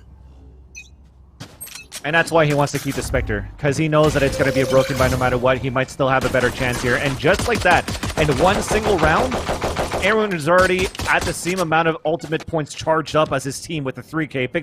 Picks up an orb here. All he needs is one quick kill towards his garden side, and he has a showstopper once again. So what they're trying to do now for Shiraniku is that with the 2 rifles that they purchased, they want to work as a team and try to trade into the site. And it starts off here trying to drone out the area from the defense, and there's that first kill. So aiming on the site, gets the headshot to Rashura. If they try to push in, the ultimate's ready. At the beginning of the round, if they didn't tab, or if they hit tab at the beginning of the round, they knew that it's not ready. But if they are not careful, they might run right into a showstopper here. Showstopper or not, Aaron is putting work here onto Garden, but Lune with that frenzy kill, and that's going to be another paint can for Aaron. Aaron has been really landing those paint cans, not only just the first time, but like I think if Aaron gets one, almost set himself up for another. That is some great usage there. I mean, look at that, 10. He is far well above the rest of his team here. 10. The next person up is 4 kills, and he has 10. He is really carrying his weight. Single-handedly holding this B side right now. They have to try to take him down, but this is 2 rounds. Now that they know that he's playing towards that tug, towards that main site, they do have basically abilities that are able to flush him out. We're thinking about Rashura with the paint shells. We're thinking about Nitty with the shock darts when we're not talking about ultimates. So maybe they're going to start learning that, and they could work with that, and we'll see if their attacks towards B are going to shift a little bit here for Shiraniku. By the way, I wanted to give a quick shout out to our tournament organizer for this qualifier, Smoke. That was the one that was able to give me that information as well on the past matchups between these 2 teams. So a 13-2 or a 13-1 dream for Shiraniku from the past showings versus this team, totally out of the question right now, as Echo 8 are asserting a lot of dominance and comfort in this defensive side of Bind. Yeah, giving some love to Smoke. I mean, he has really done a phenomenal job putting this tournament together. Everybody who has taken part in really getting everything together for this tournament. But he, you know, the long hours that he stayed up, just, you know, making sure that questions were being answered. I remember sitting in the call as, you know, people were registering. It was almost like listen to the Wall Street ticker. He's like, it's 40 teams, 45 teams. We filled it up. Like, he has been so passionate and excited. So, you know, just major love to you, man, Smoke. I'm really hoping that, you know, we get to do a lot more of this, because I am just as excited as you are. Really starting to see the attack kick off. And if there's one person who knows how to land a paint can, other than Aaron, it's going to be Rashura, but it wasn't able to connect here. We're going to see them try to work their way through the wall. Showstopper comes in, but the Showstopper is stopped. Nowhere to now, run. no picks yet, but a whole lot of ultimates being used here. Hunter's Fury does manage to get bear cut right after landing the plant. Then you have Nitty returning to favor, might find a Hunter's Fury of his own, but he only manages to get a lot of damage. Onto stage here, watching very slowly as the defenders are working their way here onto point. Now you have the attackers who are back in the position they started the round in, working around the corner, and Brando finally gets Nitty, and that's going to be a defuse. I think that was a very, very solid play here from Echo 8.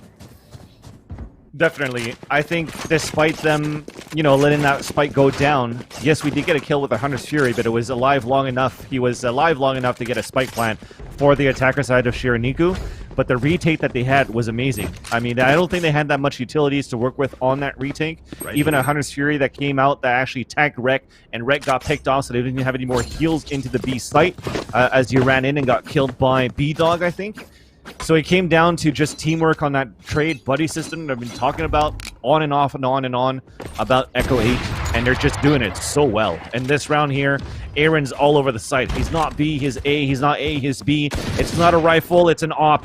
It's not an op, it's cane shells. This guy's on fire so far. He really wants this revenge against the team. Tripwire coming across here, but it's not connecting onto the shot. Boombot coming down as well, as I don't think a wall came up. And now they heard the teleporters as they're rotating inside B, but Brando's still in a great position. Yeah, they're really going to want to pick things up here on the attack.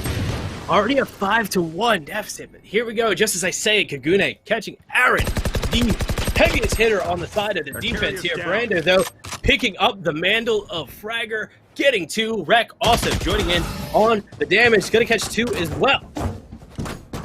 Just goes to show, when you don't have Aaron, you really got to start lifting the weight here. And it's going to be 11-8. You can see now Brando also kind of, he's starting to build up those kills as well. He's at 8.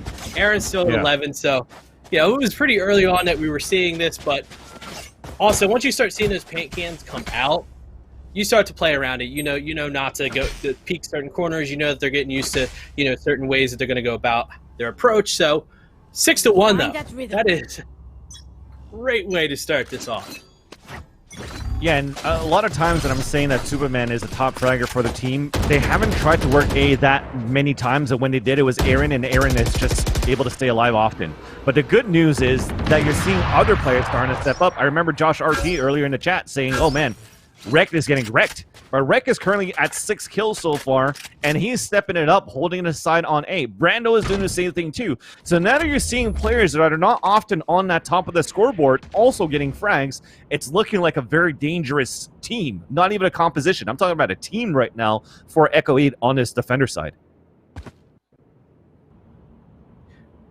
Once again, you have the slow approach here. You have them working their way up A short.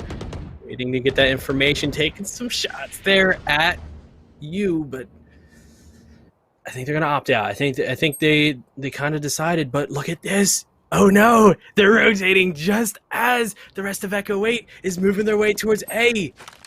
They could not have made a smarter decision. You have Sage coming back just in case. But look at that.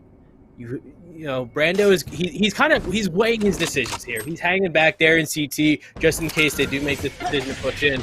Obviously, Shiraniku doesn't have that full info that all of Echo 8 has pretty much rotated over, but now they're going to be making their way over there. Oh, it's like watching a horror movie. When you can see it, you can see it. You want to call it out. You want to say, guys, no. But unfortunately, they don't have that critical information. The bomb is going to go. Oh no, he's killed just as he's planting. That's huge. That's going to be the defense. No time. 7. Oh man, that's rough. Dude, that's what I told you about, man. The amount of times that you see a solo being utilized well could be effective. We didn't see that on that first matchup. Actually, the first matchup was Shiraniku.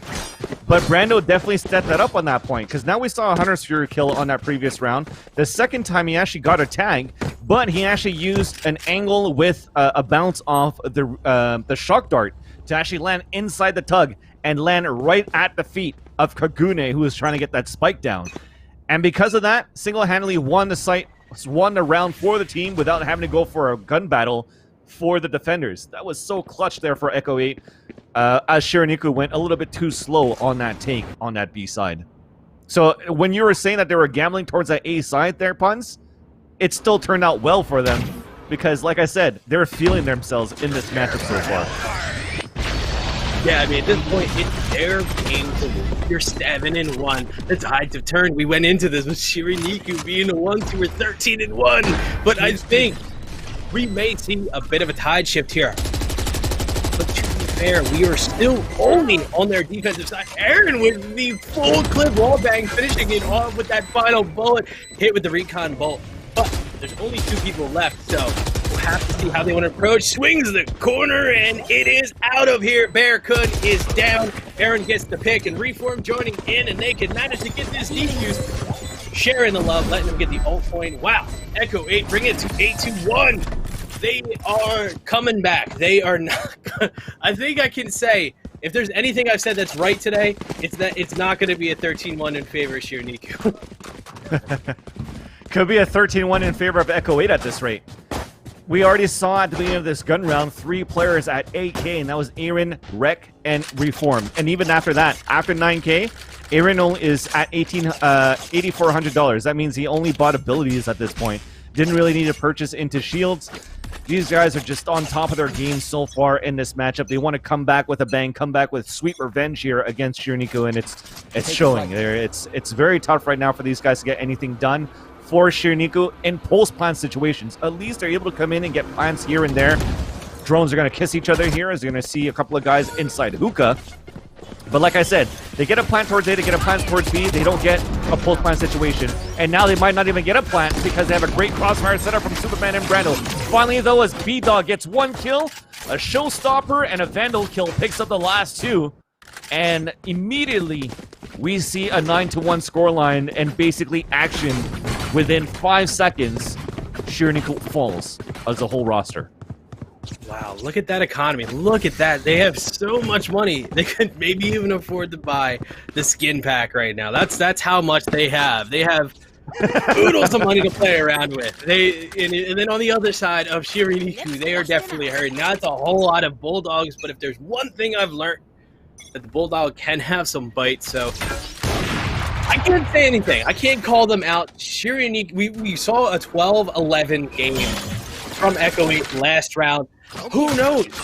I think yesterday we saw a team bring it back from 8 points. They won 8 rounds in a row.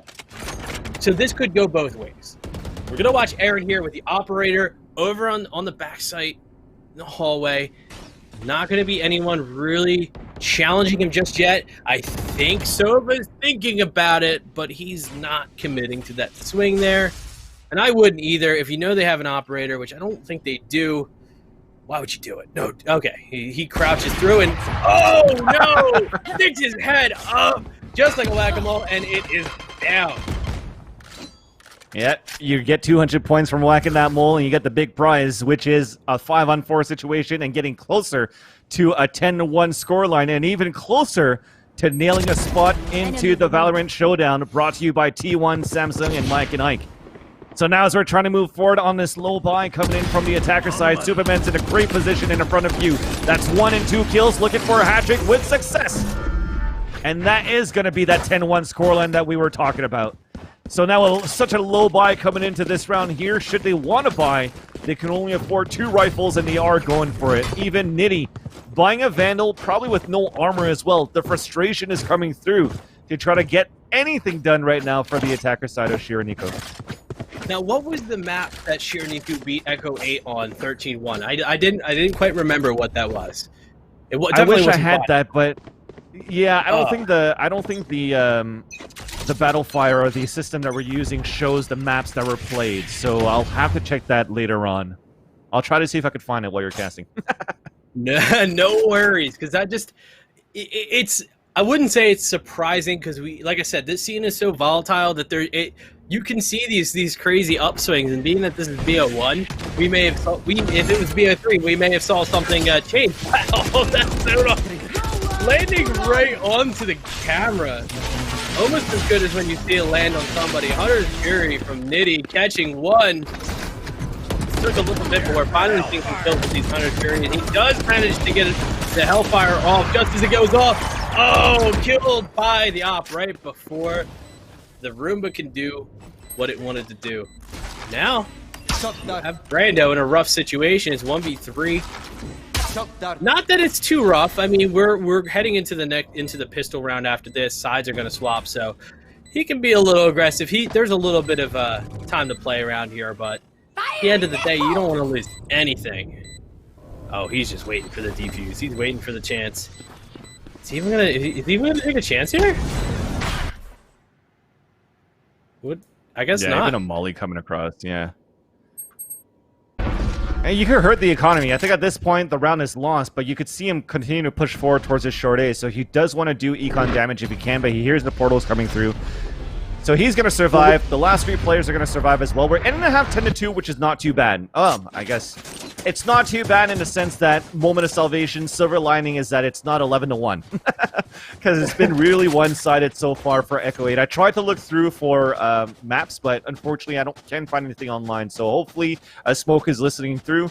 Maybe he can let us know here, puns. That being said, though, moving into the second half here, things are looking very, very, very good for Echo 8 and company. We've seen how good they are in terms of getting openers with the Showstopper, with the Hunter's Fury as well from Aaron and Brando on the attacker side. So they must absolutely have to, for Shironiku, defend that. Don't allow them to pick up those orbs. Don't allow them to get those multi-kills that they're getting right now. If not, it is game over for you. Yeah, Echo 8 doing what I've seen them do before is really just break themselves up and kind of, you know, you're testing the defense here. You're putting your presence there, seeing who's firing back at you, and then falling back, regrouping, and then pushing forward as a force. It's kind of like just, you know, tapping at the armor, seeing where's that weakness at, where can we push forward. Aaron manages to get the ult charge relatively unscathed. Not a good look for Shirniku here, and they've tagged him. I mean, they've tagged both of them twice. They know they're there. At this point, it's just a matter of what they're going to do about it. Now they're going to use the recon. Yeah, they're using the recon bolt. I mean, how many times do you have to check to know if they're there? That was 3 times they used utility over there. So now we're going to see, I think, what appears to be a Baths push. I think we see the spike moving over that way. They're still pretty spread out. 40 seconds left.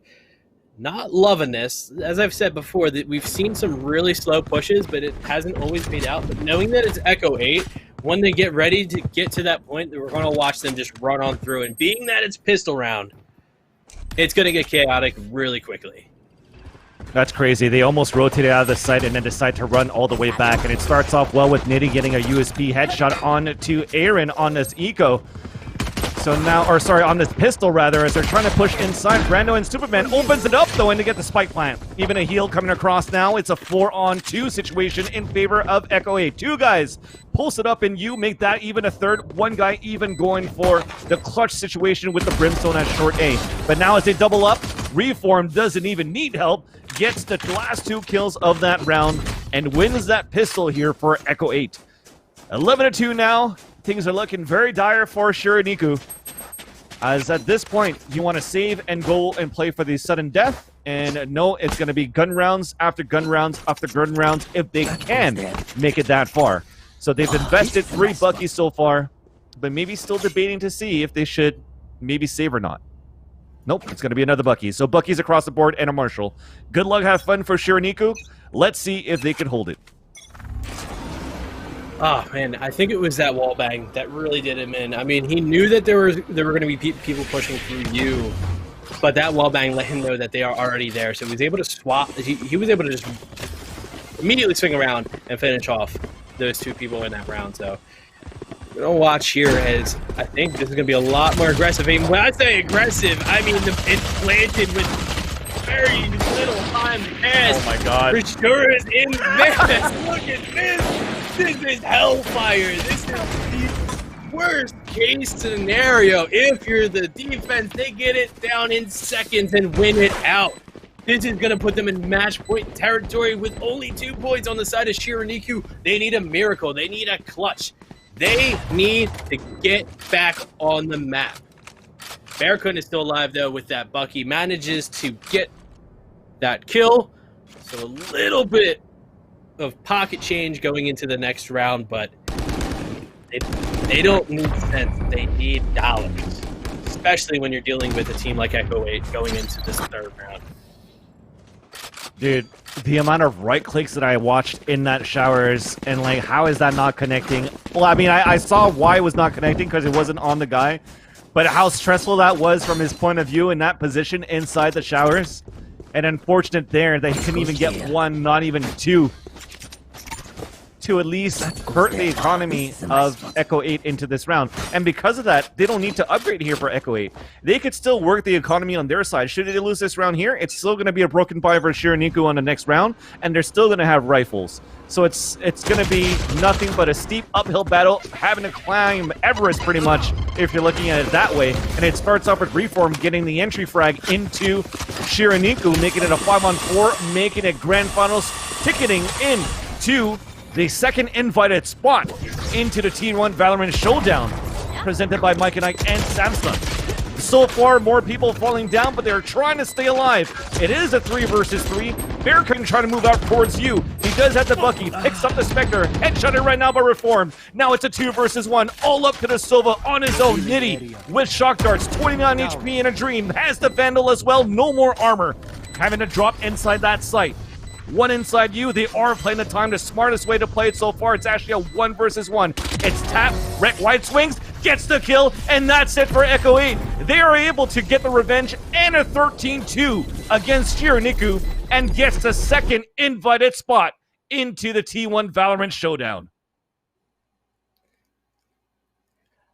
The only words I have to say right now are well deserved. That was phenomenal play. They were a dominant force, especially after losing 13-1. I mean, that's what you want to see in a team. You want to see a team that's able to recruit themselves to take a loss, evaluate it, and know how to come back and win it out. And like I said, that's why I really, if we had unlimited time, it would be BO3s up to me. But unfortunately, people have to sleep for some reason, I don't get it. But, we're not going to be sleeping anytime soon because we have some more awesome matches coming up. And when I say awesome matches, I mean one. It's the grand finals. Both these teams have qualified. Right.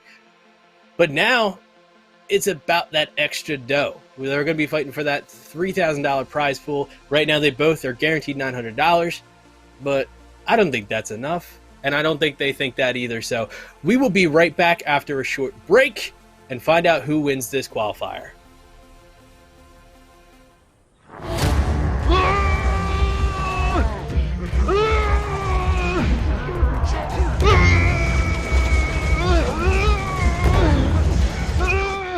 Oh my god. Mike? Oh my god, Ike? Dude, I haven't seen you since Chief destroyed the ring. I thought I lost you. The Covenant's gone for now. Let's head back to base. We've got a lot to catch up on. Alright, let's do this.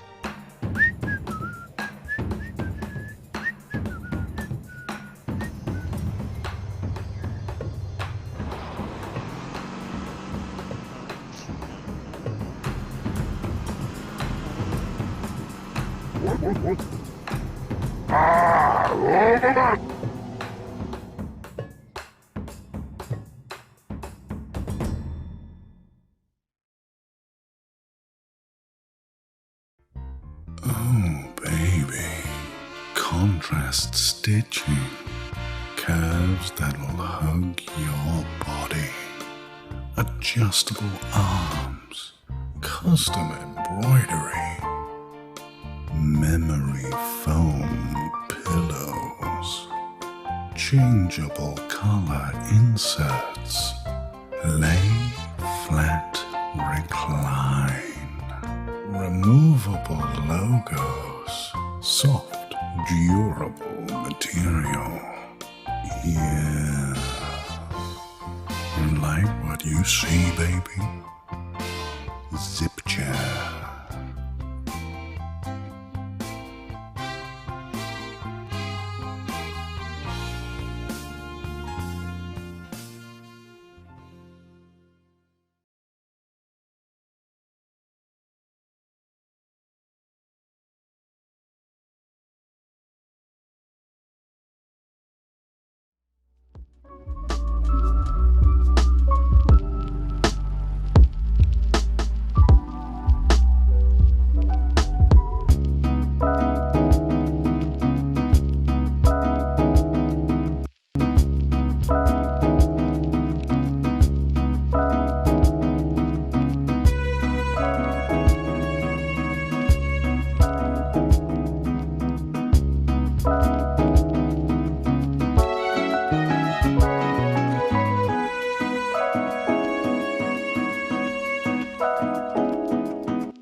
I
made it the whole broadcast without having my mic muted by accident.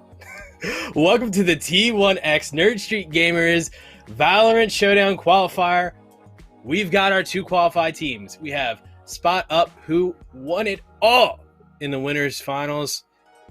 And then you have Echo 8, who worked their way through the lower bracket and now are here in the grand finals, where both teams are facing off for a pretty decent prize pool, $3,000. Nothing to scoff at. Maybe buy yourself some new equipment coming in to the Invitational. I mean, if these teams aren't picked up by then. Wink, wink. But we don't know how that's going to roll out. All we know is that both of these teams had some phenomenal play today. And especially, and phenomenal doesn't even begin to describe the match we just saw. If you want to just go ahead and jump in to that last match between Shiraniku and Echo 8. Yeah, no, it was an amazing matchup. I mean, 13-2. One dominant decisive factor was basically Aaron on that matchup. I always talked about him getting openers with showstoppers to help the team out, but they started on defense on Bind. Not only that, he didn't really need to use the showstopper that much. He was just all-out fragging with paint shells and with rifles when it was holding towards that hookah side. When it came down to gun rounds, he rotated it over to the A side to play with an operator, which, again, it's unfamiliar for me to see somebody like Aaron with an operator. But then again, I don't really know who's an operator in the team right now for Echo 8. They just showed that they were all around a very good team, a good dynamic, and a lot of players could play different roles in terms of rifling or in terms of operating. And again, I got to give it to Rec and also to Brando that actually stepped it up on their own specific Sage and Sova that did their job to basically outhold and outshine Shironiku at that point. They couldn't do anything on the attacker side, unfortunately, on their end. But I got to commend them to have made it this far. For me, Shironiku is a team that is unknown to me, a team that I don't know of a lot. Maybe some players in the chat follows them in other leagues and other type of games and know a little bit more background about that team. This was new for me, uncharted territory, but to see them play pretty decently against Spot Up and to see them play against Aaron and company of Echo 8 in the lowers, I still have to commend them to have made it this far, because to make it this far, you still need some sort of skill gap minimum. Yeah, I mean, we saw them, obviously. We were talking about them knocking out Echo 8 into the lower bracket, 13-1. Twice. You know, twice. And I'm watching, just watching them, throughout a couple of the tournaments that we've seen them in, they've had a bit of a spotty sort of, position in the scene. Sometimes they would end up, around like the 8th, 9th spot, but then sometimes they would end up 2nd, 1st. And, like I had said before, the scene is so new. It's, you're going to see players kind of like try to find their footing, try to figure out what works for them, especially, some of these players are coming from scenes that aren't they're not very similar to CS. They're not, the mechanics aren't the same, but they do bring other values. I think when we look back at, I think it was the ESPN Esports Invitational, it was actually the Apex team that won it all there against the developers, who they themselves are they're pretty good. They were there for a while, running it through all the show matches, but bringing it back to where we're at, I mean, the 4 teams that we had qualified, that just, I can't tell you how excited I am to watch them in this invitational. They are definitely going to be coming in swinging, and one of them, I will say with absolute certainty that one of those teams within the next 2 to 3 weeks is going to find themselves in org. Because if you're watching this, if you're watching these tournaments, how could you not pick up these heavy hitters? And if I could put my money down on something, I think Together We Are Terrific is probably in the best spot, because they were phenomenal. They were just absolutely terrific last time. But we are here with Echo 8 and Spot Up, 2 other teams that have been blowing through the scene. And I think either one of these 2 teams also really have the chops to just kick it. And I think whoever wins this is just going to go into the invitational with just such this hype energy and just this, this is a kind of a turning point for them.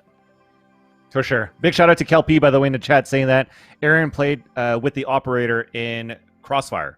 So a weapon very similar to an operator or an op in CS. The weapon utilized as a sniper rifle in Crossfire was something that Aaron was comfortable with. So maybe this is uncharted territory, or not necessarily uncharted territory for Aaron playing with an operator in Valorant. You said that Together We Are Terrific should be one of the teams that should be picked up. Definitely agree with you, especially with Spot Up making it to a spot into the showdown next week. I think they're going to have some eyes on them as well to be picked up by some organization.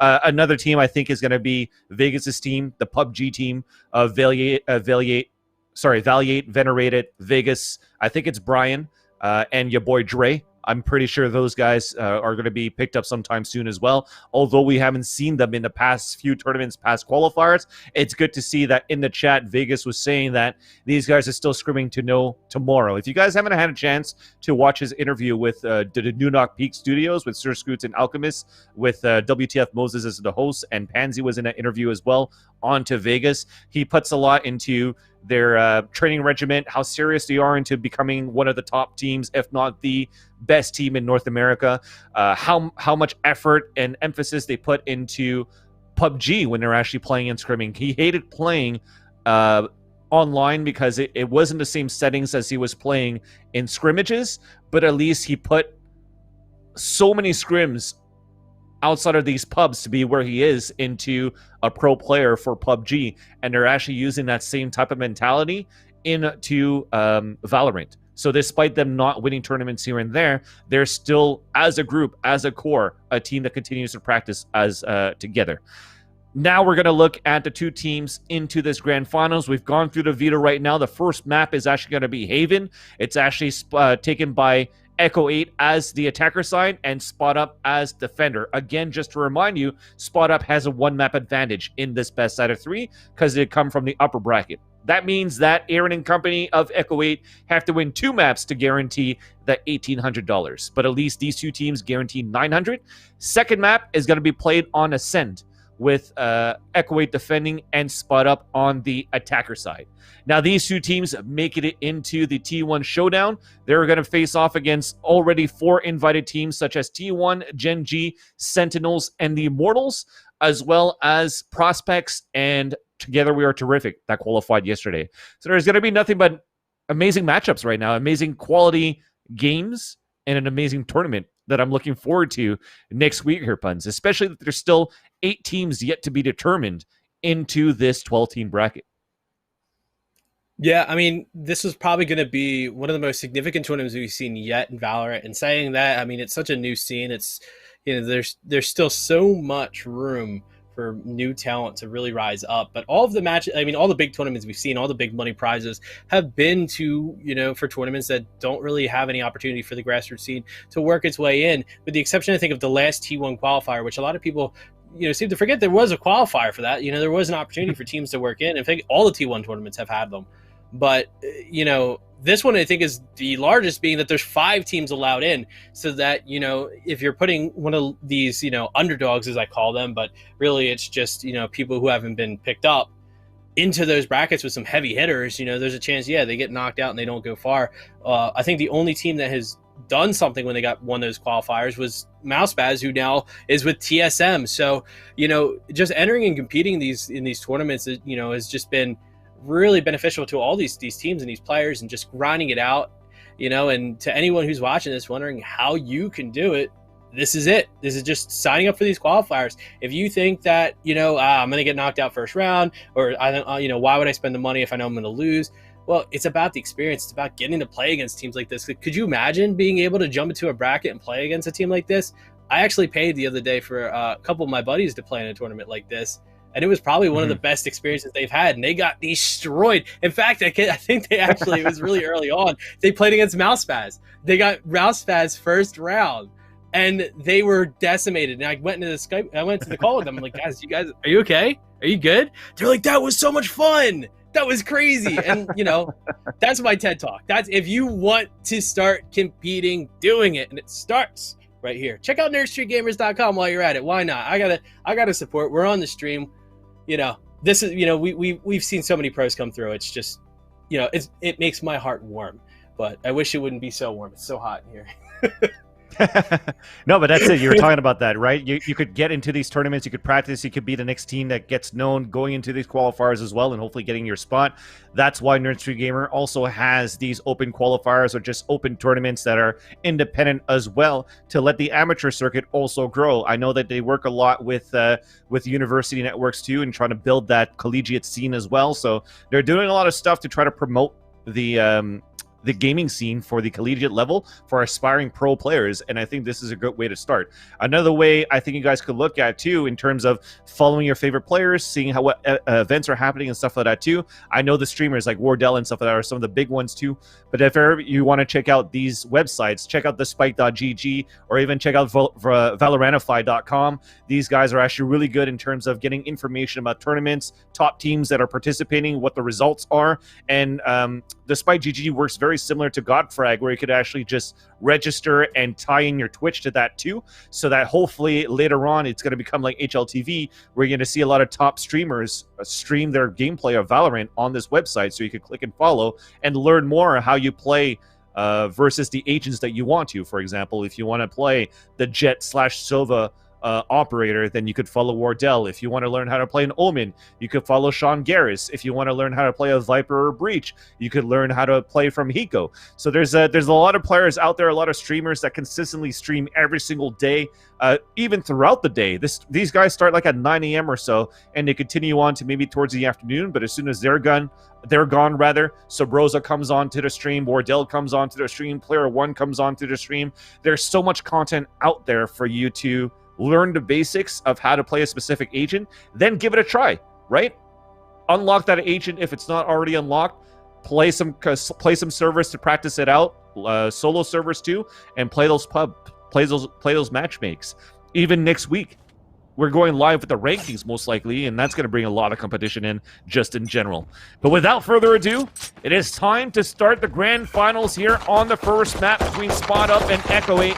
Again, as I said, we do have Rec and company of Echo 8 on Haven right here on the attack, while Spot Up on the defense. And let's kick things off here, Puns and Guns, with the pistol round.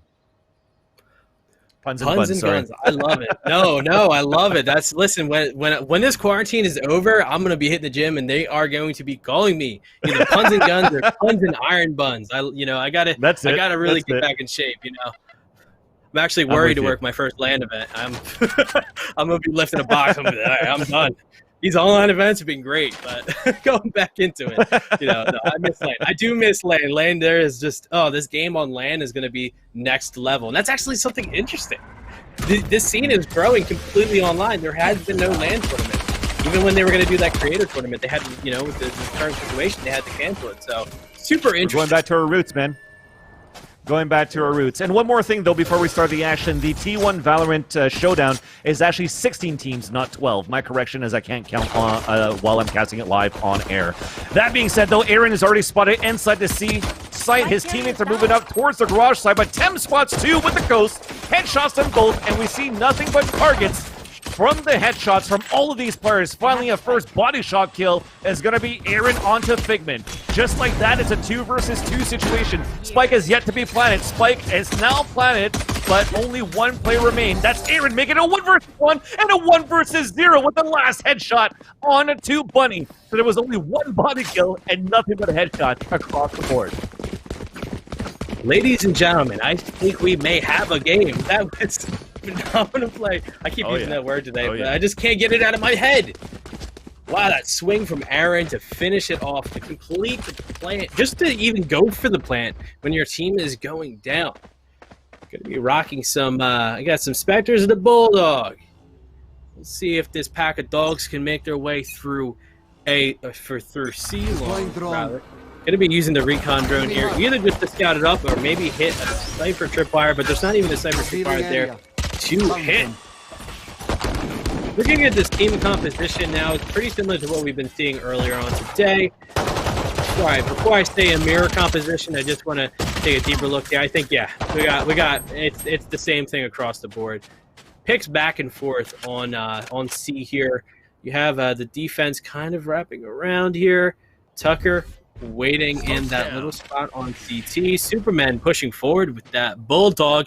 Super well equipped here to complete this attack.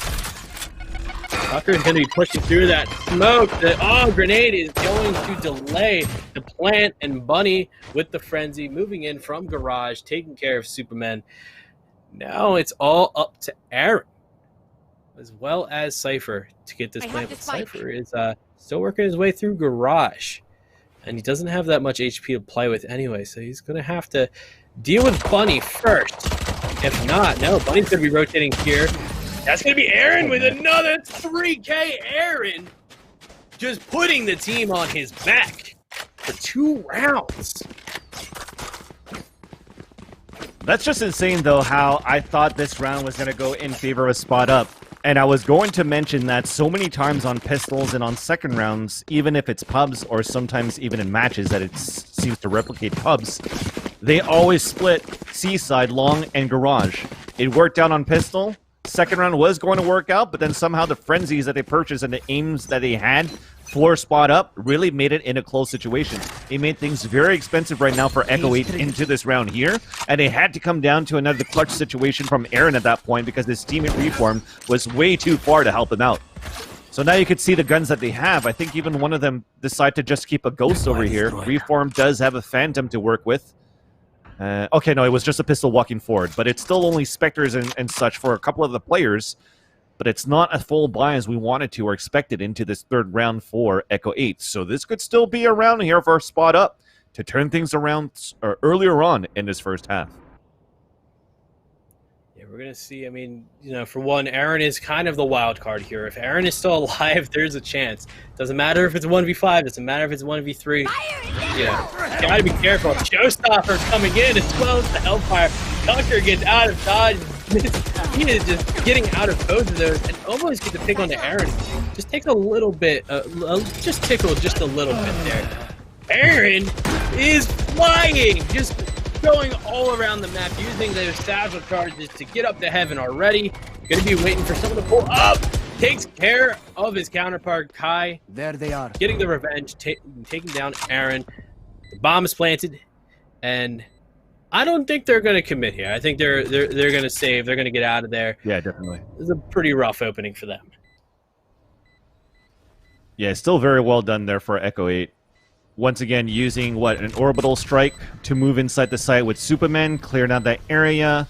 And that gave a chance right there for Aaron and company to move in and accept those trades. They actually pushed so far into the site before anything could have been done for spot up, who were actually shut up this round on their attempt to try to retake that site. So a 4-on-2 situation, you're trying to keep the weapons onto your end, onto your side. We'll see what the upgrades are going to be here for spot up, but I think it's still going to be very low, especially with the two guys saving their weapons. We're probably going to see some pistols or some low drops as well. It'll be nice to see if Observer could hit tab so we can check out the money situation whenever you have a chance. But at this point, though, thank you. Yeah, there you go. You see, so they have to work out with the rifles. So 2 Sheriffs and a Ghost to work with 2 Phantoms that they saved on that previous round. So it's going to be very tough right now for spot up. Still a chance here for Echo 8 to take advantage of this mid-side area, and you can see. Never count out the Sheriff, as I've learned yesterday. There's some people who can really pull out the clutch there. But when Reform is coming around the corner, maybe you have to rethink that one, because Reform gets 2 and he's pushing right through that window. Consistently throughout the matches we've watched, Reformed. I mean, he's just hit when he swings. He just hits hard. I think out of all the players I've watched, he's hit the most swings. Right now, though, things are looking a little dicey here for spot up. In par for the course, and Tem in the corner manages to take down Sage, but it was a very short-lived victory. That's going to be Echo 8, bringing it to 4-0. And if things keep going this way, you and I, my friend, are going to be in for quite a long evening. Well, if it's 2 13-0s, it's not too bad, but but if it gets closer, I mean, the more the merrier. The more rounds we could get, the more intense this finals could be, the more potential we could see coming out from spot up and from Echo 8 too, to just continue to shine under the spotlight and get recognition to where they need to be. I love to see this type of action, right? I always talk about homegrown tournaments, homegrown teams. I want to see these guys perform against the top and the best and see how they do too.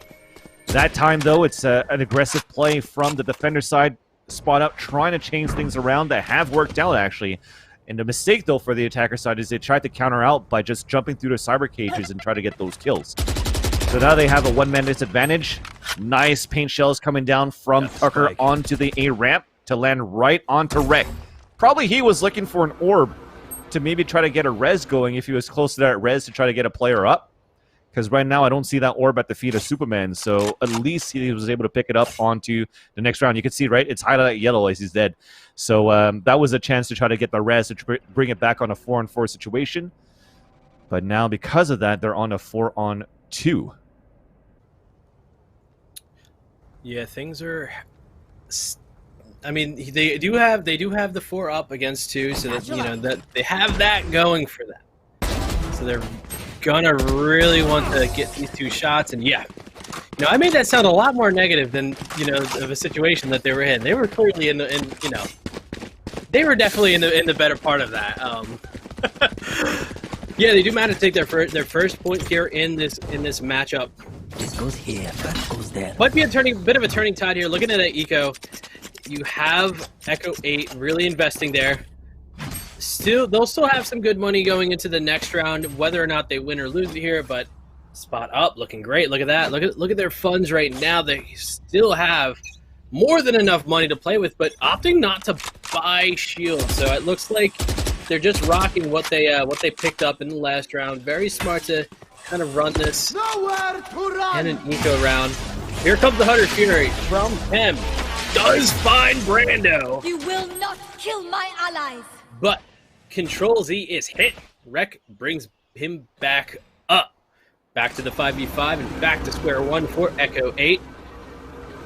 Going to be looking to get as much information as they can. And how cool would it be if those things could dogfight? Fire Firebolt, knock the one down. That would be cool. Just become Star Fox.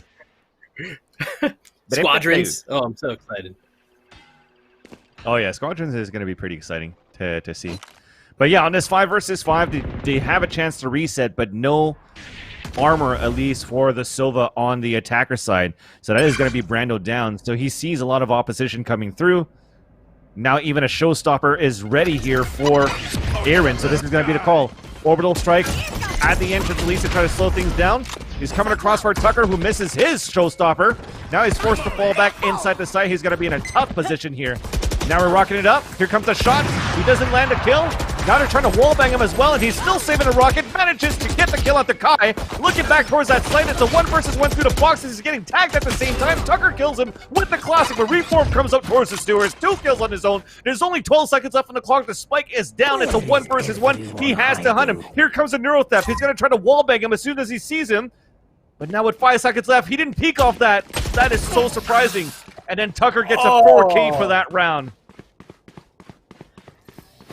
If only he would have pressed forward, he could have had time to swing that and get that, but, you know, hindsight's 20/20, and the score is 2-4. Spot up, currently, bringing themselves back here. That was a great eco round for them, because not only will they have a lot of money going into the next one, now Echo 8 is in a really rough spot. Look at that. They've spent all of their money. They've invested everything into this.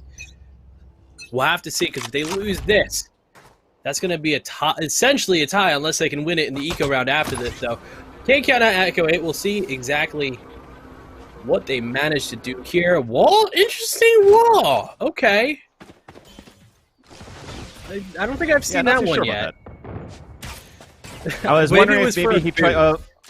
yeah, I think it was boosting, trying to see if there was a brimstone smoke maybe at the beginning of C so he could look over it. But because there was a Silva Owl that came out, he got out of his position because you do have that ready for Brando at the same time too. So he played it more passively in that sense. But at least they get a spike towards his B side. And here comes the attempt of a retake. It's a 5 versus 5. This is going to be so intense now, fun. Yeah, just watch as he was wallbanging. He was waiting to see if maybe we were going to see press out from that corner. I don't think they're not in that corner anymore.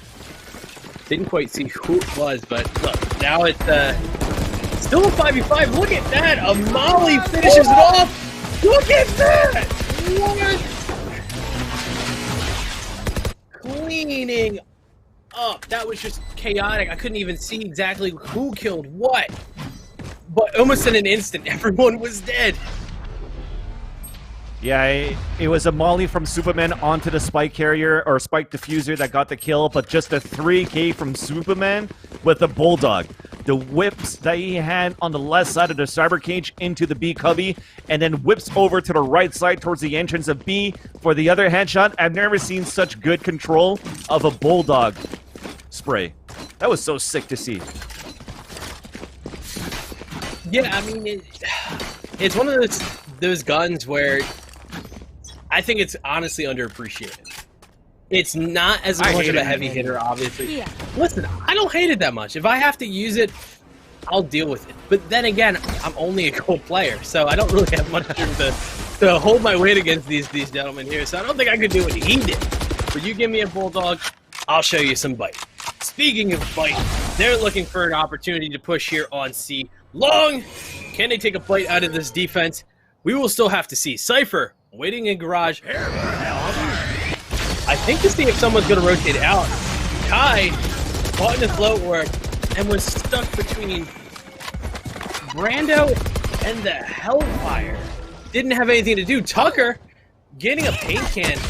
I was just, oh no, couldn't get off with the satchel shot before he was even in the air. This bomb is just about stuck. We'll have to see if the defense can push forward, but that's going to be 4-2-2. That is a heavy ask, but look, Reformed, he's on the flank. He's hunting. He's going to look to see if he can catch them out. He's going to have to push through garage though to make it happen. But I think they're going to try and save here. So Reformed is going to meet with Figment, and that's going to be it for him. There's going to be no saving there, my friend. Just another secured plane here for Echo 8. Can he save this weapon right now? Down to 39 HP. Still being hunted down. And he will be able to save this as he holds around the corner of this double stack. So close is Brando, but that's going to be it. So you are able to save your money, at least for that rifle. But with that situation you saw there from still having Reform lurking around, that's another note that they have to put into their bank right now for a spot up. Knowing that there's going to be lurkers around the site, that's another thing to look out for. And especially how they're not able to hold these takes. Post plan situations seem to be a little bit hard right now because the players that are anchoring inside the site are not getting 1 kill, so they're not making 2 kills before they fall down, which makes it so much harder for the rotators to get things done. This is why a map here like Haven having 3 bomb sites really still advantages the attacker side, unless you're able to get these fights down, unless you're able to contest what they're trying to aggress to. Again, I don't like the idea of working into the B site for this round. B site is always a no-no for me in general, but we'll see if Echo 8 could prove me wrong. The last time they were able to do it, but it was hectic, like I said before. We needed a big 3K from Superman. Reform watches the flank onto this one. This time, though, things are looking good for them to take this site. Yeah, I mean, when you're on B, you are pretty much... The defense can hit you from any side. But I think it was General Custer who said, we're surrounded, great. Fire in any direction. Reform is doing just that with the 8s! He finishes it off from window! What? That was phenomenal. Oh, it's such a nice play. Him just watching that flank on that round that they had. I mean, they only had 1 rifle to work with the pistols as well. They tried to go for big flanks if they could, and it's nice to see that Echo 8, despite them knowing that they're on an eco, still respected them. They still watched the flanks. They didn't try to storm in as a group. They still went for the full executes. That's one thing about Valorant. If you're new to the game and it's the first time you're watching and you're still unfamiliar and to really want to try it or not, a game like Valorant, when you're actually hitting tab at the beginning of the round, you could see how much money your opponents have before they go into a buy. So seeing the situation there, you know that they're on an eco. But again, still well respected by Echo 8 on the attacker side. Nonetheless, though, it's still 7-2 on the scoreline, and these guys are continuing their domination from the last matchup, winning 13-2 against Shiraniku. Yeah, if you're well coordinated as an attacking team, one of the things you can do in Haven, and I've seen it, happen on this map, and I think it's one of the reasons why CS players hate it, is you can really push the defense wherever you want. And unless you're a very stoic team, unless you're a team that's used to just holding it strong, you're just going to move and just try to collapse in on any site that you can get on. Because look at how far spread they are. There's a lot of difference between A and B. And there's still quite a distance between A and B. You have to work your way around that hallway. There's so many corners you can hide in. As an attacking team, it definitely is in your favor. Look at how spread out they are now. If they take A here, they have to wait for not only just Cypher and Sova, but Sage, who's hanging out there on B, to push forward and be the first one to enter in there. So we're gonna watch as they go through long. The Molly comes in just to throw him. The showstopper comes in and stop the show. It does. Tucker's gonna fall as well as the finisher here from Aaron, getting Bunny. Now, Bomb's going to go down, and this is where the defenders are going to have an opportunity to come back and try and get to this point. As I say it, though, I think every time I've said it, they're not going to do that. They're going to go and save. They're going to keep a hold of those guns. Why would you even bother when you're in a situation like this where you don't have any money and you got 2 operators? Yeah, definitely. And now, even at this point, the nerf continues here for Sage, as you could see that it's not as useful for them to play a solo Sage anymore, because that wall barrier, the ice barrier, actually gets broken so easily right now. So it's a little bit tough to utilize Sage to try to block off attackers now, but you could actually use it to your advantage. I would actually love to see Sage to do self-boost instead towards the back of the B site, should she play that B site alone, so that she could get information towards the window side and hopefully win some fights long range. I mean, you are talking about spot up here. They do have that skill necessary, especially it's Kai. Kai is an operator. He could actually be that useful op that they need on the top of B to prevent these pushes happening towards his B side for Echo 8. Now he's only sitting at 2 and 7. Why? Because he's stuck on these continuous rotating situations. And when they're actually booking it into the B side, he dies because he has to play a rifle versus 3 guys or an op versus 3 guys pushing inside the site. It's not good for him right now, soloing that site with the nerfs that Sage has gotten since the patches. We're going to definitely see here another kind of targeted push right now. It looks like they're putting a little bit more pressure on C. Not too much movement here from spot up, though. Well, with the exception of Kai going down. I guess moving down is a movement. Figment, oh, catches Aaron sleeping. Evens it up 4 and 4. Down. But Echo 8 is in a bit of an advantage situation here because they do have that res, and now an even more advantage. Now they did manage to catch themselves one pick, and that's going to be a massive exchange of information. Both ciphers have revealed the positions of the enemy. What are they going to do with the information? Tem decides to get an operator kill. Figment with on Brando. I love it. Figment, even though he got shock arrowed, he still decided to push through the cyber cage and get that kill as they were falling back. Neural theft after neural theft. It looks so good for Echo 8 to start because that first neural theft gave the advantage and the positioning of how close they were into this B site. But then the counter neural theft saw them fall back, and it gave the chance here for Spot Up to move forward and push forward. But a res comes up, so this is back to a 1 minute advantage here a 1 minute advantage for Spot Up instead of 2. Given a chance right now for the team to move inside B. But Tem is winning with the operator. Last one to go. It is going to have to be Brando to move through, but Tem gets a triple kill with that operator. After, once again, Kai, the first one to fall. They're not able to save the other operator, unfortunately. So we'll see if they're still going to try to run a double up setup in this round. Yeah, but we see them bring back the round, so still have that res on lock, so not a terrible spot to be in if you're Spot Up. You got some money, you got an operator, you got res. Only one Vandal in that squad, but Echo 8's eco looks great. They got full rifles. Definitely going to be really strong push here.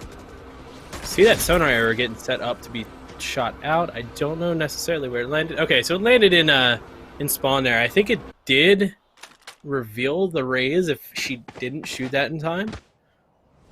But I don't think I think she got that in time. I think it just showed on the minimap a little early.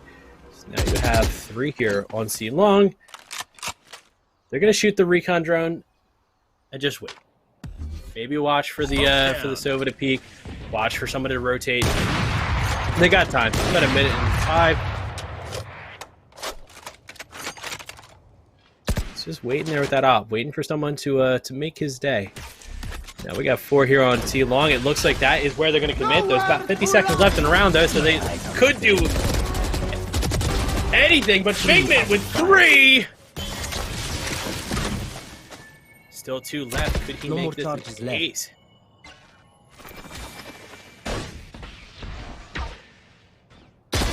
Trick shots.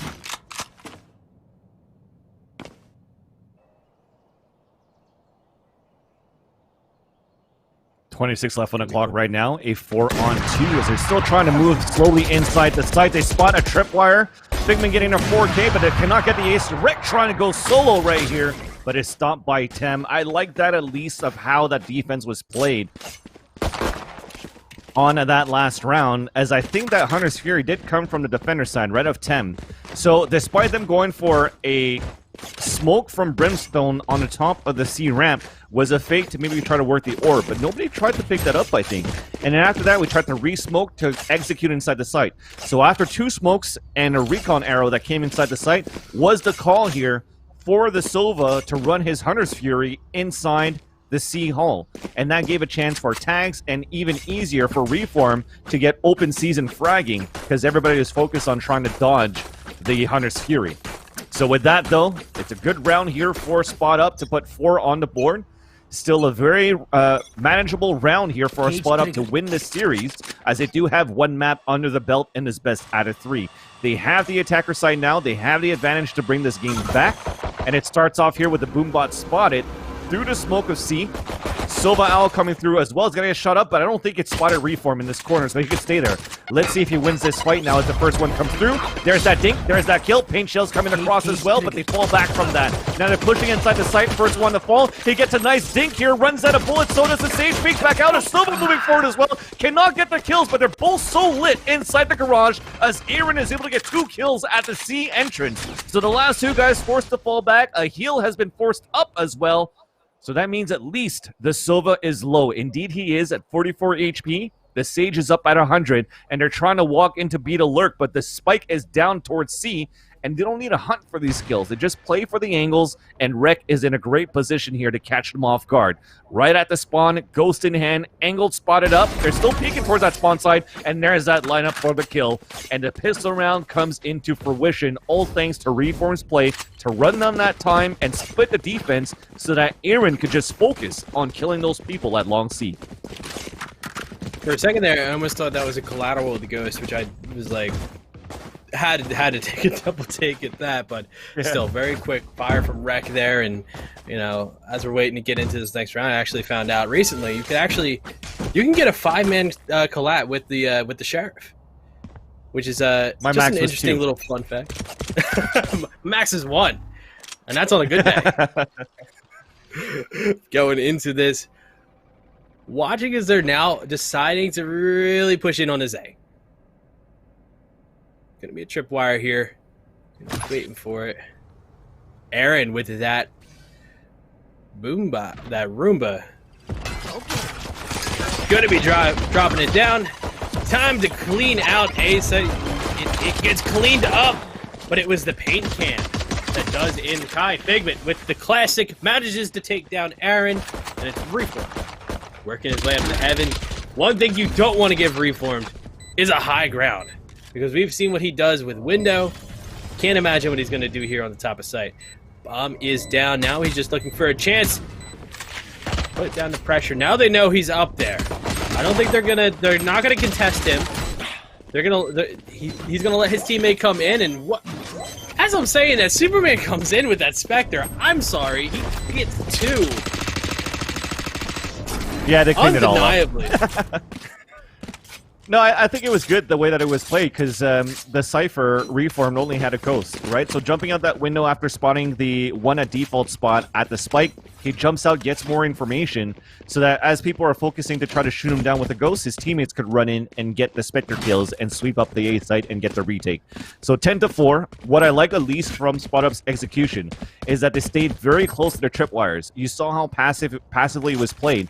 They were counting on the camera, they were counting on the tripwires. That's why Aaron played it so passively in the back of the site.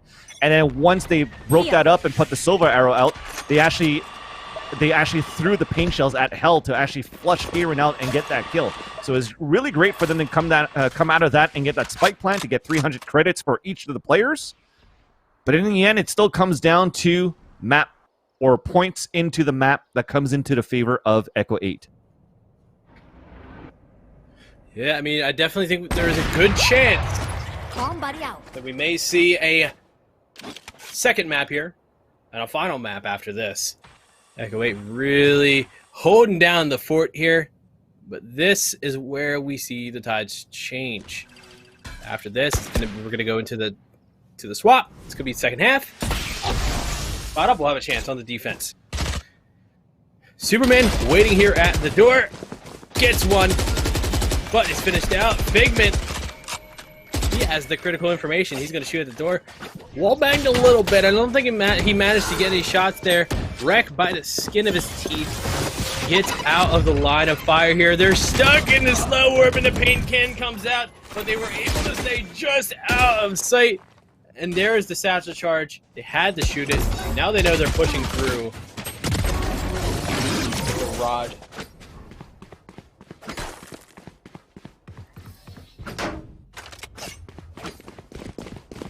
Once again, an excellent defense here. 11-4. 2 ultimates on deck. In fact, we have it's an exact mirror. You have the Brim and Raze ult as well as the Brim and Raze ult.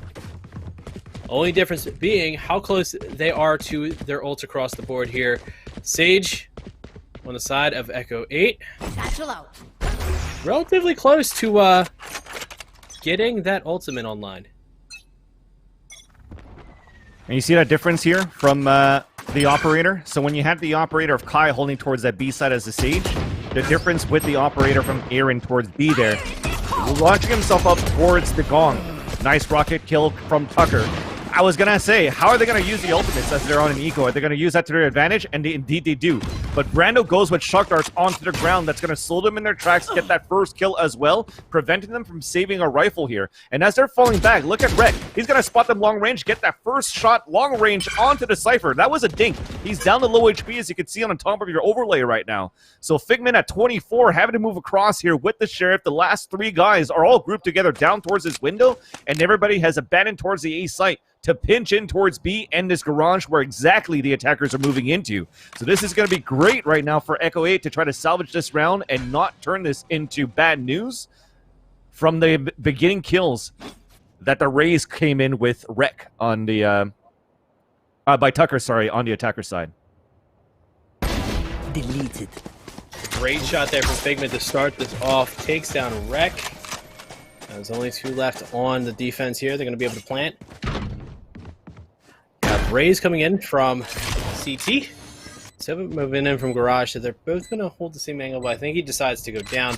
Obviously, there is a wall there, so they're going to opt in to break this wall. They put down the recon dart. Did he actually get the recon dart on the person? Is that what that means when he says enemy tagged? I think so, actually, at that point. Never heard that. But they have a...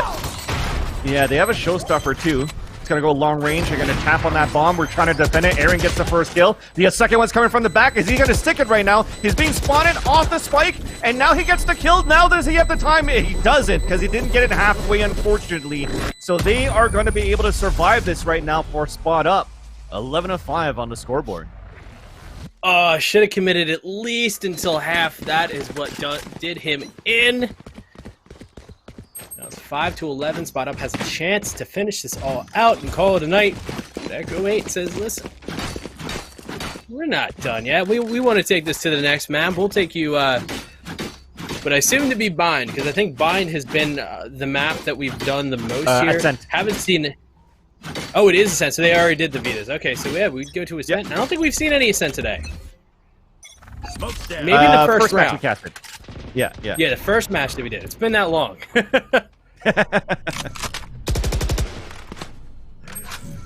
We have the armor down on the doors. Superman in mid. Rotates around, opts not to take onto that fight. Just have a Spot Up hanging out near spawn. The spike is down a little bit closer to A, but obviously what they're doing now is just trying to get a feel for where everybody's at, and then they're going to decide where they want to push. One of the benefits of A is that, you know, the CT is so short that you're able to actually maneuver around, whereas other maps you don't really have too much there's not that much option to switch between points here. But for the defenders, it's actually the opposite. You can see, look at how long that is, and I think that's actually part of the design is, you know, there's so many staggers that, you know, if you're trying to rotate to take on the offense, you're stuck. And look at that, a great recon dart reveals everyone, and that he's gonna get that spike. Oh no, he was just a couple pixels off from getting that spike down, but he did take a nice little bite out of him, which I think is going to use the Sage's heal orb. Still 5v5, 30 seconds left in the clock. They have made their intentions known. They have set up the wall. The paint can comes out, puts in a huge chunk of damage, but isn't able to take care of anybody. That's going to be Wreck and Brando taking in 2. There is 12 seconds left on the clock. They need to get the spike down, and they do, but it's on C. It's not on B. They did the push, You will not but kill my ally. wasn't where they were aiming for. Now, Brando needs to get together with his team, and there's only 4 people left, so, you know, 1v4. An orbital strike. Not that hard. Nice try. Yeah, he's gonna opt to save that. Yeah. I think at that point it was very smart there to play very aggressively for Echo 8 instead of trying to retake and try to clear out sites. Just push down. Go. You have the numbers to your advantage. Tap on that spike right away because they have that orbital strike still alive. Should they use that, that's going to waste a lot of time on the clock. Give a chance maybe for Bunny to get 1 or 2 kills on top of that too. But it was just really well played, at least from how the attack split from that B fake over to C, because it started off so well from Brando's side. When he actually threw 1 recon dart onto the top of that ceiling, he actually spotted 3 guys that lined up. So he tagged up 2 with the Hunter's Fury, forced out a heal, but there was still 1 that was very low on HP. So very nice play, good attempt. And now that's going to put here Spawn Up on some sort of a broken buy. As I hear Sheriffs, I hear Phantoms.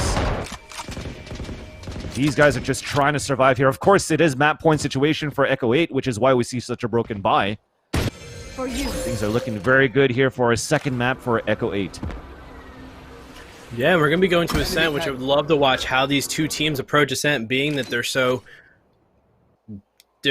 I mean, listen, it's 12-5 now, but I don't think that scoreline is really shows just how close these teams are in skill. You know, and it's one of the reasons why having best of 3 really gets a chance to show all the different skill sets and all the different, you know, opportunities you have to just pop off. You know, I don't have really a good way to describe it right now. I'll be honest with you guys. My brain is pretty fried. Been doing this for about 6 hours now. No, I mean, but, you know. You look at this, right? It's 12-5. It's map point here for Echo 8. You assume this is a map that Echo 8 has picked because they've been doing very well on this map so far. And in past matches that they've played, they like to pick Haven here. And then the next map is going to be Ascent, where we actually saw the first matchup with actually this team Spot Up play. And they did very well too on the map of Ascent. So I'm assuming they wanted to run with a map that's usually unplayed to their advantage. So if it's still going to be what, a 13-5, 13-6, no matter what, there's still well, it's going to be 13-6 potentially here as Tucker gets 2 nice kills. But you could still see a one-sided affair this time for Spot Up moving into the second map, where they would still win the series. So it's not over yet, and it's right. You're right to say that they're close in their skill set because the scoreline doesn't show it, but in the round situation, it always comes down to clutch situations, 1 versus 1. Trade-offs as hectic as you've seen how the maps have been played, how the retakes have been done for Spot Up and for Echo 8 respectively on each side of this map. So it's not over yet for Spot Up. At this point, them losing this map here, it's okay for them too. Yeah, obviously, he's going to be coming into this with pretty good advantage. They have a bit of a stronger buy here. Echo 8, obviously rocking some very cheap buys. You have the shorty. Love to see another shorty kill. That'd be 2. We didn't have any yesterday, at least not on broadcast. So we'll see what this does. Oh no! Uh-oh, he's got to reload. I don't know if they could tell by the sound of it that he had a shorty, but he's still hanging out there in garage, waiting for an opportunity to use that. And it's just going to be another slow push here from Spot Up, waiting just for some sign that a site is clear enough for them to just push right through. And I don't think there's any sign good enough than knowing exactly where the enemy team is. Cypher used his ultimate, reveals everyone. Kai's gonna go for the wall, but I think opts out, not knowing exactly if somebody is in that corner. Do know that somebody's up there in heaven, though. He's kind of big, but, well, Bunny again with that Bulldog. You know, he's been pretty crazy with that thing, and I think he is a great example of what I meant, is that Bulldog does have a bit of bite to it in the right hands. Yeah, and the Neuro Theft was actually really well done there from the attacker side, because you actually had 2 guys getting ready to flank from that window side to get those kills. And it would have been a little bit more messy than it could have been. And the good thing that they were able to stay clean on that one, on that post plant situation for Spot Up as a team.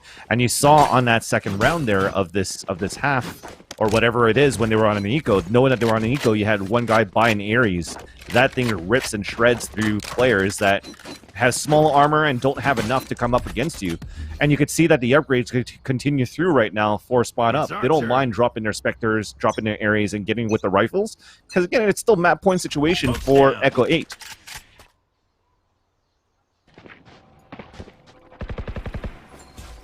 Seven to 12. The scoreline is getting a little bit closer as the rounds pass on.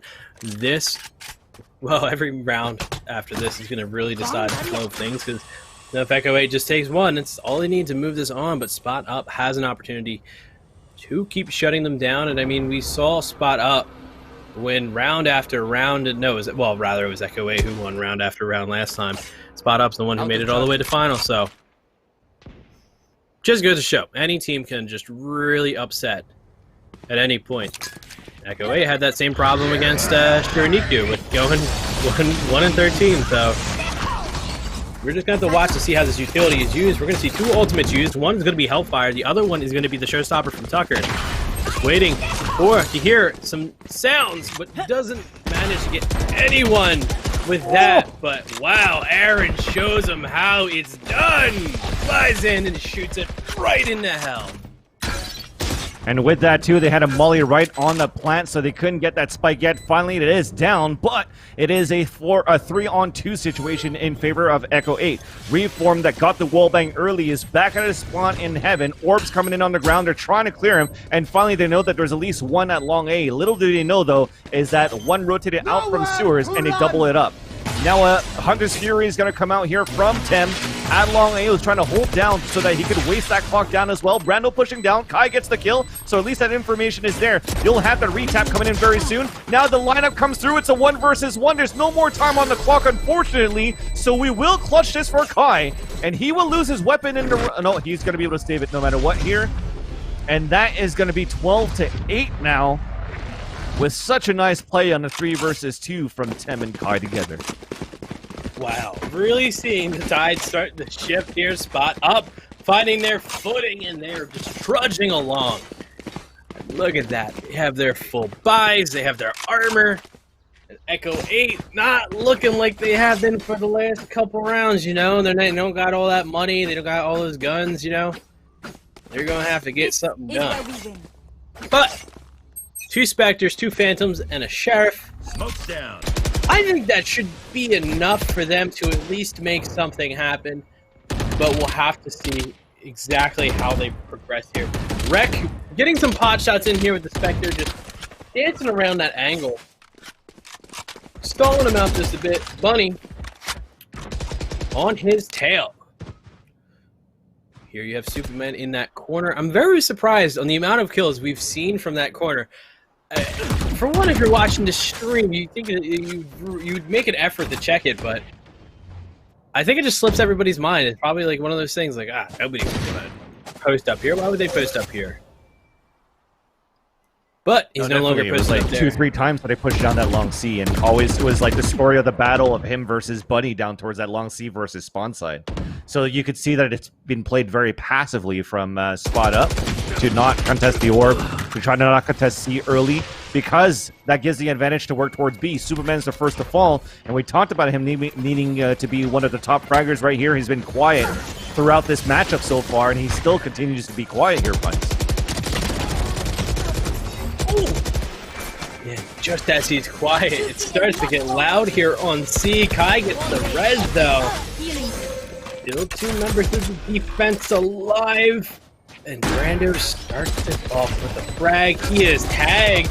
And he takes one down with him. It's going to be Reformed, who has in the past pulled it through here. But I'm not going to say anything. I'm not going to ruin this. We're just going to sit here and watch as Reformed takes his spot where he was holding earlier. Pushes through garage. Doesn't even peek in the garage, I think. Oh, very dangerous sight. They're both there.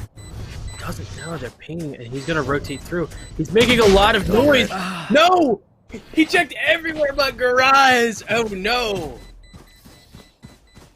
That's gotta hurt. Here. Super tough in that situation. I mean, you have you had the neural theft, but you had no bodies close to you to be able to run that neural theft to know where the last few players are.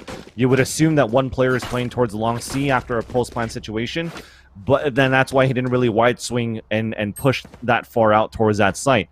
Now, assuming they're playing back site, back default, not seeing anybody there, even back spawn, nobody's there. It's like, oh crap! By the time I look around, they're gonna already be up towards that garage side, and he got easily picked off there. But the main tagline of this matchup so far, if you're trying to reset everything, was that it was so one-sided for Echo 8, but now it is 12-9.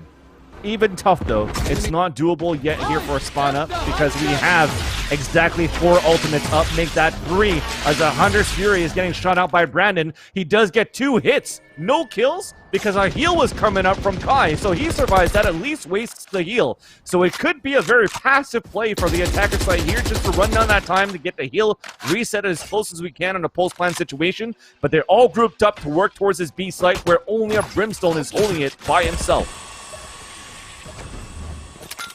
We're going to let that Stone R live. There's nobody there really for it to pick up on anyway. Aaron with that pain can. You know it's dangerous when he's got that locked and loaded to go, but doesn't manage to find anyone. Figment working his way through garage. Going to be looking to rotate. I think they're opting in to plan on C here, but look, everyone's going to meet up. That's going to be trade after trade. You have 3 left on the side of spot up.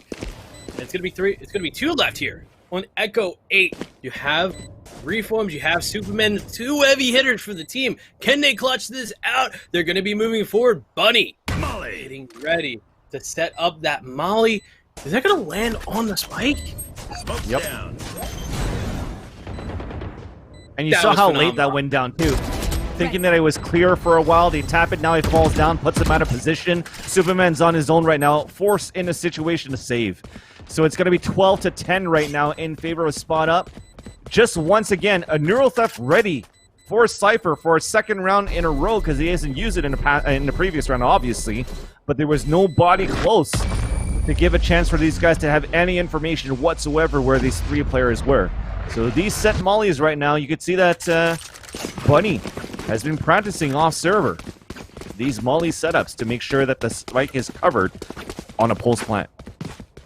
Yeah, I'm gonna clip that. I'm gonna have to learn how to do that. I mean, I don't think I've ever seen a better stall out than that. And I don't even know how you line that up. I mean, he aimed right into the sky. There's not really anything that you can kind of judge it against. I mean, I remember the Viper wall early. When I say early on in beta, I think it's like the first week. That first Viper wall that you could do on Split that went through the whole map.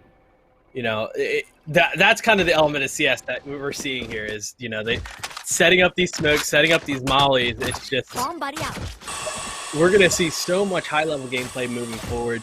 Speaking of high-level gameplay, look at this. Spot Up is bringing it back. It's 10-2. It's 10-12. Definitely not the story that we saw before, where they were just, Echo 8 was just running it through. And as we had said, Spot Up is not out of it just yet. They have an opportunity to take it back, but they need to win it out in these next 3 rounds if they want to call it a night and they want to just kick it off. So Echo 8 really needs to not only do awesome here, they have another map they have to win in order to take the first place prize in the qualifier.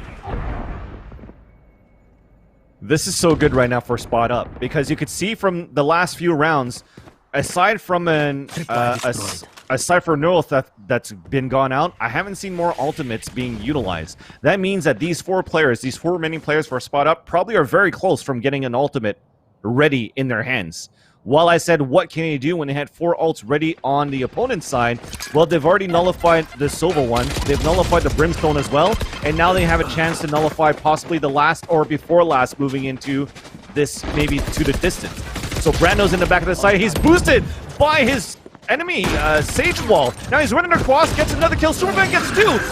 And just like that, though, they have killed everybody. Superman, when he needed to step up, stepped up big, goes for the defuse, and now it's going to be 13-10. Brando for the defuse, rather. And we are actually going into a second map. I thought it was going to come down to that last round. We're going to see a bunch of ultimates being used. But it is just Superman that came in from a big flank, 3K with the Vandal, and wins that round there for Echo 8 to bring this into a second map here, Puds. What? Just, you know what? I don't have words there. That was one of the best matches I think we've seen yet. And of course it was going to be. It's the two teams that qualified for the not $10,000. Don't let me undersell this. The T1X Nursery Gamers $50,000 Valorant Showdown presented by Samsung Odyssey. That just... Oh, that really just warms my heart. And I'm so excited to go into the new map to see how these teams take the approach. But before we go into the new map, I want to look at something else that is really cool and new, and that is our merch that we have at the NerdStreetGamers.com store.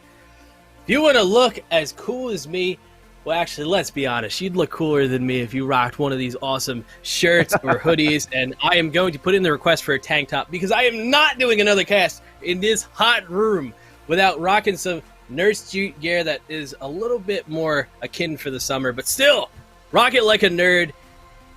Go to nerdstreetgamers.com/store, or no, it's store.nerdstreetgamers.com. I should know this. I'm the guy who tweets this stuff.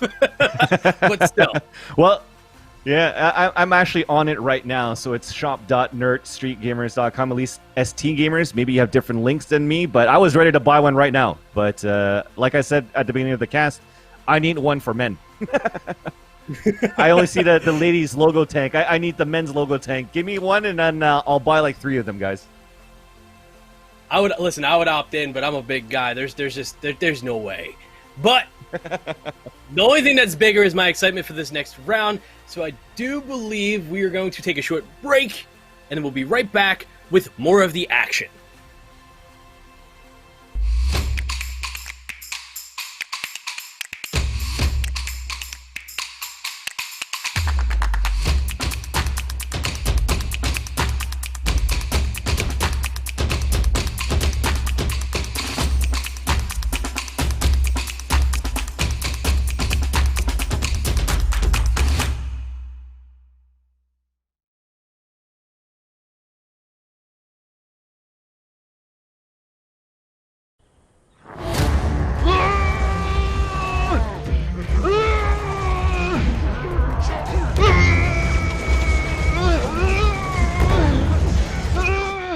Oh my god. Mike? Oh my god, Ike? Dude, I haven't seen you since Chief destroyed the ring. I thought I lost you. The Covenant's gone for now. Let's head back to base. We've got a lot to catch up on. Alright, let's do this.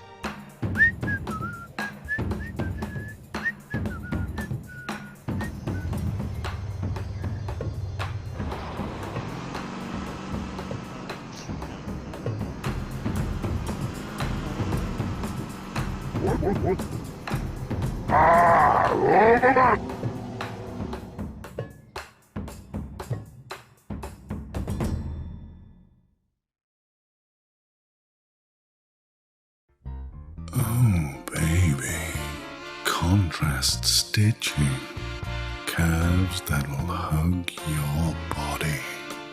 Adjustable arms. Custom embroidery. Memory foam pillows. Changeable color inserts.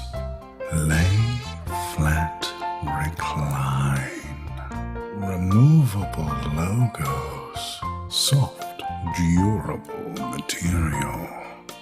Yeah. Like what you see, baby? Zip chair.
Welcome back to the T1X Nerd Street Gamers Valorant Showdown Qualifier.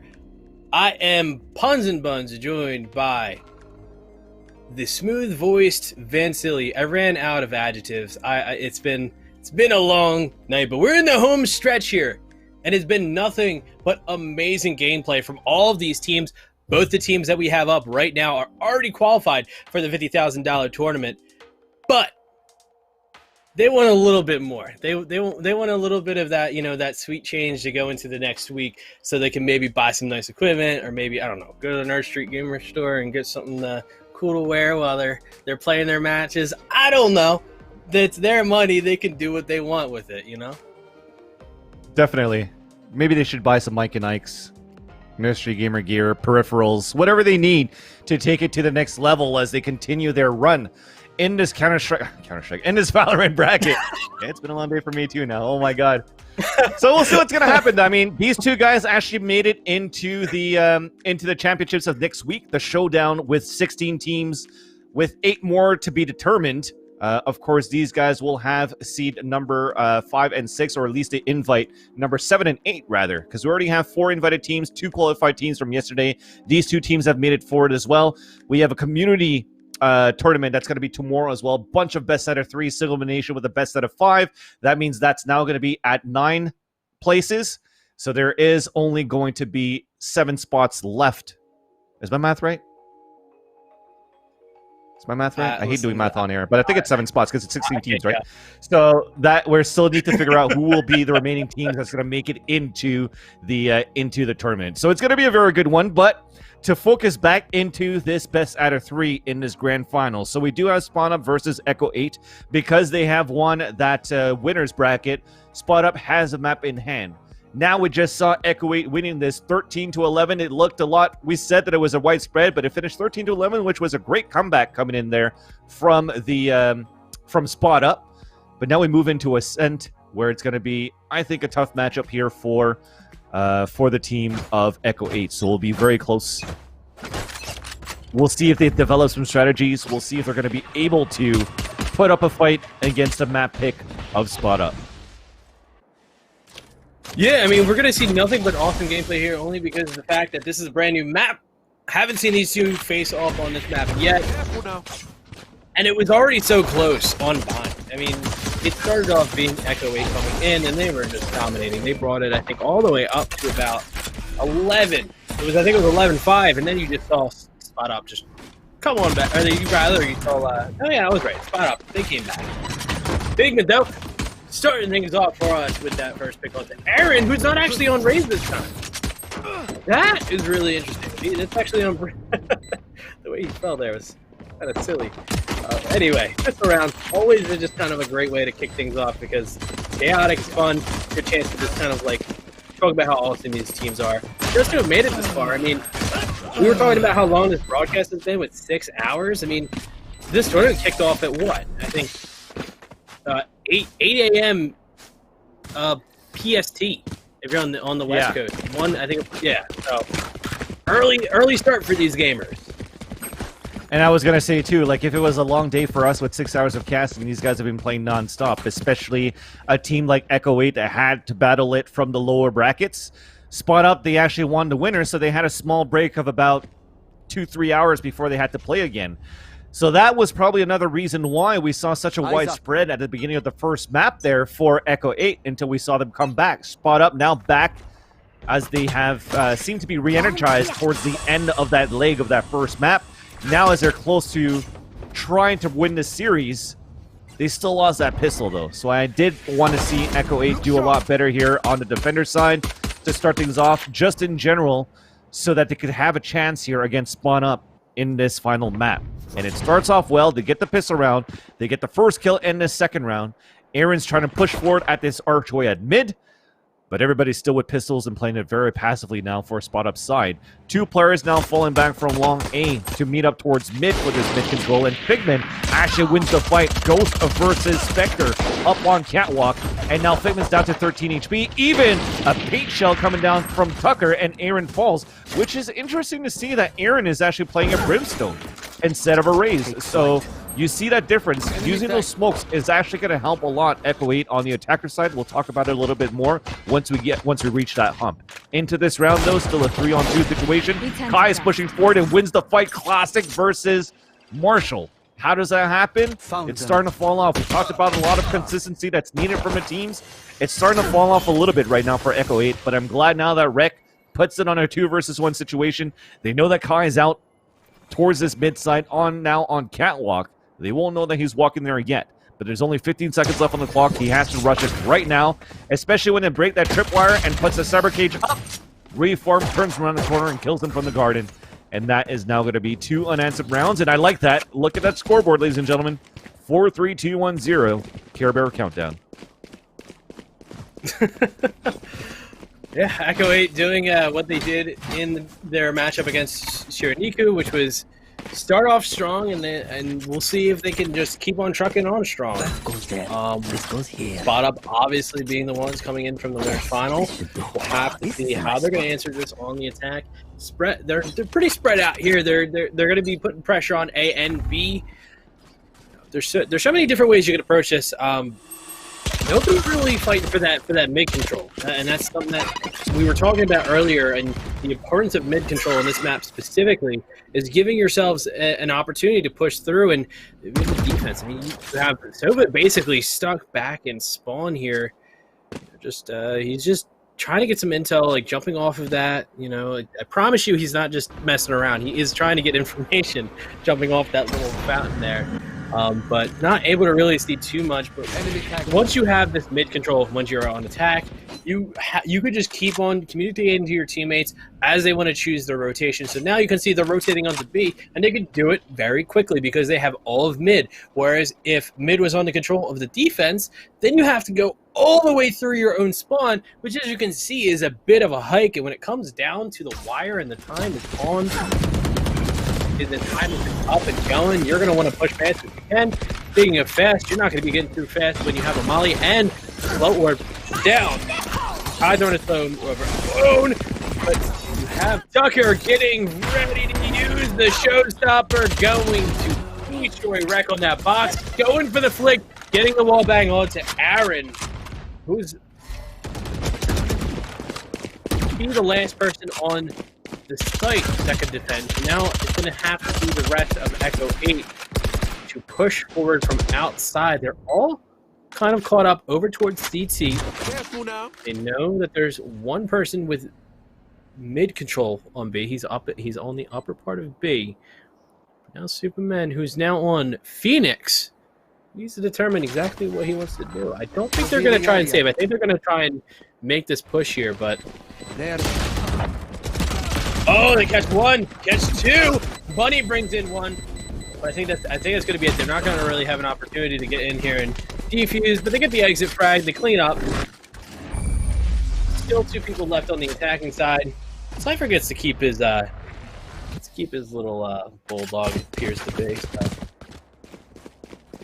No, it's a vandal. These skins are throwing me off. I'll tell you what. So now as an IGL, you have to decide here, because you hit tab, you saw that they're going to be low on economy. What are they going to do? Should we actually go for a full buy after this as well? They're going to buy super low. We're going to have to buy super low too, and indeed they are going to actually gamble it. So you have bulldogs, 2 bulldogs, a vandal, a phantom, and just a classic for Rec, maybe a ghost that he could buy here. But you have an Ares, a bulldog, a vandal, and 2 phantom for the attacker side. Run it back from Superman. So you see that the composition is actually fully different right now for the attacker side. So instead of having Raze from Aaron being the entry fragger or being the duelist right now for the team, it's actually going to be Superman, instead of playing the Brimstone, is playing the Phoenix. So with the run it back, he was trying to spray and get some pre-fired shot behind the boxes, and it's okay to use it at the beginning of the round to try to get information, but he didn't see anything from that. So Brando and company from Echo 8 will have to play with a lot of uncertainties into this round on defense. That's why you see Brando jumping, spotting towards that mid side. Now they finally gamble as you see the Brimstone slowly walking towards this A side as well. But everybody from spot up is taking that mid control. Yeah, finally you have a little bit more movement here from spot up, taking in I think that they're gonna rotate up actually towards A, but you still have Cypher just watching for that rotation, and it's honestly one of the smartest things you can do. Once you put all that pressure on A, you know that they're gonna start breaking away from B.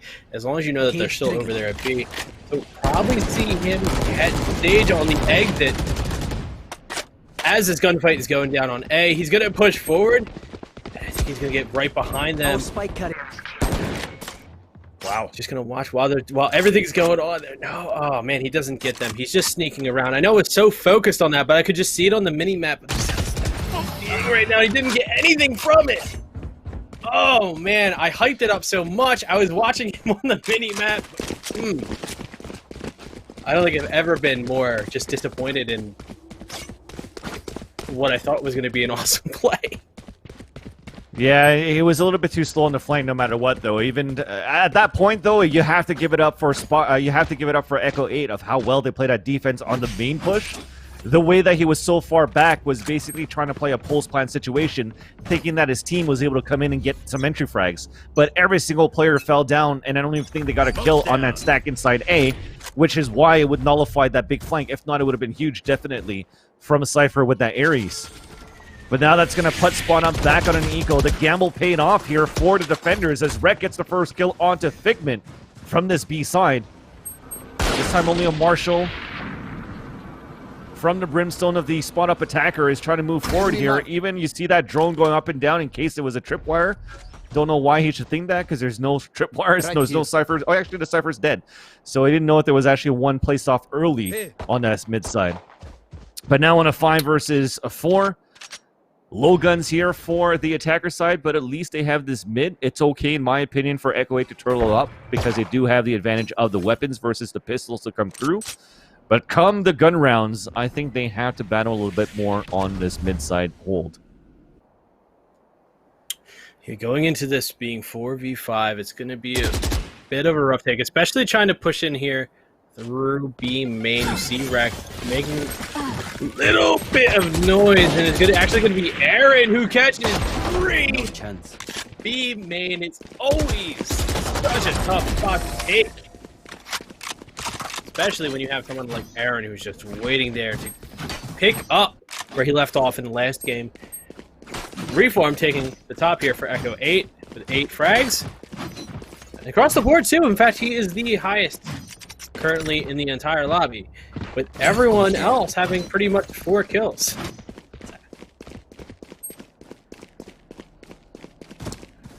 Big shout out to Caboose and Cinetech inside the chat. Cinetech trying to figure out how he can get a little bit better by watching his streams. Hopefully the analysis and commentary does help a bit, but what Caboose was saying, you got to play the game.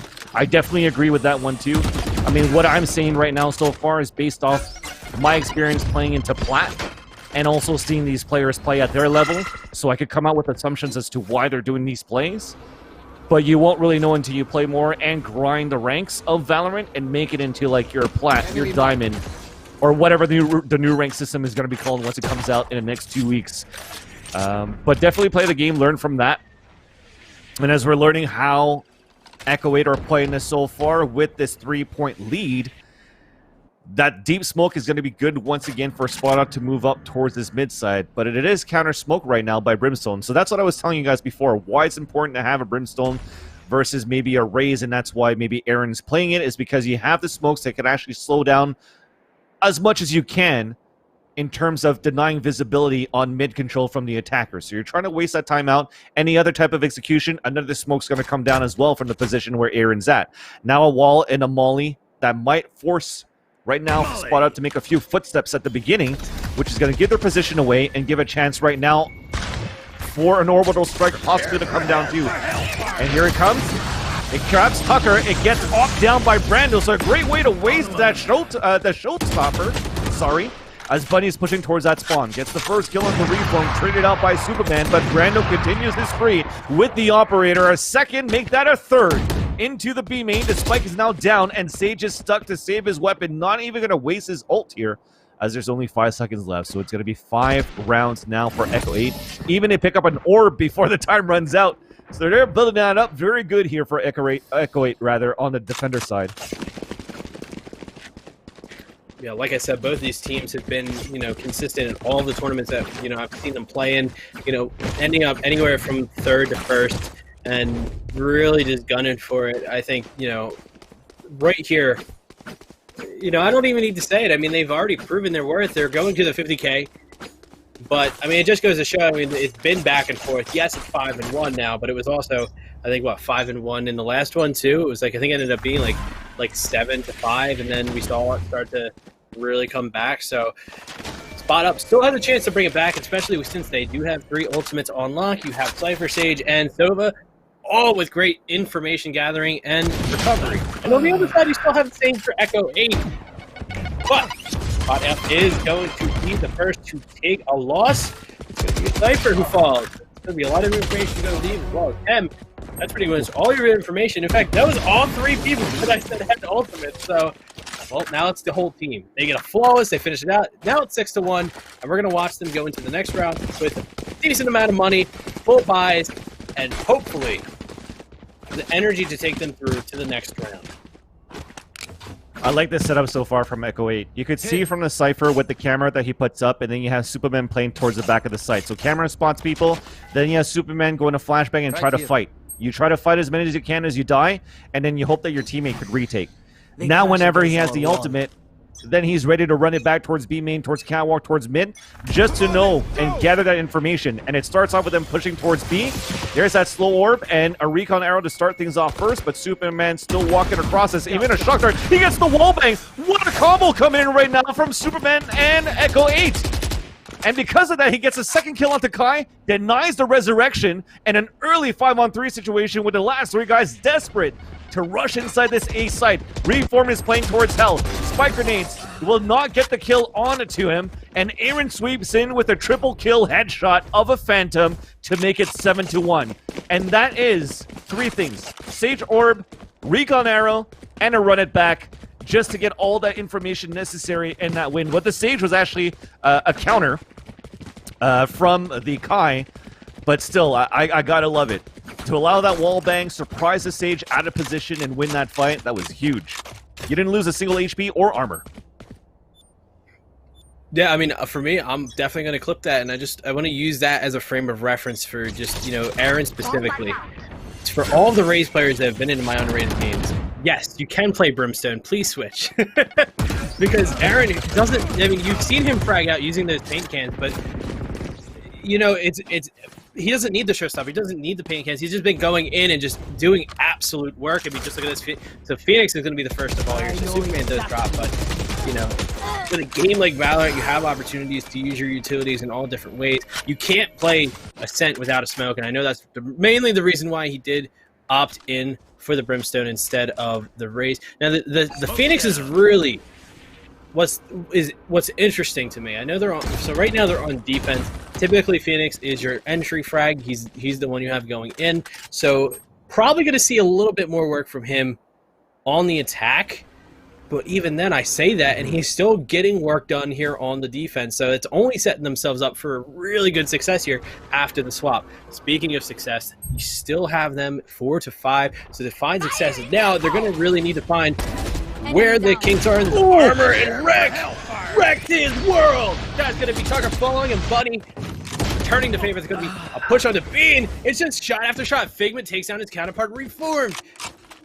The Spike is just bouncing back and forth, and they're finally going to commit here towards A, but they do have a cam up. Not able to use it though if you're gone. So there's two people left who are over by B, and Aaron gets the first headshot out, and there's 2 dangers left. You got Brando and you have Aaron. That's where the C is. They rotate forward. Are they going to push on, or are they going to save? I think they're going to opt to save. I think they're going to... I don't know. No, they're pushing on. They're pushing on. I thought with that rotate from Aaron that he might have been going back to spawn, but I think they're going to try a really quick pushback. But it's a dangerous decision when you have an operator and you just lost an operator. Now it is up to Aaron to make this call. Is he going to try and run in? The door is closed. No, he's going to wait for the exits. He might catch one here. No, they're going to go under.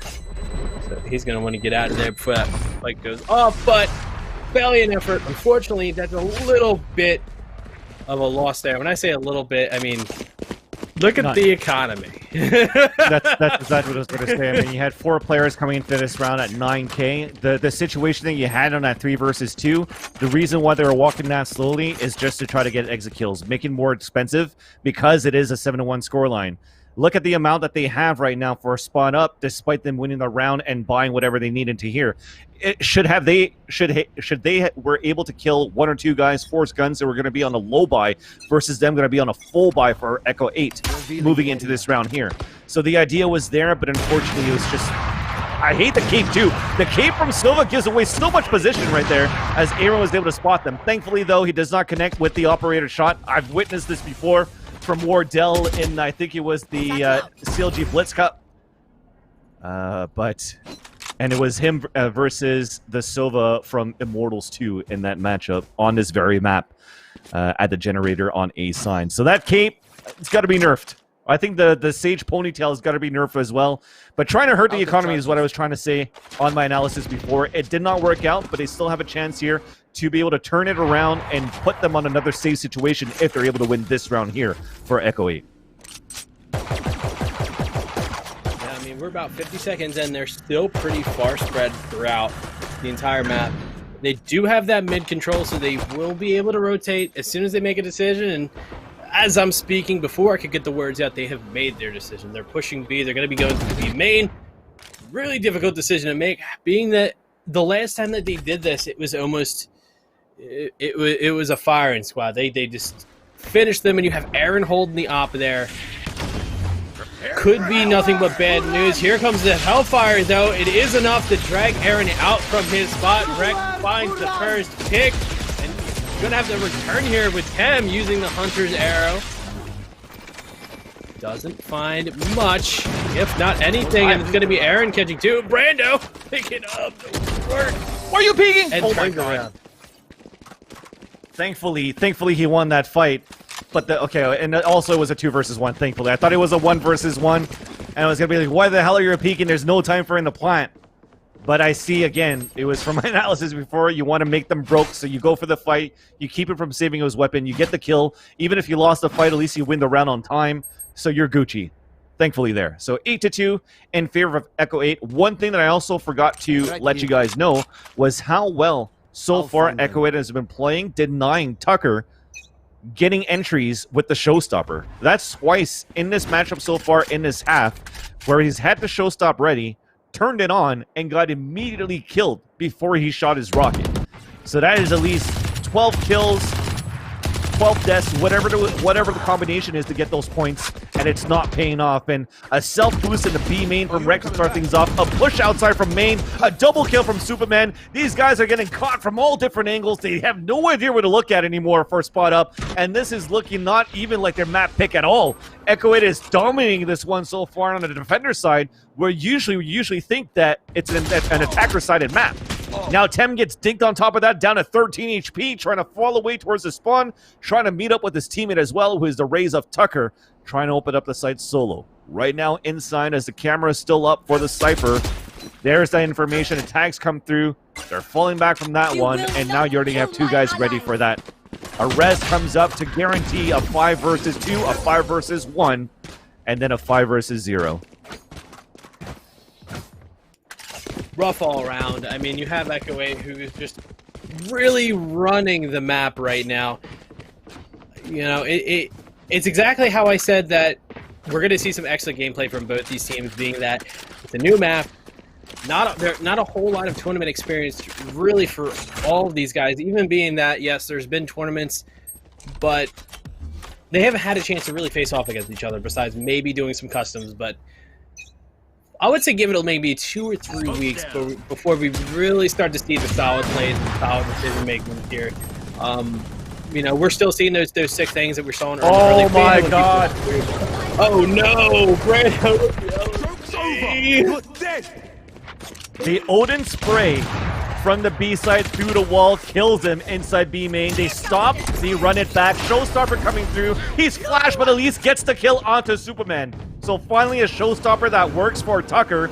But that wall bang with the Odin is going to be so frustrating. And it shows how confident right now. Echo 8 is playing this round. He's like, yo, let's just spend that money. Let's get that kill. Let's laugh it off. And now let's even win this round. Reform a double kill of his own by that sliding door on the A side. Leaving right now just one player alive as Tem sees his teammates fall.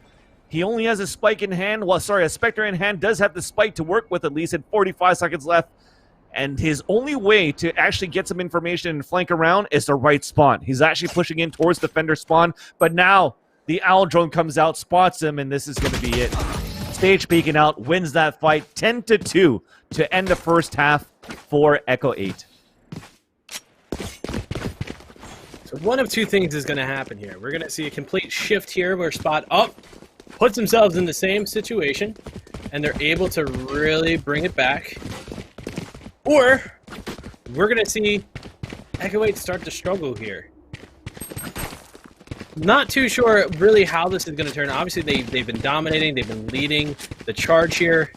This is a nice Now that we're on the pistol round, really just I'm not gonna give any analysis until I see this first round, because everybody's approach has been wildly different. We've seen teams that don't even opt to take any mid control and then do these full pushes on site, and it's worked out for them. On the other hand, you've seen teams who've done the same thing, and they've done nothing but struggle to even take a single point. So we'll see what they want. But Bunny just, whew, that is a very excited Bunny. Jumps right over the courtyard, looking for a pick, doesn't find anything. Now you have total mid control in the hands of Echo 8 here. And that's the thing, though. With the Brimstone that you have now, and you have also the Phoenix, what they like to do for Echo 8 is actually push through their own smokes and fight. We've seen that a lot from the aggression that they play, their play style that they have on Bind, where we see them pushing through their own smoke. We see that as well on Mass when they play on Haven. So now you have the advantage of having a Phoenix curveball to actually flash through and take control of, for example, places like Cat, places like B, and it starts off with them stacking up here towards this B side, 1 minute advantage. Tucker has so much information already that the mid is clear, but he thinks it's towards A. So there's actually nobody inside B right now. The flash coming through from that curveball. Tempest now finally the first one to rotate from spawns, find the first one inside the shed, and still loses the fight versus Aaron. Now they're moving inside the site. The door has been closed, and things are looking very grim, at least for a spot up in this round. Aaron pushing forward, another headshot, this time onto Tucker. Only the Cypher remaining of Figment, who gets headshotted himself by Superman. And we are now 2 points away from closing the series here. The aggression continues on from Echo 8. Spot Up trying to do the same thing, but was quickly denied on a mid control from Echo 8. Like I said, I was really excited to see Superman on attack, just because with that Phoenix, you have so many great opportunities to break into points. His flash kit is specifically designed to go around corners. You can use that wall to set your team up to push forward. You know, he is definitely the definition of an entry frag, but not too bad of a spread here when it comes to Spot Up and their defensive layout. You have Cypher and Brim who can get you the information, lay down the spokes, as well as Sova who can kind of get you a little bit of recon there. And they do have Raze who, you know, we've seen some really awesome entries from Tucker. But once again, it's Superman and Reform, the dynamic duo working their way through Tree Room, and that Killbot was on a mission. Wasn't able to find anything but smoke. The flash comes out, but Superman flicks around. Gets that shot off.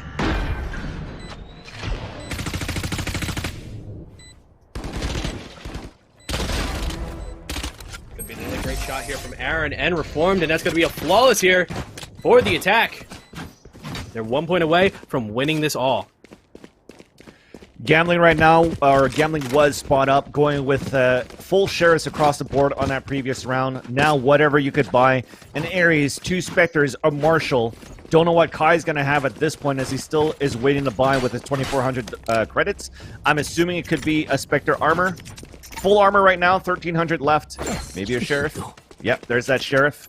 So now it's do or die here for Spot Up, but definitely Echo 8 looking so amazing on this map. And they're even going to stay as a group. Only one lurking towards the B side.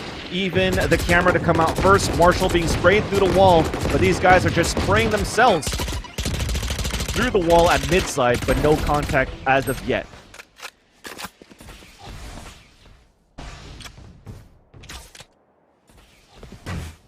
First kill, though, did come in from the Rays with paint shells. On to Wreck. So that's already one player down here for Echo 8. Keeps the dream alive here for a spot up. Attempt of a comeback. Enemy spotted towards the back of mid side. Trying to wallbang them right now, but they decide to fall back with that Marshall to try to live a little bit longer. Cyber Cage dissipating on that catwalk side as Tucker was spotted. Now they're going to try to hunt him down. Fully flashed. Should be a kill coming through, but he still wins that fight before he falls down. Great play by his side, but now the A side is now open. This could be it right now. Can they hold it? Or spot up here, Buns? Yeah, we have the plant coming down for A main. Kai on Heaven, joined by Brando and Bunny breaking through that door. They're set up for success here, but they still need to push forward to get a frag. Superman getting Bunny, first frag down. Now you have Phoenix popping his ult, getting another one. That's going to be 3. And Reform finishes it out, and Echo 8 are your T1X Nerd Street Gamers Qualifier champions. Well done. So sick. And what a way to finish, too. Yes, the first map was close, but when they came back battling a revenge match versus Shineko, or Shironiku, sorry, a 13-2 scoreline to win that one, a 13-2 on this second map as well versus Spot Up. These guys came out to play. I was reading the chat earlier on, too, is that whenever they would win this in this lower bracket versus Space Boys, they were going to win it all. They won it 13-11, and then we just saw nothing but one-sided final matches, with the exception of the Haven matchup versus Spot Up. But Echo 8 just looked tremendously amazing on that second map. Oozing confidence, the wall bangs, the pushes, the flashes coming through as well from Superman to support the team. The switch of composition, that's actually something very new that I'm not used to seeing from Echo 8. Always seeing the same 5, and then suddenly they pull a curveball, no pun intended, with the Phoenix coming out of the composition, and also they have the Aaron switching into a Brimstone, and it works out in their favor on the defender side. Yeah, I kept on talking about how, interesting of a decision that was for them to swap it on, and how I thought that, the Phoenix would really benefit them on the attack. But I mean, they didn't really need too much of a benefit when you win the defense so dominantly. But once again, I mean, that just goes, it goes to show that there's so much volatility between these teams in this scene. They had a bit of really close first map. Second one went in favor of Echo 8 pretty significantly. But either way, they are moving on to the $50,000 T1X Nerd Street Gamers Valorant Showdown. So congratulations to you both on not only winning a little bit of money here, but getting a shot at a huge chunk of money and an opportunity to be picked up by some of the biggest orgs who will probably be watching this. Before we cut this wonderful stream, we will be actually talking to the team captains, or at least members from the teams, to kind of get their thoughts not only on how they performed, but what they're looking forward to in these next couple matches that they're going to be facing off in the Invitational. So please stay tuned, and we'll be right back very shortly.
Welcome back to the the T1 X Nerd Street Gamers Valorant Showdown Qualifier. We've just finished up with our final match, and what a match it was. I am Puns and Buns, and I am joined by the insert awesome adjective here, Van Silly. It's been it's just been a wonderful night being able to, commentate here with, some of like this really, really hungry tier. I say tier 2, but chances are these guys will end up being tier 1 once the scene becomes more established. But just being so early on in the scene has been really exciting, and I've had a blast. I just want to thank you and thank Van Silly here for joining me on this broadcast. But we're going to be getting into some interviews very shortly with members from both teams to tell us a little bit about their journey and just what their plans are going into this invitational. Definitely. It was super fun. For me, definitely, I do agree. For now, teams like Spot Up, Echo 8, Prospects are kind of like tier 2 for me, but I have a chance to actually show up, or I could be totally wrong once they move on to the Valorant Showdown from T1 next week, right? I talked about 4 teams that were invited. I totally forgot about a 15 that I should have remembered. TSM is actually a 15. So they're going to come up against the likes of T1, Gen G, Immortals, Sentinels, TSM. Together we are terrific. Prospects. Now these 2 teams making it. 1 challenger team. So that means we have 7 more teams to know who will be playing and completing this 16-team tournament next week. Super fun to see. And also, I'll say it once and I'll say it again, and I'll keep on saying it, just due to the fact, a big thanks to you guys, Nerd Street Gamers, T1, and all the other organizations that are currently running these tournaments for the community, that gives a chance for these communities to listen in, see the up-and-coming players, see the hype around Valorant, have fun with Valorant as well, especially the game being free, and also hopefully giving those new people an opportunity to try the game, try it out, and hopefully have fun like we do, playing the game and casting the game. Yeah, I mean, I've said it a million times this broadcast. For one, just watching these tournaments make you want to play. I mean, I'm probably going to get a game in before bed, just like I did last night. Probably going to bed probably around 3 a.m. This has just been so much fun. But if you really, really want to get good, it starts by just entering into these tournaments. It doesn't matter if it's a small tournament, a large tournament. You have to compete. You have to put yourself on the edge, because there's just no other way to really test yourself, and there's no better way to learn when your opponent is really giving their all against you. And it just helps you from every aspect. But what I'm really excited about now is we're going to be talking to Tem here from Spot Up to just get a little bit of insight, from his journey and his perspective. So should just be a second. And Tem, how you doing? How you feeling?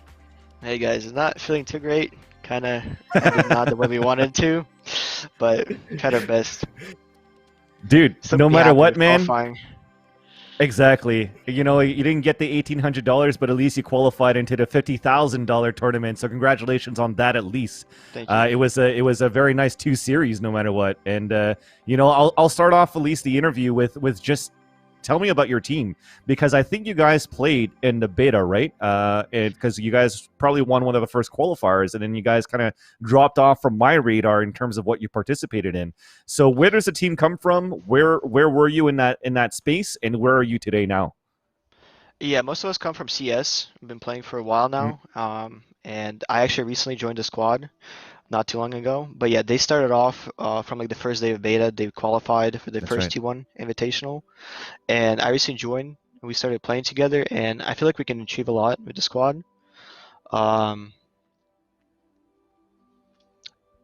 to show up in T1 and win. So I don't know. Absolutely. That's the attitude you're going to want to go into there. Now, thinking forward about this invitational, obviously, it's 2 of the teams that have moved on from this. There's still 1 to be revealed from the qualifier tomorrow, and some that haven't even been announced yet. Who are you really excited about facing off against in this invitational? I guess TSM. Played them in an early start. Now they're at the top, so trying to beat them, play against them, and obviously T1. I feel like it's one of the better teams. It'd be fun to see how we can go against them.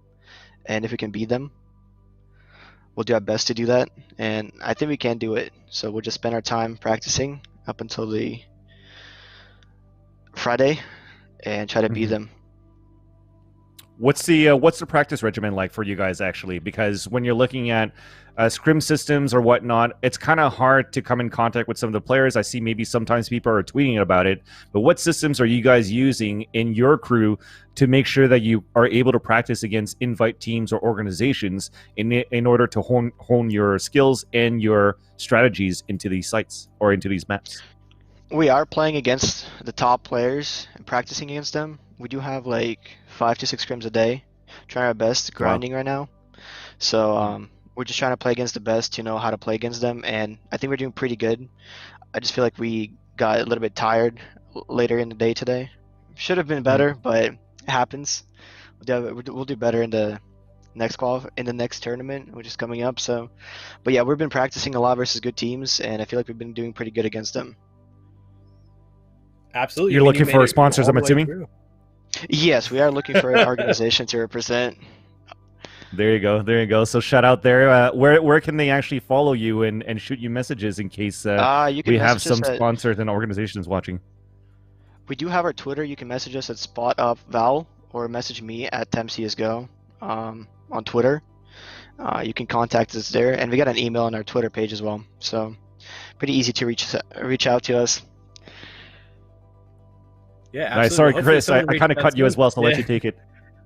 Oh, I was going to say, yeah, no, it's just that delay. You know, we got to see this on LAN one day, and I'm sure one day, Tim, we will see you pop off on LAN once we have LANs come back. But I just want to thank you again, not only just for joining us here, but just for competing in general in our tournaments. And I'm really excited to see you in the Invitational and just move forward with your career and the rest of your team as well. Thank you, guys. Appreciate it. This is a really good tournament. Enjoyed playing in it, and thank you for hosting in No Street. It was great. Looking forward to see more of you, man. Yeah. Thanks for stopping by. Thank you. GG's.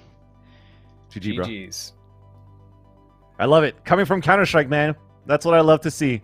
Counter-Strike, unfortunately, continues to dominate the scene, although we are still seeing some other game modes coming into this that are actually shining as well. We got to talk about the PUBG team again with High Ground, but even with the next player that is about to come up to talk with us very soon, this whole team of Echo 8 that comes from Crossfire. Crossfire, another spin-off from basically Counter-Strike. We'll soon talk to Aaron. It's going to be joining us as well, where we're going to be able to ask him a few questions about that transition, where they are, where they come from, and who Echo 8 is. But some nice words coming in from Spot Up. I like the fact that Temp, despite them getting spanked on that second map on Ascent, took it with a grain of salt and was very happy of where he is, where the team is, qualifying into the Showdown qualifier as well, or the Showdown main event. So I like the fact that they stay positive into this one too, and I hope to see a lot of good stuff here from Spot Up.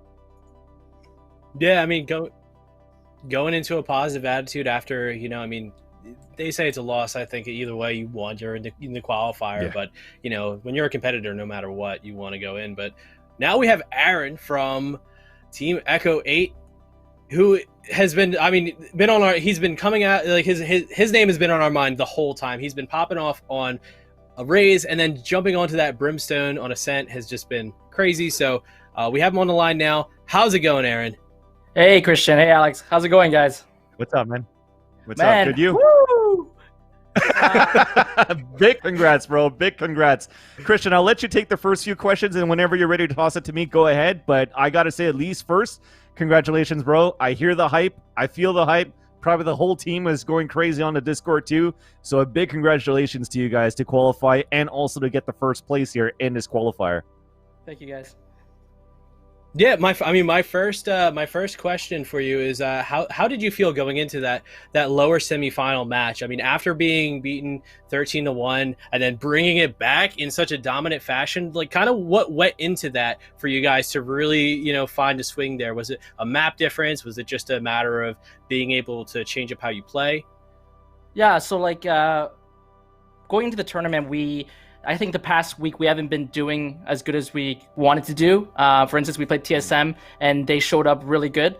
And obviously they're an amazing team, but we felt like we could have had a better fight against them. And going to this tournament, we really wanted to win because we felt like we were in a slump and we were doing really well. And then these guys literally just, put us to sleep 13-2 or 13-1. It was, like I'm sure you guys have played games before where you just play and it seems like there's nothing you can do. Like these guys were just really on point, and to play that rematch, I'm not gonna say I wasn't nervous, but I wasn't, that excited to play against those guys again. And to beat them reverse I think that gave us the confidence to go into the finals, to be honest. It showed, man. I just one more question, kind of going into that final match. So what was the decision there with the switch from Raze to Brim? Obviously, I know that you needed the smokes on Ascent, but where did the Phoenix kind of come in there? Yeah, so I mainly play Raze, and then we were experimenting a lot throughout the past 2 months, but it was my best character. And Fought Superman is, if you guys didn't know, in the Crossfire scene on the global scale, he was considered, one of the best players, aimers in the entire world. And that's why we put him on Phoenix, because on Ascent, we were playing against a lot of teams, and we were literally getting 13-1 every single day. It was very upsetting. So we said, why not give our best player, the fragging opportunity? So I took a step back, and, it's been working out. So we're really excited. No, definitely. And again, talking about this matchup or about your composition in general as well, Aaron, because when I'm looking at it, you guys always have that same 5 agents, right? I'm talking about the Raze, the Sage, the Cypher, the Brimstone, and the Sova, with the exception of your setup here on Ascent. But with a composition that doesn't have a lot of entries with flashes, right? What's your strategy there? Is it just a buddy system? Like I see you're playing off a lot on the Raze Showstopper to get entries. Is that mainly the way that you guys want to play and approach your attacker side? Yeah, so like you said, sometimes it's really difficult if we don't flashbangs or you don't have the right timing. What we try to do best is use the utility that we have. We did try using Reyna a lot in a couple tournaments, but it's just it takes a lot of time and effort and trying to figure out if Reyna works. And I still don't know. This is why this game is so exciting. It's because there's so many different combinations, and if we do a certain combination, it might work against every single team except for Genji or Cloud9, and then you don't know that. And how do you really make that cutoff to say this is the setup against this team? So right now, I think as we move forward, we want to work with more people to help us analyze and help us set us up for that. But right now, we're just trying to play with our best composition overall, which may not be the best against every single team, if you know what I'm saying.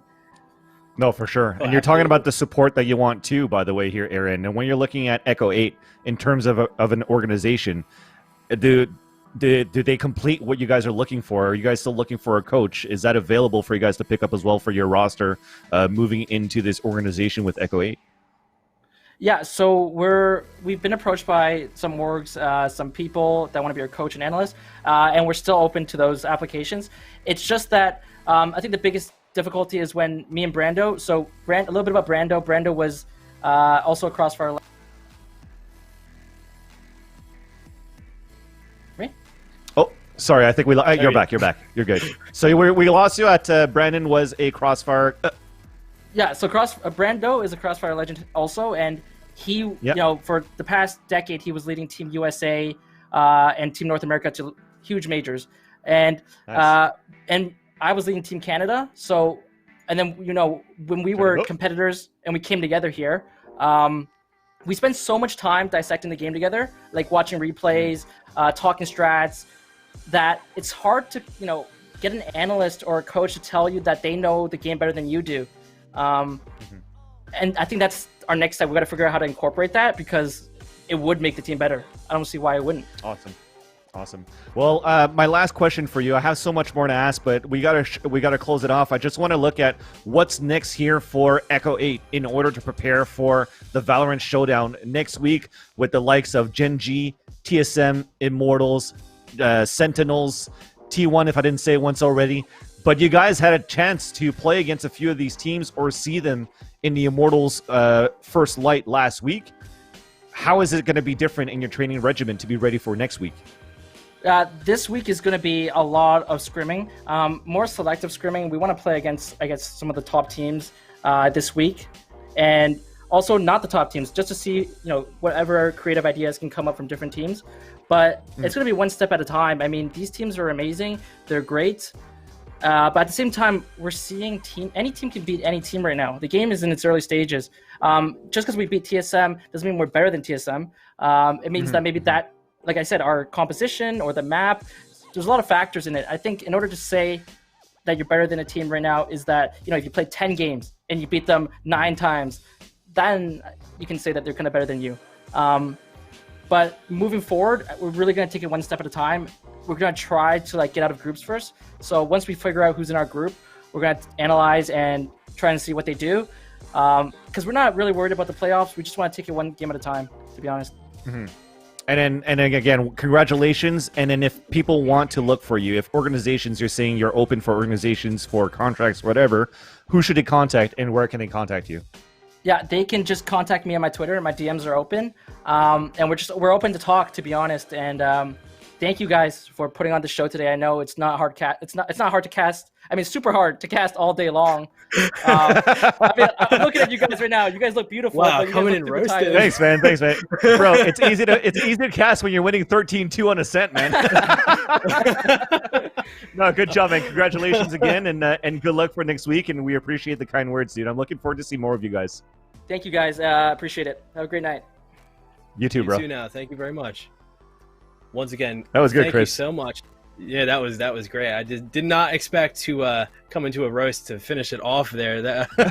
But there's no better way to finish off the night. But I just want to say thank you so much to everyone who has tuned in today, as well as everyone who's participated in competing. We had 64 teams today, 64 teams yesterday.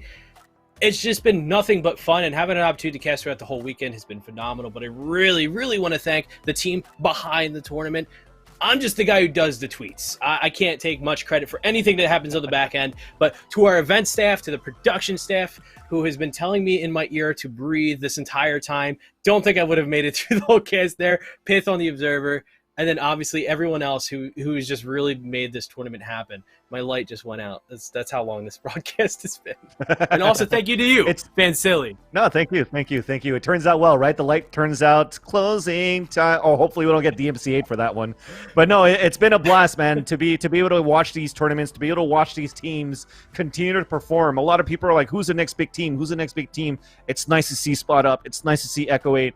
Together we were terrific yesterday with prospects, with Josh RT, that you guys with Darth Mike were saying yesterday. Like, he's the type of person that grooms up these players in Valorant right now, and it's nice to see that they actually qualified into next week too. So with that, I just got to say a big thank you to you guys. Make sure you guys follow Nerd Street Gamers on Twitter as well, and as well as T1, so you guys get all the information needed for next week's Valorant Showdown presented by Samsung. If not, of course, especially for tonight, I got to give a big thank you to Mike and Ike to be able to sponsor this event too, in order to give this prize pool of $3K for our first place, second place, and third place players.